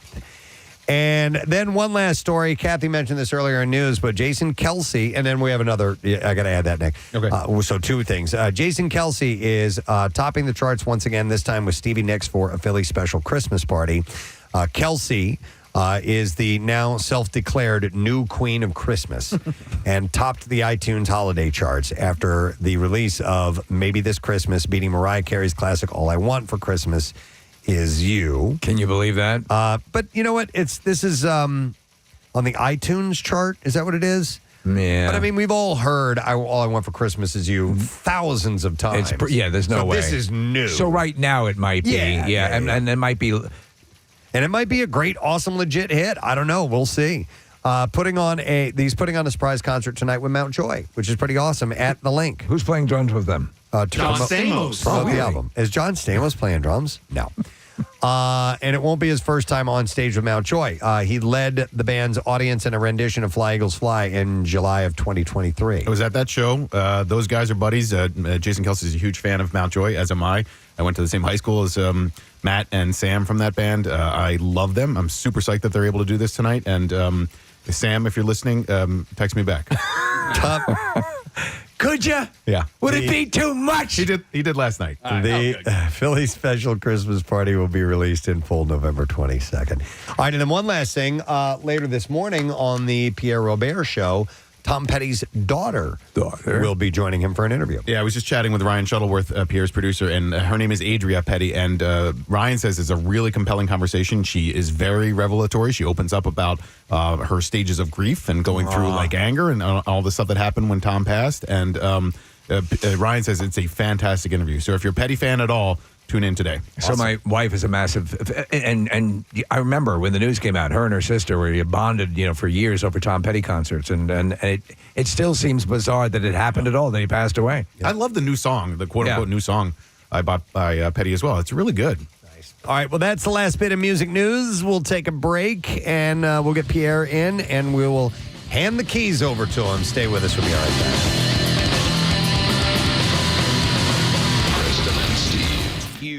Fascination with James Bond. All right. Yep. Nick? Marissa, your answer made me think twice, but I'm going to go with my gut, and I'm going to go with James Bond as well. All right. Kathy? I just said overall Marvel. That's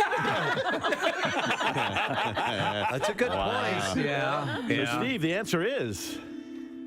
James Bond. Oh, there you go. Yes. What is your fascination with Bond? Since Bond, my father took me to Dr. No when it came out when I was just super young, and there have been many movie franchises, consistent franchises that have influenced my life, but Bond has been, marathon after marathon after marathon has been just at the core of my life. Favorite Bond Batman movie? is my... Whoa. Okay, so the one that is the quintessential is probably considered Goldfinger. Yeah. So, yeah. My favorite, Connery's my favorite Bond, followed by Daniel Craig, followed by... Daniel Craig, really? Right, followed by George Lazenby and Roger Moore. Roger Moore has 2 good Bonds, would be 3, Live and Let Die, For Your Eyes Only, and Spy Who Loved Me. And Timothy Dalton. They're all good. They're all good. Yeah, all right. So where are we here now? Casey. Whoever you want to go to. Casey. All right. We're going to do the list of show legends regarding Casey is long and in many cases embellished, including things such as him saying bubble scabosis instead of multiple sclerosis and being terrified of his home thermostat. This is the first time I'm reading this stuff. I never said multiple scabosis. That's it. It's a saying. It's a false legend. Which embellished legend about Casey will he say he would love to have go away once and for all? 15 seconds. What embellished legend about Casey will he say he wants to go away and never brought up ever again? I predict everybody is going to get this one. This is going to be a 5 for find out about 5 this here. We're going to start with Steve. There's even in writing this question, I knew it might be a gimme, but we had to go with it just to give Casey the chance to dispel some rumors about himself, including bubbable scabosis and his thermostat. Ranch dressing. What is it? His love of ranch dressing. Ranch dressing. Okay, very good. Kathy. Yep, love of ranch dressing on pizza, all ranch dressing. He loves it. Nick? Ranch dressing. Oh, my, this is me. Marissa? Because he didn't invent it, ranch dressing. Preston. Right. Ladies and gentlemen, it's unanimous. And we will go to the gentleman himself. It's not my go-to, okay, guys? It's not my favorite dressing. What is it about ranch dressing that you like? It is actually pretty yummy with pizza. Do you have the isolated audio of just you freaking out anywhere, Kay, so we could play it for Mark, just so he has an idea? I don't know. You know what? We don't have to play the whole thing. The crowd loves that idea, Preston. See if wait, hang on a second. It's recording. All right. Yeah, why did that happen? Yeah, there was a moment on the show where we brought up the fact that Casey was dipping his pizza in ranch dressing. Thank God it was a pizza. And yes, there was a question as to whether that was calorically wise. Yeah, here we go. Can I make a suggestion without being insulting? Yes. Try pizza without ranch dressing. Listen, you a-holes. When was the last time you saw me with ranch dressing? Okay, can I jump? And by the way, I don't always eat pizza with ranch dressing. I didn't invent it. It is something that I tried like within the last year. All right? Okay. Drop the friggin' ranch dressing. Drop it. I will say this. I have seen you eat pizza at last 6 or 7 times. Hear a little bit more of this. Without dressing. Did you say 6 or 7 times? Well, I have not seen him have dressing on his pizza in quite a while.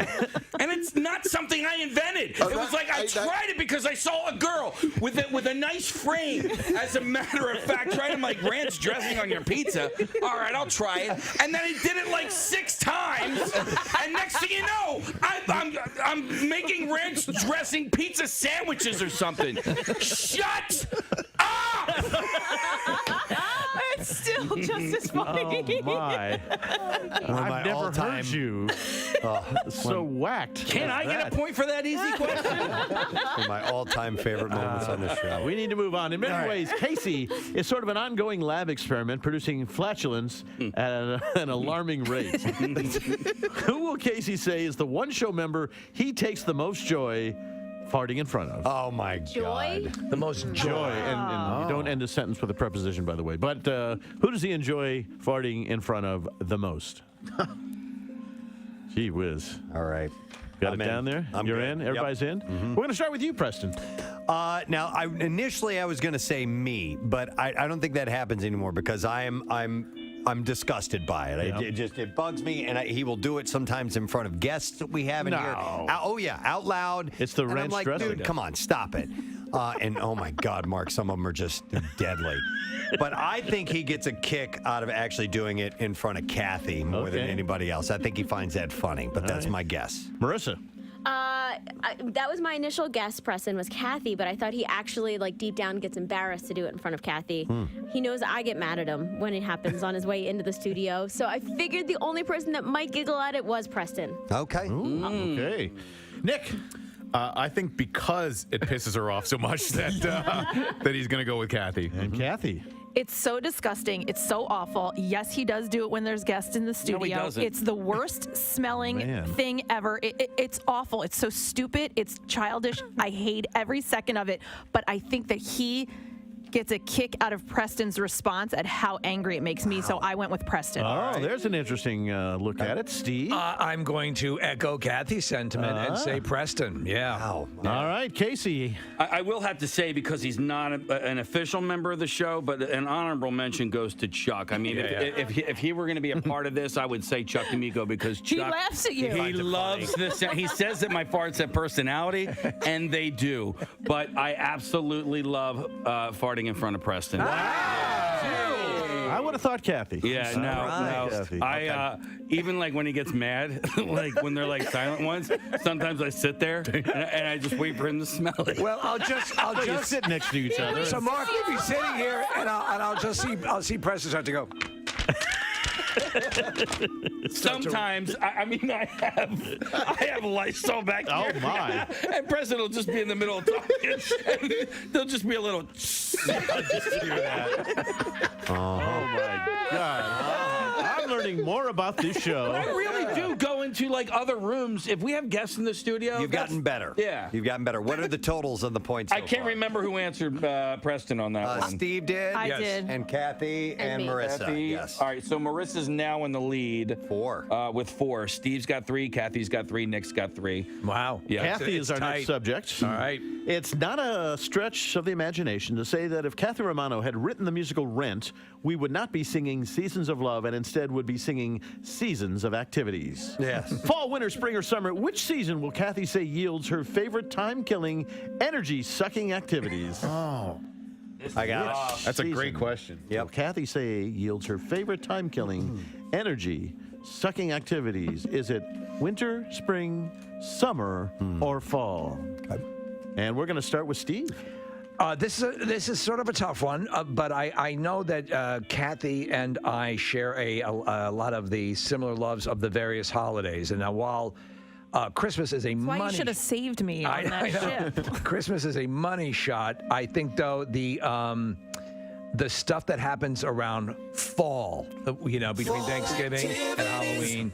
Oh, all that stuff. Yeah, all Okay, that got it. stuff, and all of the access to it is And with an something- 8-year-old, you're busy doing, I got it. Right. Okay, and, Nick? all that stuff. Yeah, I think just because I think it's your favorite time of year that you love the season itself that I went with fall as well. Ah. Fall activities. Marissa? Because they're so universal, they happen inside and outside, and I'm pretty sure it was your very first list. I'm guessing that. I went fall. Fall activities. Preston? I'll just hit this. Yes. And Casey? I'll just hit this. Fall activities. And we'll go to Kathy and find out that the answer is... So although summer is my favorite time of year, I get depressed when summer is over, and the way I get over my depression is through fall activities. Everybody wins on that one. Wow, that's good. Cool. On the second question about Kathy on the Preston and Steve Show, Kathy is often playfully painted as a somewhat asexual being who thinks foreplay is laying down a protective tarp. Remind me to tell you Dr. Ruth's story a little bit later. That said, what will Kathy say is an appropriate amount of time for a woman to wait before getting intimate in a new relationship? While we're looking for a closet in weeks, Marissa and I are going to differ this on is this Kathy. We will allow your answer to be in years. So we're looking for weeks. Yeah. Weeks? The closest in weeks. Yeah, we're looking for closest in weeks. This is Kathy. Hold on, I need a calculator. Well, yeah. So what will Kathy say is an appropriate amount of time for a woman to wait before getting intimate in a new relationship? All right. All right. People are writing their answers down. You're in? Well, I don't think so. Casey. Okay. This is a really, really tough one. I don't think you're as prudish as one would think. But like first date, 1 week, no. 2 week, no. 3 weeks, no. You too, Sunday Bloody Sunday. 93.3 WMMR, everything that rocks. And this Sunday is the Fill a Trunk event for Campout for Hunger. It's a car show. It's going to be taking place at the Wells Fargo Center complex. And they're collecting non-perishable food for Phil Abundance and the Campout for Hunger. We say thanks to Jeff Walton once again for organizing the whole event. So this is the 6th annual Fill a Trunk Car Show and food drive. And swing out. The weather's going to be great, by the way, on Sunday. And it's organized and hosted by the Porsche Club of America. I'm not going to say this other thing. I can't pronounce that. Reason? Is that it? Reason Toter. Isn't that the new antihistamine? In conjunction with mainline cars and coffee. Oh, all right. Registration is mandatory. You can go to fillatrunk.com and WMMR.com. We have it all right there for you. The Duke has arrived. Yes. I'm here, the Duke of Dawn. Nice to see you, sir. Real quick, I want to thank our one and only guest, Mr. Corey Glover of Living Color fame. He is with another group tonight called The Soul Experience, and they're playing 118 North in Wayne. I bet that's going to be a hell of a show. Is at 8 o'clock, and go see him. He's great, man. We had a wonderful conversation with him. Hell of a performer, too. Puts on one incredible high-energy show, but they're doing all soul and R&B, which is what this is. Not Living Color. It's a whole different thing, which is really cool. Letter of the day, you want to do that? Sure. Okay. All right, we'll get that. I have some questions, though. Okay, let's do this, and then we'll get the Pierre Robert questions. Preston and Steve on 93.3 WMMR. Now, the Daily Letter. The Preston and Steve Show is brought to you today by The Letter. R as in rocket. All right, we're going to give away Live Casino and Hotel Philadelphia prize pack, including an overnight stay at the hotel, $150 dining credit, and a pair of tickets to see Jay Farrow, who's going to be performing at the Live Event Center on Friday, March 14th. There's livecasinophilly.com for tickets and information, and you can get in on the $50,000 Live Pick'em Football Challenge. Gambling problem, call 1-800-GAMBLER. Your question, sir. Why are we here? Because we're here. Yeah. Roll the bones. Why does it happen? Because it happens. Roll the bones. Where do babies come from? About time I had a long talk with you, boy. It really is. That's one of my favorite aspects of Beverly Hillbillies. God, the Buddy Ebsen, Someday. Jet and Jethro interactions. And when I interviewed Buddy Ebsen, he wrote a book. I asked him to do a station ID and say that, and he does. Oh, that's great. Oh, doggies. Buddy Ebsen, you live in Pierre Robert.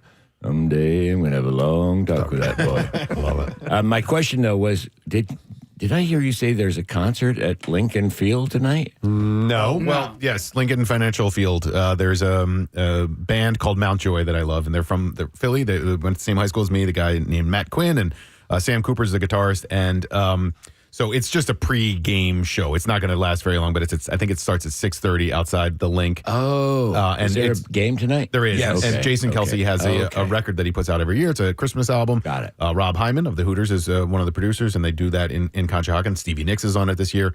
And Matt Quinn of Mount Joy is also on the record, so they're going to promote the record. All of the proceeds go to charity, so they're promoting that tonight at the Link. Will this be like in the parking lot or? No, it's somewhere within the complex. Okay, got it. That's okay. Exactly All right. sure, For some reason, they're having a concert. A little late. You're going to be there at the game anyway. So Well, yeah. I'm helping the coach. That's what I'm doing. I want to thank the nice folks over at Comcast. We were out at the Xfinity store yesterday. They couldn't have been nicer out in Drescher, and we had a great time. And what is great is that every Xfinity store you go into, there are giant boxes for the Campout. And the one when we came in, one was already full. Oh, I'd love to hear that. That was there, and people kept coming in that were hearing us that were in that neighborhood and dropping off bags. So, this is little by little, step by step. This is how the food gets built, and it's such a cool thing. Yeah, we're gonna listen. We get the word out. We want physical donations very much this year as well. That would really help because they're in dire straits, as we always say. But this is in particular a tough year. Yeah. So if we can get those physical donations, and Preston, we had a nice break earlier about telling people if you do the thing at the Acme, which is sensational, but you can also grab a few cans and bring them down. Then we don't have that lag time between the processing of everything and it'll be that much better. So Right. So it's good stuff. On my program today, we got blocks of Van Morrison, Blink-182 for Travis's birthday. And at 1 o'clock, as you guys were kind enough to mention, we have a conversation with Adria Petty, Tom Petty's daughter. So we'll do a giant block of Tom Petty, including stuff from the latest release, Long After Dark, and the re-release and some of the deeper tracks on there that have been found and re-released. But she was so candid, it just blew my mind. And I asked her about his death, and she went into detail that I did not expect at all.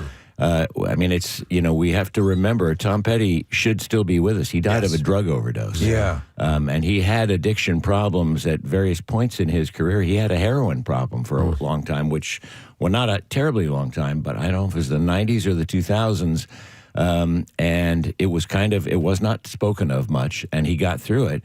But he had terrible hip problems and knee problems, and so he over-medicated, and that's how he died. Yeah.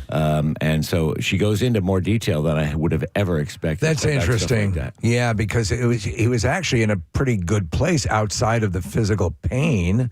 Right. It seemed to be that, Yeah, well, they had just completed their 40th anniversary tour, although she was opposed to the tour because she thought he wasn't up to it and that he needed to get his hip fixed and his knees fixed. But he went on the tour anyway. She goes into more detail about a lot of that. But yeah, but all kinds of stuff about life as Tom Petty's daughter. So if you're a Petty fan, I do encourage you to tune in. 1 o'clock? 1 o'clock. Excellent. All right. Thanks, Pierre. And I'll take a moment to thank our sponsors. The Preston and Steve Show is brought to you today by Dunkin'. Preston and Steve Show runs on Dunkin'. Also brought to you by Acme Markets, the official supermarket of the Philadelphia Eagles. And finally brought to you by Company Wrench. Visit them at 2636 South Black Horse Pike in Williamstown or at companywrench.com. Tomorrow, it's Friday. Yes. That means no sad bro. And in our studio tomorrow, Jaleel White. Wow. Urkel. I'm reading his book. Be here. I can't wait to talk to him. I love that guy. Yes. All right, that's it. We're done. Rage on. Have a great day. We'll see you tomorrow, friend. Bye-bye.